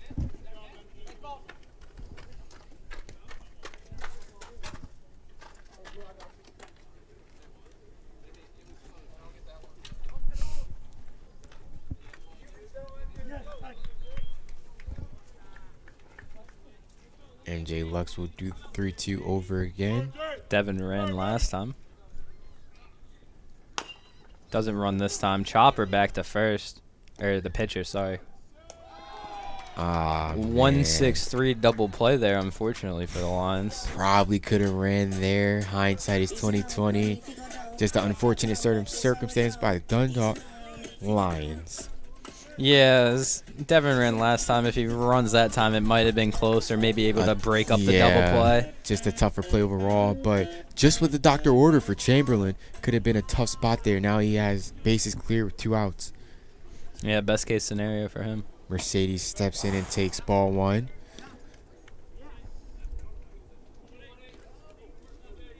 Aldo, the spark plug in this lineup for game 2. See what he can do here. Takes ball 2.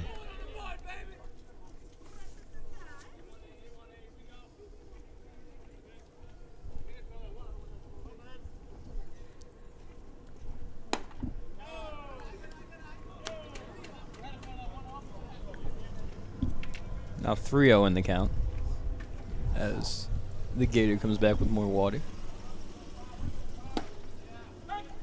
Chamberlain fires in a strike. Try to climb back in this count. Don't want to lose the batter here, but no hurt on his part. 2 outs. Fouled him off. Oh, it stays in play. Oh, the pitcher called for it. Pitcher takes it. Ooh. Like I said, these teams like to copy each other. Pitcher with the putout, pitcher with the putout. Ends both innings. 3-1 pitch there by Aldo. Pop up. It's got to sting a little bit.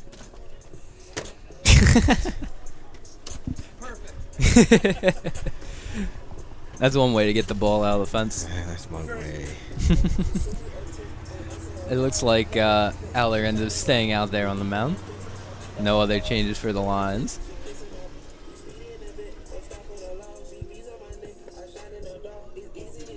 Lions hold the 3-0 lead here as we head to top of the 5th, right? Yep, top of the 5th, I believe. No, top of the 5th. Top of the 5th. Yeah, that was the bottom of the 4th.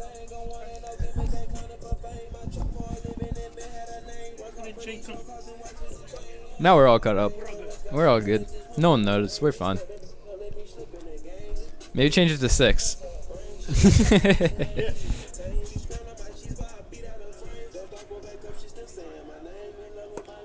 Oh. Lorenzo with some great momentum going from last inning. Leadoff double, gets 3 straight outs. See if he can keep up that mojo here in the top of the 5th. Both teams are about even in hits, but it's Dundalk that prevails with a 3-0 lead here in the second game of our doubleheader.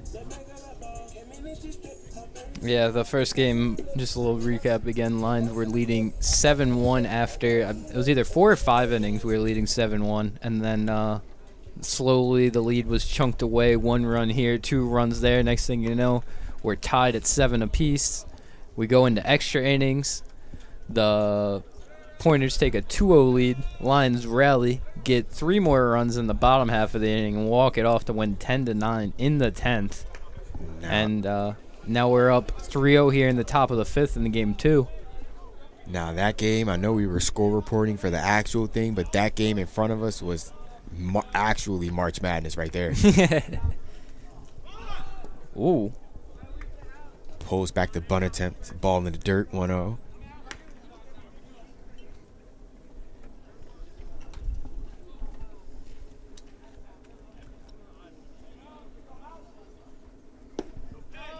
There you go. Good comeback there by Al.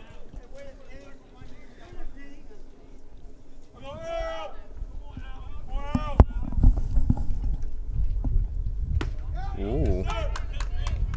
Surprised he held a swing there. Yeah, Al pulling all the strings, putting the ball right there, and let's see how the hitters adjust. Leadoff hitter mention.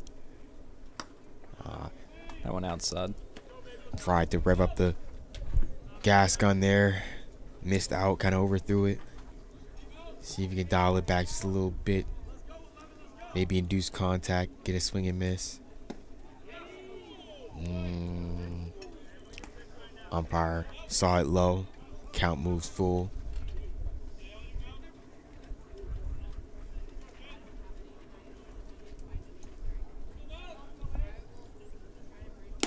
Oh. Wow, the great pitch. Full count. Stays composed, delivers a greatly executed pitch, gets the strikeout. Lorenzo rolling here. So we go through top of the 5th here. Yep. Now Ward up to bat.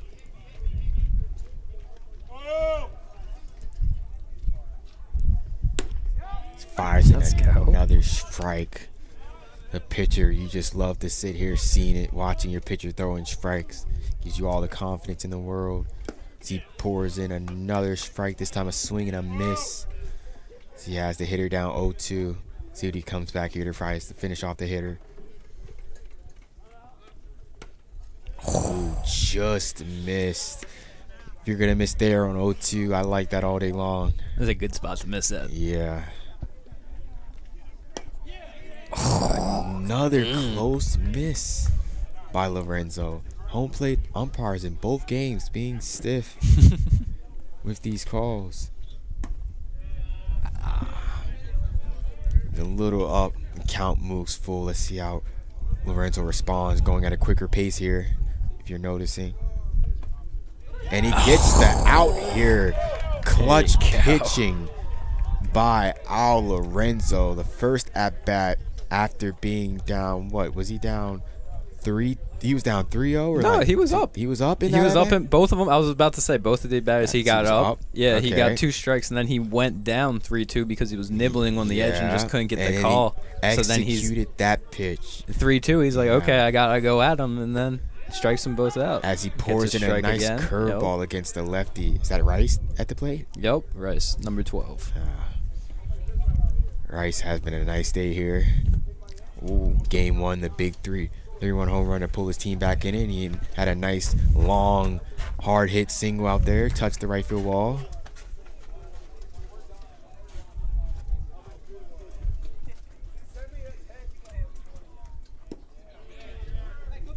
He might not be getting the calls, but Al Lorenzo is pouring it in the zone. All these pitches are nibbling and missing by just maybe an inch or two.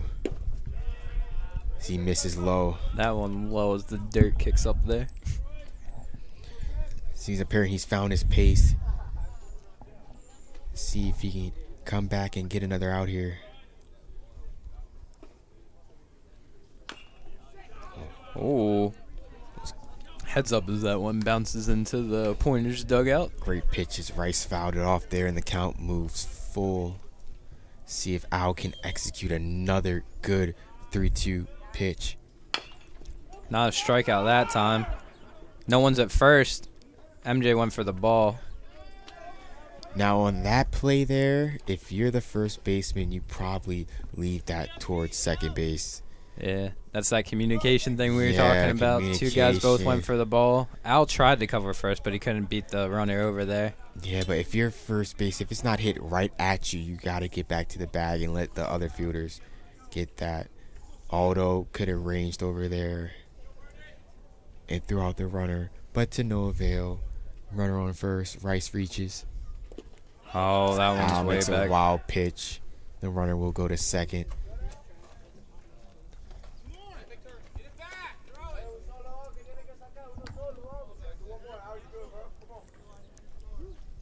Lorenzo needs to finish strong here. Great inning. Made another well-executed 3-2 pitch to get Rice, but just fortunately, defense couldn't come up with the play. Yeah, I was going to say, hopefully the defensive area doesn't mess with Al there. Just stays locked in. Gets the next guy. That one's fouled off, 1-1. And it's okay to come in the zone with these hitters. Foul balls do help in this situation. Try to get as many foul balls early in that bat as you can. That one down low. Don't want to put yourself in counts where you're forced to throw strikes. 2-1 count is not necessarily one of those counts, but it is, in fact, by definition, a hitter's count. Let's see what the hitter does here. Smacks it up the middle. A little left center gap, maybe. That's RBI Rice. single for, what was that, Burtnick? As Rice breezes home. I just alluded to, hitters counts. One thing is common in a lot of baseball all the years I've been. 2-1 counts, 3-1 counts, those are the damage counts. Or 2-0 counts, 1-0 counts. You don't want to be in those counts if you're a pitcher. Want to stay away from those as much as you can. 2-1 counts, hitters that might not be as aggressive are aggressive in those counts. You saw it there, 2-1 count, hitter is aggressive, shot one back up the middle. Now it's a 2-run game. I was wondering what that sound was for a second, but once I took the headphones off, I realized it was the train horn going off. Thought it was something coming out of the dugout. Ground ball to short. Oh, airmails it. Runner's running home. And No, they hold him gonna up. be holding. Takes a big turn and then holds. Once again, the defensive woes for their Dundalk leading its ugly head. Have to shake this off.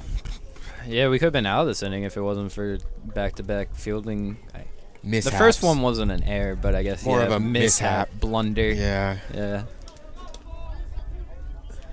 So now we have Carew up to bat. First base open. 2 outs here the whole time. Now it looks like we have, is it Sampson warming up in the pen? We saw a little bit of Sampson kicking around in the pen in game 1. Looks like he more likely will find action in game 2. We hope Al would get out of this. He was dealing beforehand and then just those blunders. Oh yeah, if Al can get out right here, it would be a success. Not a total success, but it would be a win nonetheless. Way to keep the ball in front of you. Good stop there by Zuniga. That's what he provides to this team. A great defensive catcher. It's going to be hard to get one past him. 3-0 here. Al needs to climb back in this at-bat here. Ooh. Just misses. Now bases are loaded. You got nowhere to put them. Hey, you got an out at any base. Rico coming to talk. It's a good talk by Ritko.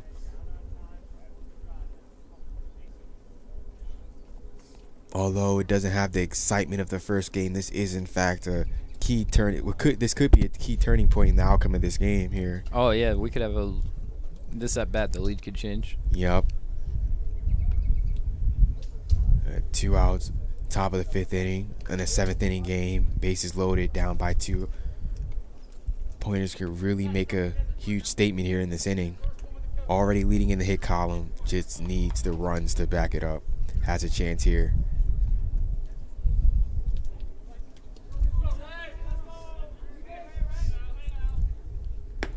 Ooh. Ow, misses. Like to see him calm down a little bit, see if he can find the zone here. He has to. Can't give them a run. There it goes. Ooh. Umpire doesn't bite. It's a dangerous spot here. 2-0, bases loaded. I think a fastball's almost coming here. It does. It does. Okay. And Al gets it. He gets it. I thought he wasn't going to get the call with how the umpire waited to give that strike signal there. 2-1 the count. 2 outs. Bases loaded. Fouled off. Fouled off back towards us. The count is even. Al has been doing well in these counts, these even counts, full counts. Let's see if he executes one more good pitch to get himself out this mess.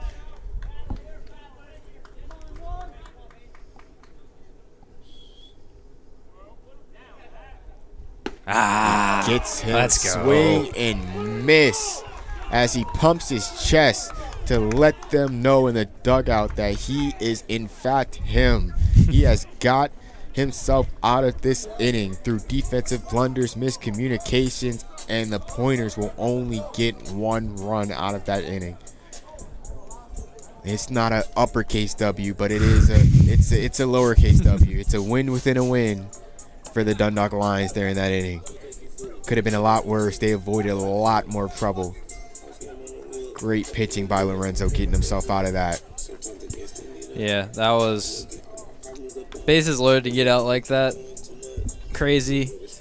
I mean, to believe it or not, that was avoidable, honestly. The one run, the third batter could have been out. It could have been a 1-2-3 inning, but instead with 2 outs, we end up with bases loaded. Give up 1 run, get the strikeout in the end. As a pitcher, that could mess with your head. Like, man, I just was almost out the inning. Now it's bases loaded. Now what?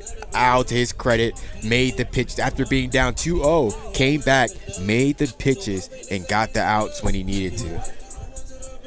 Yep. Sometimes you may not be able to you might not be able to stop yourself from bleeding, but to limit the bleeding itself is a good trait to do that with. Now let's see if the Lions can add on some runs here. Runs in this, well, I guess in the totality of today, runs can go a long way. So you just get them when you get them whenever you can. You have Eric Zuniga batting here. Some country music. Huh? Did I mess something up? Eric, being from Texas, didn't come across as a country music guy, but you know, I respect it. He swings and misses. Strike 1. Shouldn't Mikey be up? And strike 2. Like we had a defensive change. Darwin Reyes is on deck as well, so might be a defensive change there. Something. I might have messed something up then. I don't know. I'm confused how Zuniga's batting. Might go have to check on that. Comes the pitch by Chamberlain. In there, strike 3. A well-executed curveball by Chamberlain freezes Zuniga at the plate. The Retrievers have their first out here in the bottom of the 5th. Curveball has been working well for Chamberlain today. Froze a couple of Dundalk hitters that pitch. Darwin Reyes steps to the plate. Fouls it back. Strike 1. Darwin Reyes out of New York, New York. Uber talented outfielder here in Dundalk. Power speed type guy. Somebody to keep your eye on. As he takes strike 2.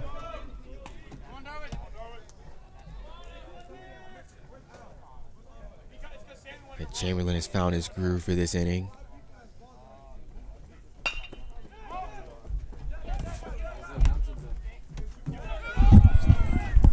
Darwin fights one off the third base. It's an error on the put out, or the attempted put out by third baseman. And Reyes will get to second on that play.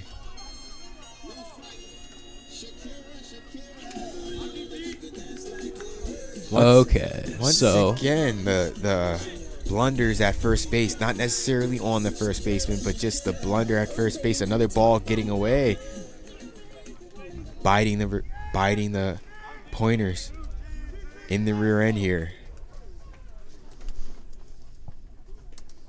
Okay, so I figured out what the problem was. As GT with a high fly ball in the left field, and it hits the top of the wall. Darwin trying to score running around down, and he is the ball safe. gets past the catcher. And GT is at third. What a hit by GT McGuy. Wild. He is him, folks. If you remember correctly, GT almost won the game with a fly ball like that in game 1. Hit a high fly, towering fly ball to deep left that was caught. This one was not caught. Wonderful to turn the hips on that ball. Just missed a home run by inches. Hit the top of the wall in left field here in Dundalk. Ends up on third base scoring a run, and Dundalk pads their lead here as Sammy Khan steps to the plate. Umpire wiping the dust from his eyes as the Pointers manager comes out and will make a pitching change. It seems like Chamberlain's day is done.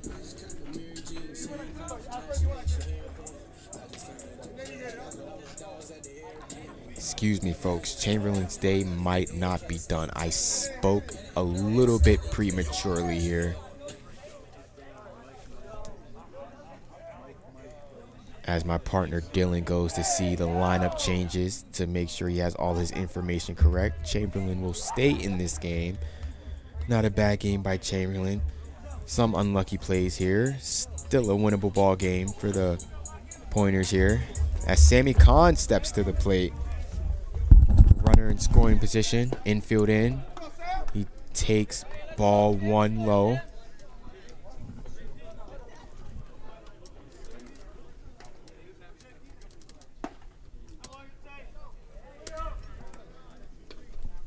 Alright, I'm just catching up on the stats here.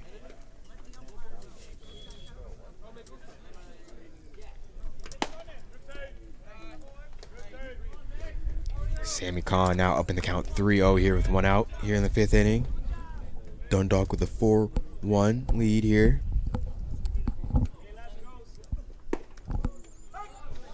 Takes strike 1 there. Chamberlain needs to come back here in the worst way here. Alright, sorry about that. The overlay wasn't updated as I had to figure some stuff out. Sammy Khan lifts a pop up behind the plate that is not caught. Be a foul ball, and he'll get another pitch. That one stayed in play there. Could have made a play on it. Count runs full. We have some movement here in the Pointers bullpen. Chamberlain's day is nearing an end here. So what ended up happening was when the pinch runner came in, Newsom and Sammy came in for Sammy, and Zuniga came in for Newsom technically. So Sammy Khan went out in the outfield. So he fouls that one off in front of him. So we missed that one. That's why the confusion with why Zuniga was up to bat in Newsom's spot, thinking Newsom would still be in the game. They switched. The catcher ended up going to the one hole in the batting, even though it was right fielder before. So they switched positions and spots in the thing. Caused some confusion. Now we're all caught up. As the full count pitch comes. Ooh. Swing and a miss. Wonderfully executed pitch by Chamberlain. Now he's only 1 out away from getting out the 5th inning. That's rough. You wanted to get that in play, maybe get a sacrifice, if anything. And now we have, another one. Samante is no longer in the game as we get number 17, JP Morales. JP Swings at the first taking a pitch. hack, setting it foul.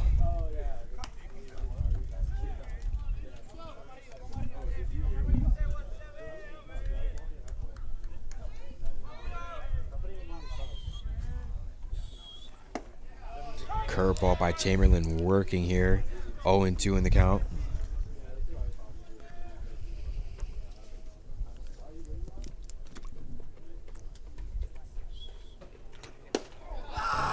Unfortunate. Was that Chamberlain with the emphatic scream coming off the mound? We love that energy here. 3 straight strikes for him to get JP down there. Baseball needs more of that energy there, that passion. This is a very passionate game we're playing, as Sampson will replace Lorenzo on the mound for the Lions here in the 6th inning. Yeah, it looks like Aldo's moving over to shortstop with JP staying in the game. I'm guessing. No, JP at short. And we have D'Alfonso in the game. Okay, so never mind. And D'Alfonso. So we have Aldo staying at second. We have JP at short. Darwin moves to center. Nope, Darwin was already center because he got Hector. D'Alfonso in right for Khan now. Oh, Sammy Khan's day was short-lived.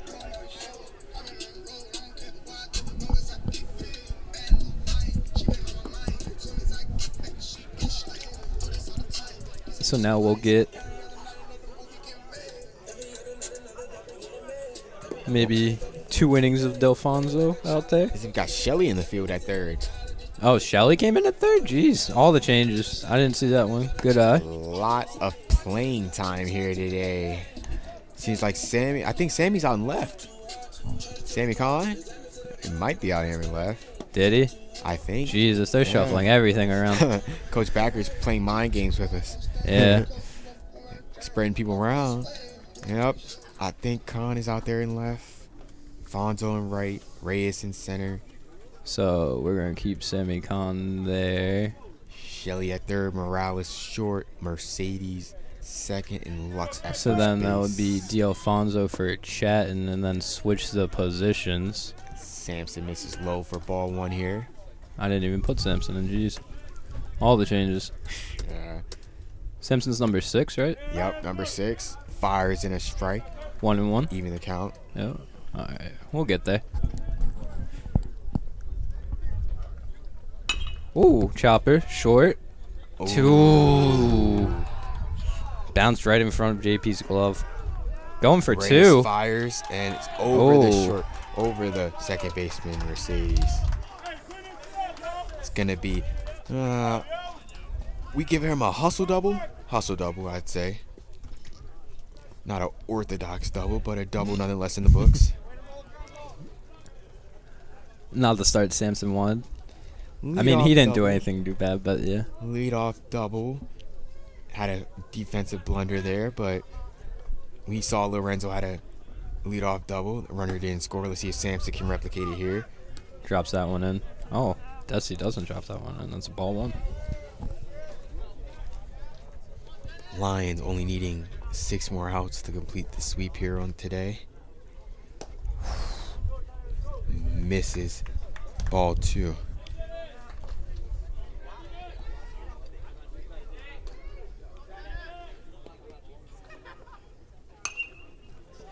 Foul back. 2-1.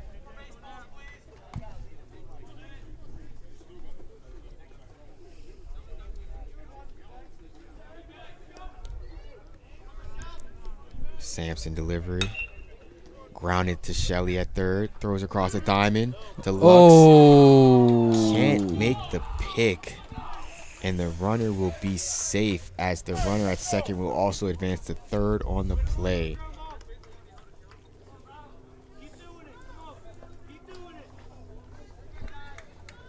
Sampson getting some unfortunate luck from his defense so far. Yeah.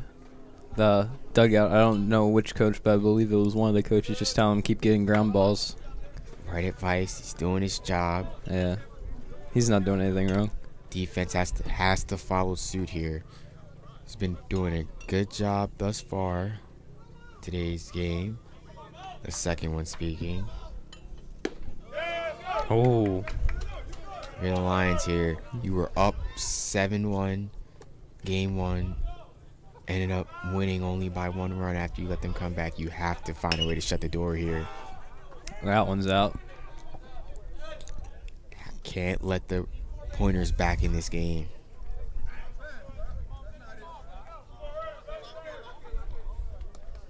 Sampson has the hitter down 0-2.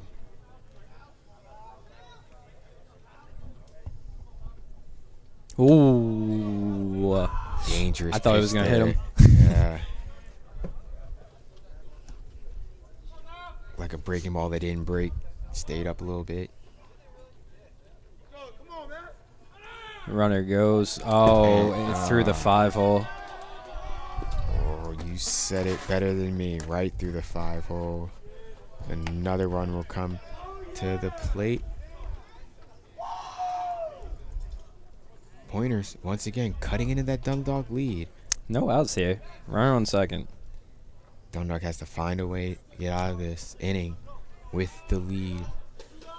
Set up a 7th inning where you need 3 outs. One in the dirt. Sampson has to find it here. Don't want this game to spiral out of control. Dundalk seemingly lacking energy in the dugout. Ooh, foul ball. All I hear is I'm surprised you hear anything. I mean, over Dundalk side. yeah, I'm saying I don't hear anything from. All I hear is the Pointers dugout. That's what I'm trying to say. They have gone made quiet. it a point where if you're in the dugout, they need steady energy. Like I said, I felt like the energy dipped off a little bit when they got up, and they allowed the Pointers to get back in the game. They need to have the same energy here. I know it was emotionally exhausting that first game, but they need to find something here. Full count.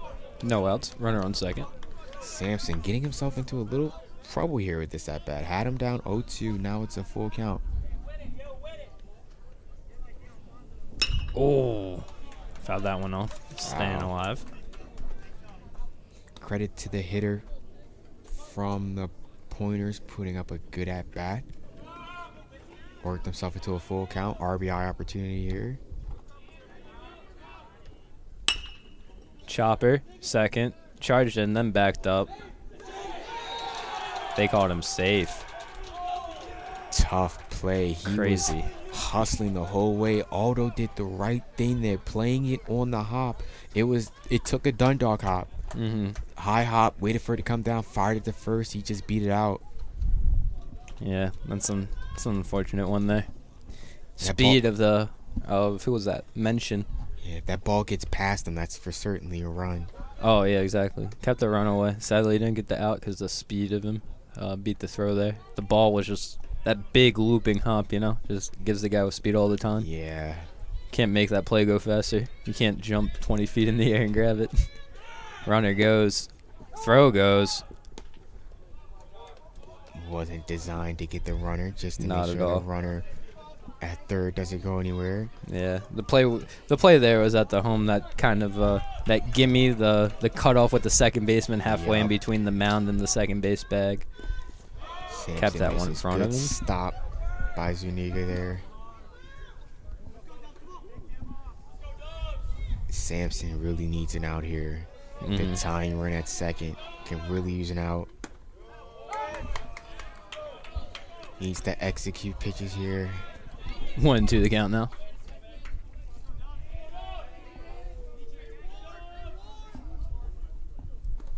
Oh, Good stop.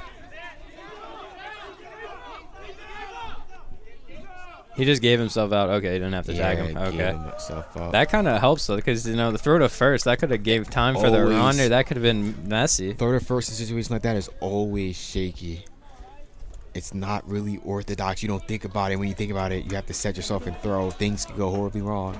Here comes Rice, is it? Hitting? Yep. Well, popped him up. Foul. Shelly's Shelley under has it. And Yeah, makes Shelly. the Let's out. go. Important out there for Tyler Sampson, provided by Mark Shelley, ranging over in foul territory. Oh. Great job by Shelley there. Pitcher needed one, and Shelley went out there and got it. Now there's 2 outs. 2 pitches ago. Yeah. This was a totally different thing. Now there's 2 outs with runners on second. 2 pitches ago, there was no outs. Baseball comes at you fast. That one comes in for a ball.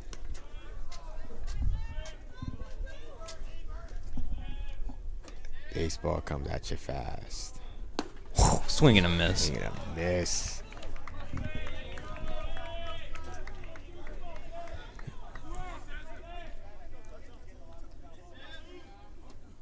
Whew. Let's go, Samson. Is 1 out away from what should be an electrifying reaction from the Dundalk. 1 strike. From the Dundalk dugout right here. Oh, he calls time and the ump grats it to him. That's crazy. I feel like a lot of, because you know what the pace of play and all that, I feel like a Yeah. lot of batters give that time signal and then they're just like, oh crap, the pitch is still going to come. He's not giving it to me. Seen that a couple times the first game. Somebody asked for time and they didn't get it granted. We saw it a couple times over the weekend before this as well. Let's go, Samson. 2-2. 2 outs. Runners on second and third. Oh, good my God. stop Zuniga just by saved a run. Zuniga. You cannot put that in a stat, but that right there is just beautiful right there. That man laid it all out on his Saved side for a that one. run. That's a run, though. Yeah. You got it. Standing up. Fortunately, that's a run.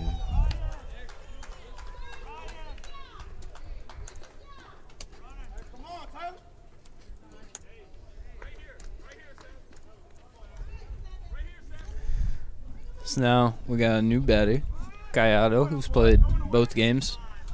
1-run ball game here. Yep. If Dundalk can escape with the lead. 4-3 game here. 2 outs, first and third. Here in the top of the 6th. They only need 4 more outs here. We have a pinch runner.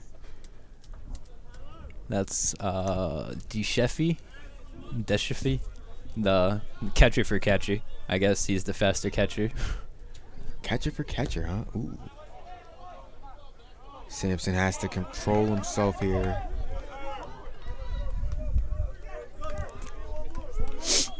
He cannot afford to give the Pointers another run here. He runs. He just lets him go.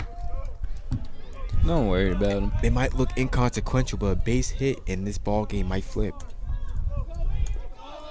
Really important at bat here. Fouled him up. Shelley again, Shelley maybe? has a play in the third base and gets him out of the inning. Great work there. The defense giveth, the defense taketh away, as this phrase goes. After a few defensive blunders, the defense comes in clutch to help Sampson out of that inning. He has been hit, but he has not been knocked out. Dundalk will go to the bottom of the 6th, up by 1. 3 more defensive outs away from what could be considered, if they get to 3 outs, an impressive sweep. This team that we're playing, the University of Connecticut at Avery Point Pointers, as my partner mentioned earlier, they beat CCBC Essex and Catonsville. They beat Essex twice. And Catonsville once. And I believe one of the games they mercy ruled Essex. It was like 14-1, and the other was 8-1 or something like that. Impressive. So, folks, keeping score at home. This team that we're facing today is not a slouch by any means possible. This is a very impressive outing today by your Dundalk Lions. It's kind of giving off the true potential of what this team could be if all parts just go well, you know? Yeah.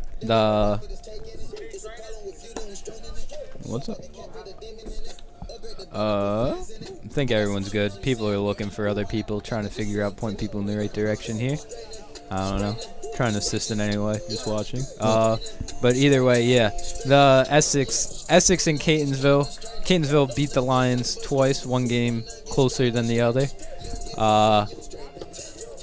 Haven't played Essex yet, but sports, you play the similar opponents. It was like, if we beat this guy and they beat them, we should beat them kind of deal. You know how that goes. It gets tricky when you play that game, but yeah, it's like technically this team should have won the Super Bowl because they beat the team that won the Super Bowl, Yeah. But if you can get these two games here, you have to be feeling good about yourself if you're a supporter of the Lions here. As Anthony Delfonso steps to the plate. Anthony Delfonso, freshman out of Parkville High School. First team all Baltimore County talent in high school. A good all-around outfielder. Another great pickup by Backert. Local guy here. Getting his first at bat of the day. Anthony, a feisty hitter. Likes to fight a lot. Wouldn't be surprised if he goes opposite field here. Swinging at the first pitch. Very aggressive. Anthony's not going to back down the box.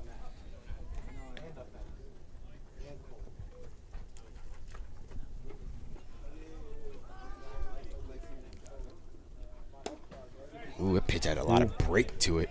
Kind of started out other side of the plate, broke kind of right back down and in. Delfonso's back knee laid off of it. Fouls off another pitch. 1-2. Yeah, I don't believe we mentioned it, but this is a new pitcher than Chamberlain. I believe his name is McCullough, if I didn't butcher it. Number 31.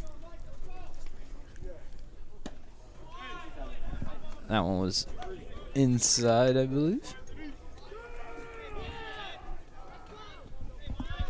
Side to Delfonso. Count is even. Another one inside. The count's full.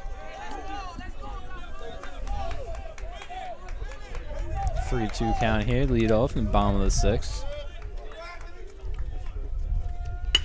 Oh, that one is a shot hit to the gap. Right center field off off the the top of the wall. It's a great stand-up double shot by Anthony Delfonso as he does his thing at second base. It's double Selly. Well deserved, sir. That was a great at-bat. Got his pitch and did not miss. Great leadoff double there by Delfonso. Possibly a big insurance run that could go a long way here as Mark Shelley, another Baltimore County product from Sparrows Point. It's also a former pointer. Steps up to the plate here. Me and Shelly both. Ooh, ball outside. Many moons ago, though, for me.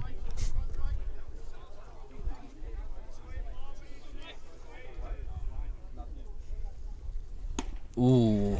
Takes a healthy hack there. Ball just dropped out under his bat there. Shout out to my boy Richard Sammy, who's watching at home. Texting me throughout this game. He says my commentating skills are well. I guess I'm going to take his word for it. I hope Sammy says mine are good as well. Love Sammy. Hope he's doing good. Shelley takes strike 2 here. Down 1-2 in the count.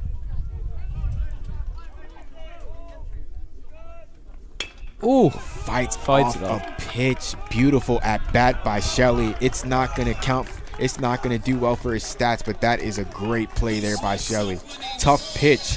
Fought it off. Grounded it to second, and he will advance Alonzo into third base for MJ Lux with 1 out here in the bottom of the 6th. Great team at bat by Shelley. He did his job there. He got the Alfonso over. Now MJ needs to do his infield in on the grass. See MJ, another guy who hits the ball hard. Let's see what he does here. Ooh, another one. MJ had a pitch earlier that he kind of backed out the way of being called a strike. Yeah, the way MJ moved away from that one, I thought it would have been a ball. But he catches the inside corner. This pitcher likes to attack the batters, or at least D'Alfonso and MJ. MJ hit that one into the bullpen of the Pointers. Falls down 0-2 in the count.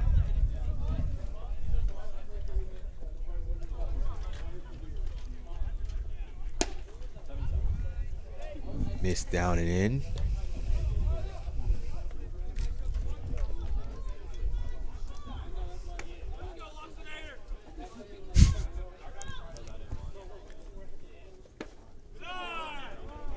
Ball 2. Luxinator's a new one.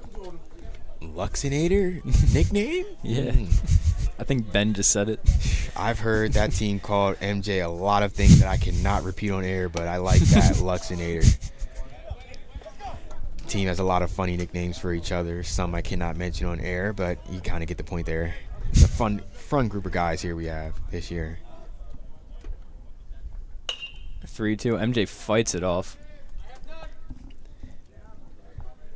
Umpire screaming that is no baseballs.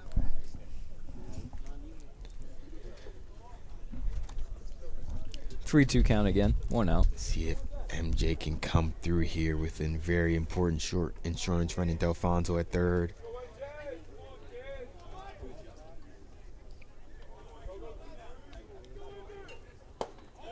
A little high, and MJ will take first base. Leading up to Aldo Mercedes stepping to the plate with a chance to hit an insurance run.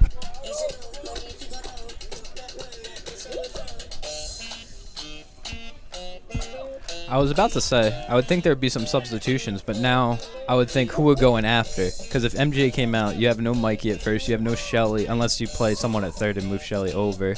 Al pitch, you don't really have backup first baseman kind of going. Oh, but there he is. Runner Sean Sinclair. Baltimore product out of City College. Vipers. Yes, sir. See if he goes in motion here.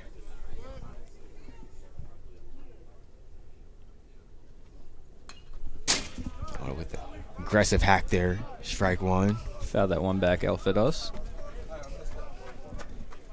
See if Sinclair here is in motion. First base. See they try to put any pressure. Oh, he lost the ball. And that will be Alfonso. a run. Let's go. Funky way to score a run, but we take it. That Dundalk magic, baby. We'll take it. The runner on third comes home from the failed pickoff attempt. Putting pressure on the defense. Good job by the Lions offense here in this last inning. The chance to add on here. Mercedes as he looks at strike two. Sinclair in scoring position. All started by the phenomenal leadoff double by Delfonso. Really set the table for this inning. Oh, Mercedes strikes out. But it was none that he might have not have been the productive one, but it was a productive at bat nonetheless. Now we get country boy Eric Zuniga back up. See if Zuniga can come in clutch here, knock in another insurance run that can possibly go a long way here. For the Pointers, they have shown a lot of fight, so they need every run they can get here for the Lions. He takes curveball, strike one. Curveball's been working for that pitcher so far. Yeah, McCullough. I believe that's how you say his name. McCullough's stifling with that curveball. Oh. As Zuniga fights that off. Do you know where Eric's from? Dallas, Texas, I believe. I was gonna say with the country music, I kind of see the cowboy now. He is a Cowboys fan. I know, I can confirm it. I can't really justify why he would do that to himself, but you know, land of the free, you're free to choose whoever football team you like. I don't know. I could just see him with the big belt buckle and a plaid shirt and a cowboy hat. Now that I hear the country music, I can see country boy Eric.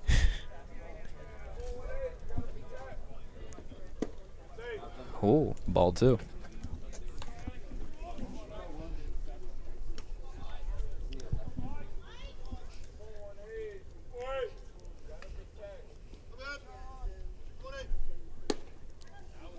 Ooh, ball three. Tough pitch to take, but it goes Zuniga's way, and it will be a full count.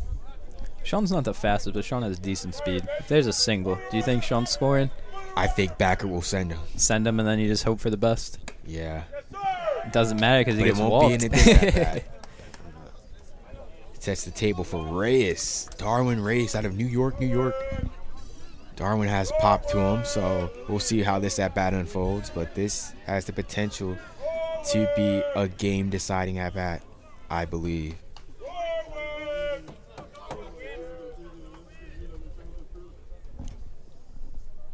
Oh, that curveball. Big whiff at that curveball. McCullough's starting off a lot of hitters with that curveball. It's almost like the curveball's the first pitch instead of the fastball. Sometimes pitchers work backwards like that. Some of them work fastball curve. Some of them work with their off speed first and go with the fastball later. Ooh. I don't know if that one got away from him or it was a pitch out. Might have been away.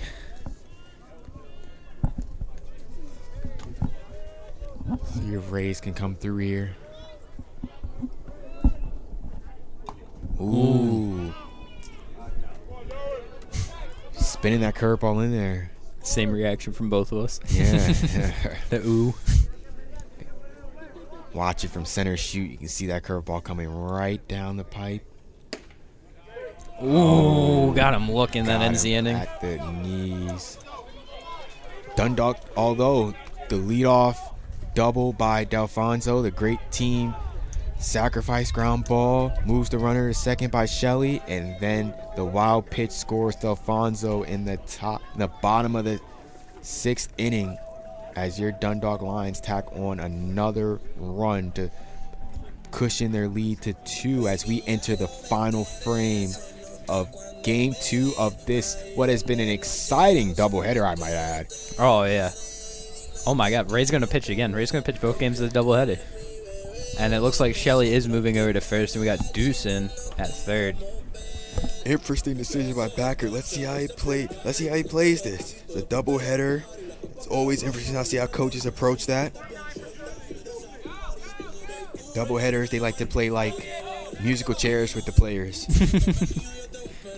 Yeah, I can say this year so far, it seems like there's certain guys who usually get like a game and a half, and then there's some guys who will kind of have like their late game roles, like they're always the sub guys that come in. Yeah. Just kind of the roles getting fleshed out here early in the season as we're, 10 games in? This is the 10th game, I believe? Yup. As I think Dalton replaces Shelley at... No, Shelley goes to first. Yes, but Dalton replaced Shelley at third, and Shelley's at first now. Yeah, it was Sinclair, the pinch runner for MJ, that comes out after MJ spent the second day at first. The second game, not second day. And then Sampson came out for Ray Doherty.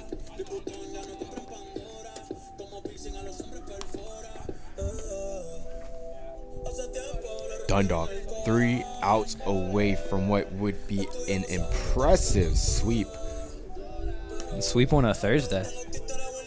of the University of Connecticut at Avery Point Pointers. That is a tongue twister, folks. I've been trying my best all day. That is still a tongue twister. You might have to throw a community college in there. I don't know. Community college? I don't know.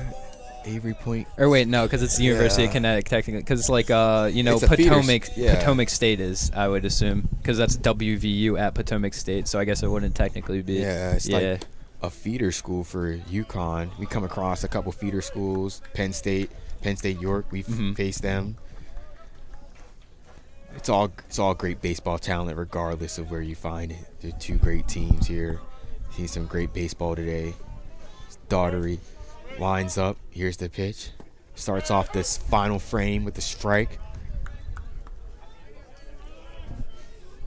1-2 versus 2-1 here. 12 versus 21. As Daughtery just has that curveball spinning right in there. Down 0-2.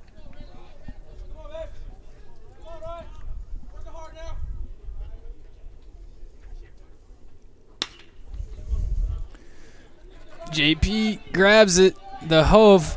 Not in time. Pointers not going to go away. Dundalk's going to have to win this game here in the top of the 7th.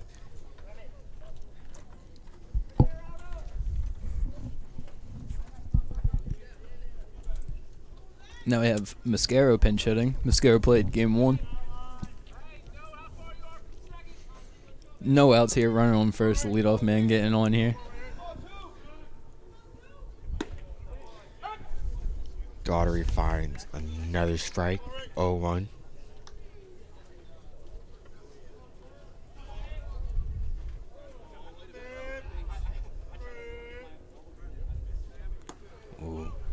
Curveball high there. You have to be careful with that curveball. That curveball likes to jump up there and hang down. Don't want to hang one over the plate here. Close game like this.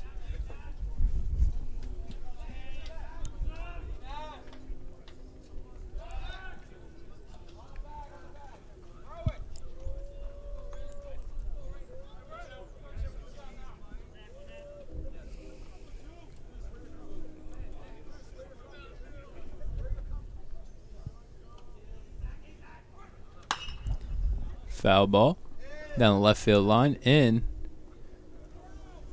no man's land, though, even though it was in. Waited on that pitch. Kind of got it on his hands. Fouled it off. 1-2. See if Daughtery can get this strikeout here. Getting out here.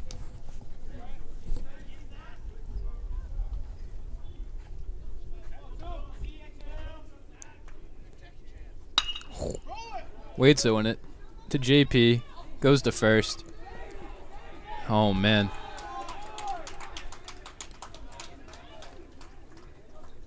Very tough play. He's there hitting it deep in that hole. And speedsters in this lineup are getting there.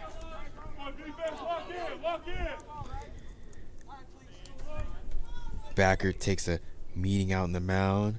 You wonder if JP could have went to second on that play. Kind of shortened up that throw. Feel like with a time like that, you might decide you might not have time, so you try to gun it over there.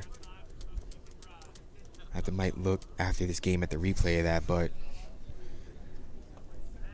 Pointers threatening here. Down by 2. Winning the go-ahead run at the plate. Tying run at first base. No outs. But as we've seen, it can be quick to get outs. Dundalk has gotten quick outs throughout this game. Oh, this could very well be a 2-out inning right now.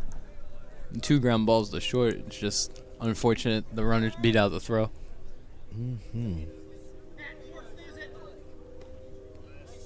That's our 4th visit from the lines as a pinch hitter for the Pointers, number 13, Lozier.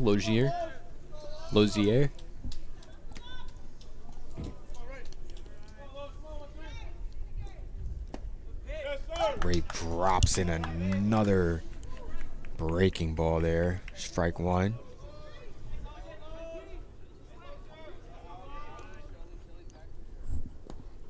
Ooh, breaking ball missed low.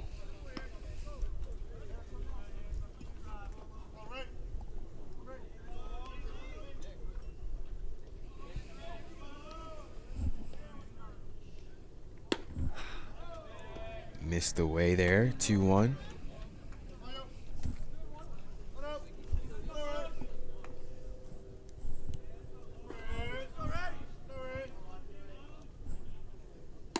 Oh, 3-1 now. Come on, Ray.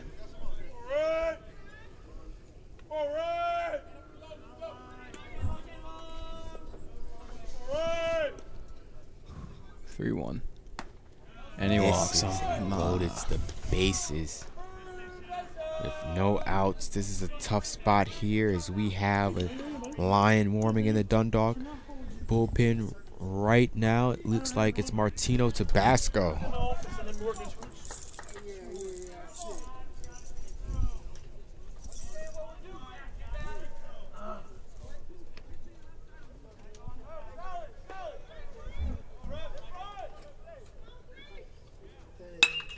The pitch over second baseman. 3 hops in front of the right fielder.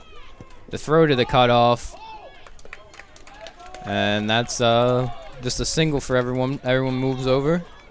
Now a 5-4 game.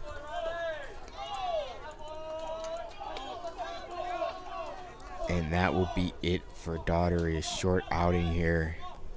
Yeah, I don't know if pitching both games was the call, move but from Backer did not pay off, and he's out there to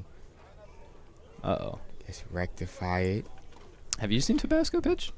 No offense to him, but I just haven't seen him pitch. I didn't know Tabasco did pitch. Yeah, I understand. What's it called? He is coming into the season. I didn't think his defined role would be pitching, but I guess all hands on deck. If you can pitch and you're on this team, you probably will find yourself pitching. Yeah. Martino has been pitching in the fall and during scrimmages and practices. Okay, I just haven't seen Martino pitch then. Okay. Nothing against him. You know, Yeah, a lot of the guys are two-way players. A lot of you have pitched Yeah. in high school. It's his first year. Nothing against him. I just didn't know. Yeah, it's just, what's it called? You kind of, if you see how the team shapes out, like Martino's not one of the guys you'll see throwing a lot. He won't have a lot of innings. Similarly enough, you know, Aldo playing second base out Yeah. there. Aldo pitched for us a little bit last year. He wouldn't call himself a pitcher, Yeah, and yeah, he said yeah. he literally just pitched because it helped the team out. So, JUCO ball. Your second baseman sometimes has to pitch for you. Hey, man, whoever has it. But Martino, it's going to be more than just helping the team out here. It's a big spot for him. No outs, bases loaded. Really got a gem to get himself out of here. Yeah, gotta get some pop-ups. I think here, if you're the Dundalk defense, do you play infield in, ground ball, throw home, cut out the runner at home? Do that until you're about, 2 outs maybe? Hopefully you get 2 outs that way, then play straight up, possibly. Maybe get some strikeouts. Yeah, it's easier said than done. Oh, yeah. But let's see if they do that, or unless they play corners in, they try to turn too, which seems like that's what they're doing. I mean, yeah, easier said than done. Tabasco just strikes out the side here, right? We'd accept that. We'd accept that too. That would be nice if he struck out the side. But we just need Martino to throw strikes here. First one, chopper, short. Second, one. Couldn't get 2. It's a dangerous play there. Good job by Shelley to keep it in front of him, as the Pointers have once again fought their way into a tie ball game here in the 7th inning. What can you say? A team that's been playing some good ball these last few days. I don't know how long they're going to be down here for. Seems like they've been down here for a while. Continues to find ways to try to win games. After beating Essex twice in Catonsville, another closely contested game here. Runner goes, makes the throw, does the cutoff play again.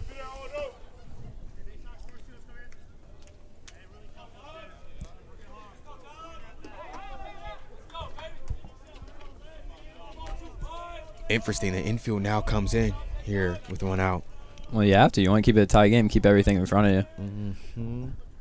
You want to force that out at home if you can. It's in there for a strike. Let's go, Tino. Job by Martino pouring in strikes here, making the other team have to beat him if that's what's going to happen. Oh, that's pain. That was right over the bag.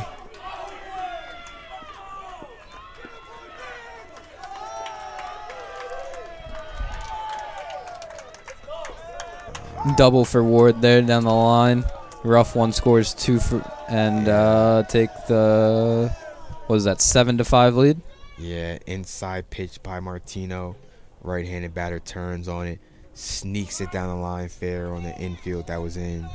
It's a nice double out of that. And the Pointers have once again clawed back, tied the game, and they are up 2.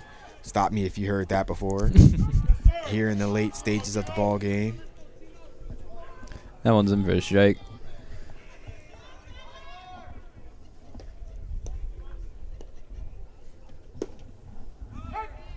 Tino pulls in strike 2.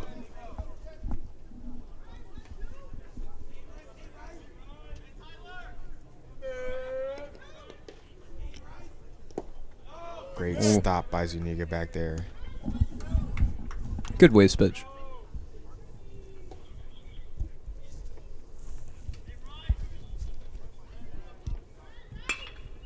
Oh. Left field. Deep. Over his head. Sammy Tripped in the field. slipped on the outfield grass, and that'll be another run. Another back-to-back doubles here by the Pointers. Has them ahead by 3 here in the top of the 7th.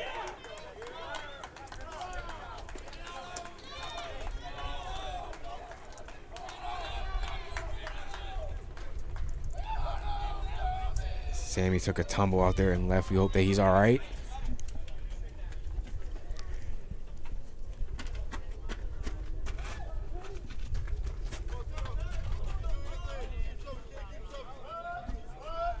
8-5 now the score. 1 out still on the board. Runner on second. Up the middle. And that's through. Runner coming home. The Pointers are pouring it on here. Yeah, they're coming out right now. Top of the 7th with a 5 spot here. Now 16 hits on the game. 6-run inning here for Pointers. 6 runs? Oh, right. They were up by 2. We were up by 2. Yeah, it was a 5-3. Martino can keep pouring in strikes here. Defense can make a play to get out the inning. A tough spot. Bases loaded, no outs. 1-run lead, tough spot. Already fighting the momentum that the Pointers gained before you came in. That one fought off the inside. Shelley thought about 2. Takes the unassisted play at first. We got 2.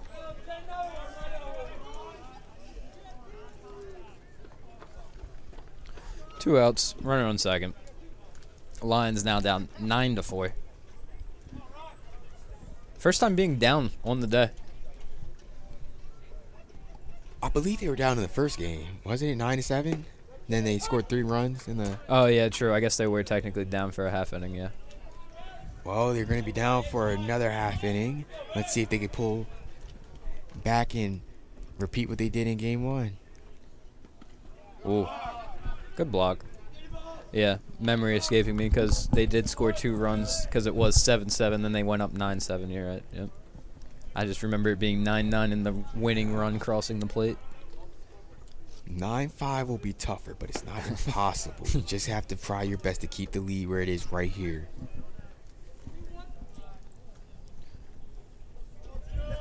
Two 2 outs. Runner on second. Carew, 21 at the plate. Slap hit. Oh, diving Great catch. Diving play by Mercedes out there, second base, possibly saving another run. Keeping the Lions within striking distance as he sends us to the bottom of the 7th here. Dundalk trails. It's the Pointers. 6 runs off 6 hits in that inning. That's rough. 9-5. Yeah, it's tough. Needed a shutdown inning there to close the door. Not only did the Pointers open the door, they ran through it with 6 runs. Put themselves in a position 3 outs away from earning a split here on the road in Dundalk. I mean, also, if you got to look at the Pointers' way of looking, if they, what would that be? 5 games against the CCBC, going 4-1. It's not a bad trip to Maryland. Not bad at all. The Lions will go to 4-2 in their last 6. That's not horrible either. Yeah, not horrible. Both teams are playing good ball lately. The way today's gone, if one team wins one game and the other team wins the other, it seems pretty fair to me. Yeah. But then again, we still have 3 more out. They still have 3 more outs to get. Let's see how the game goes. But there has been some great baseball here on display today by both teams. 3 outs. Miracle could happen. We got 5 in, I think it was the 4th inning is when the Lions exploded last game. We got 4 or 5 in the 4th or the 5th. And then, they just got 6 in the 7th, so why can't we get 6 ourselves? Definitely is possible here. Leading off, GT McGuy, who just missed a home run by inches his last at-bat. See if he can spark up another Dundalk rally here.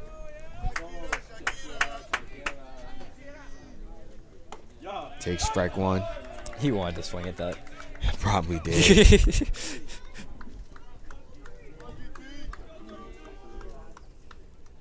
Offers at strike 2.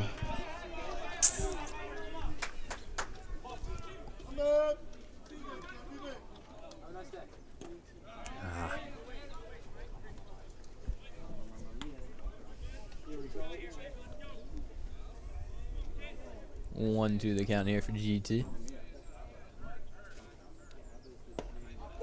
Takes strike 3. Watch that one. Great executed pitch there Curveball broke over the plate, froze GT. Dundalk down to their last 2 outs to try to win this game. Oh yeah, Sammy Khan, the guy that's moved all around. I haven't been able to keep track of him. A lot of like chess or checkers, a lot of moving around. I thought he got hit there. Might have spun out the way last second.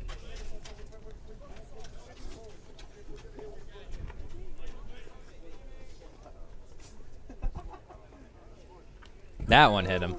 That one hit him.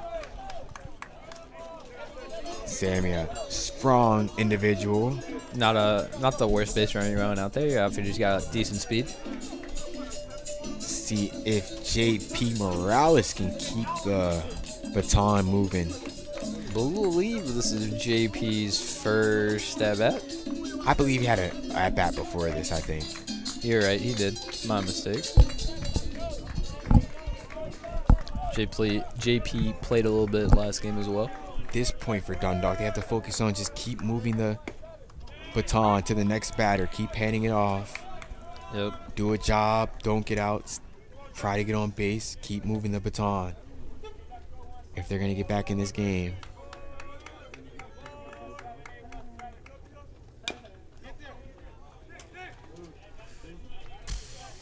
Down 0-2, not the best for JP here. See if we can see some fight here by the Dundalk hitters.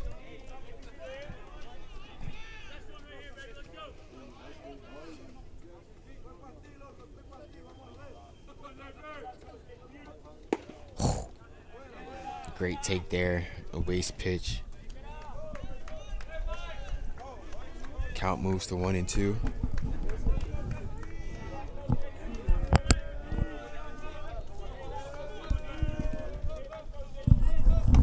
Ooh.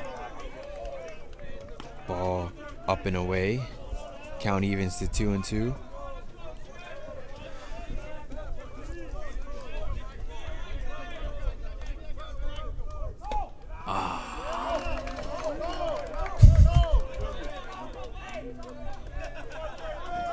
Ball misses JP down. works the count full. 3-2. See what he can do here.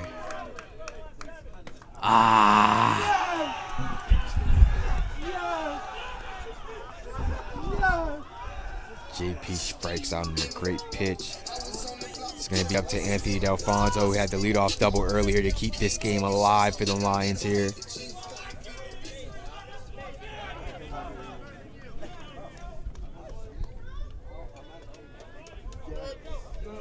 Alfonso had the double off the wall.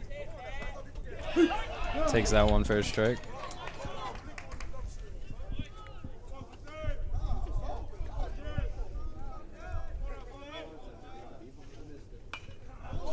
Ooh. Delfonso taking out one of his teammates possibly with that ball. I think I saw someone dance out of the way of that. Just cleared the dugout. Keeping the boys on their toes over there. Making sure they're up and ready. Delfonso spits on it for ball 1.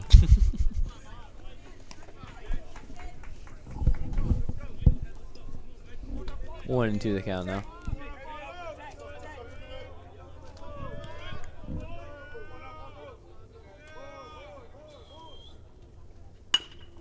Chopper to short. Couple hops. Gets the 2, and that's the game. Pointers showing fight in both games. Earned themselves a split here on the road in CCBC Dundalk. Say a well-played doubleheader by both teams. Someone's mom is real happy over there. Pointers scoring 9 runs on 16 hits. Beating Dundalk here in game 2 as opposed to the Lions' 5 runs on 7 hits.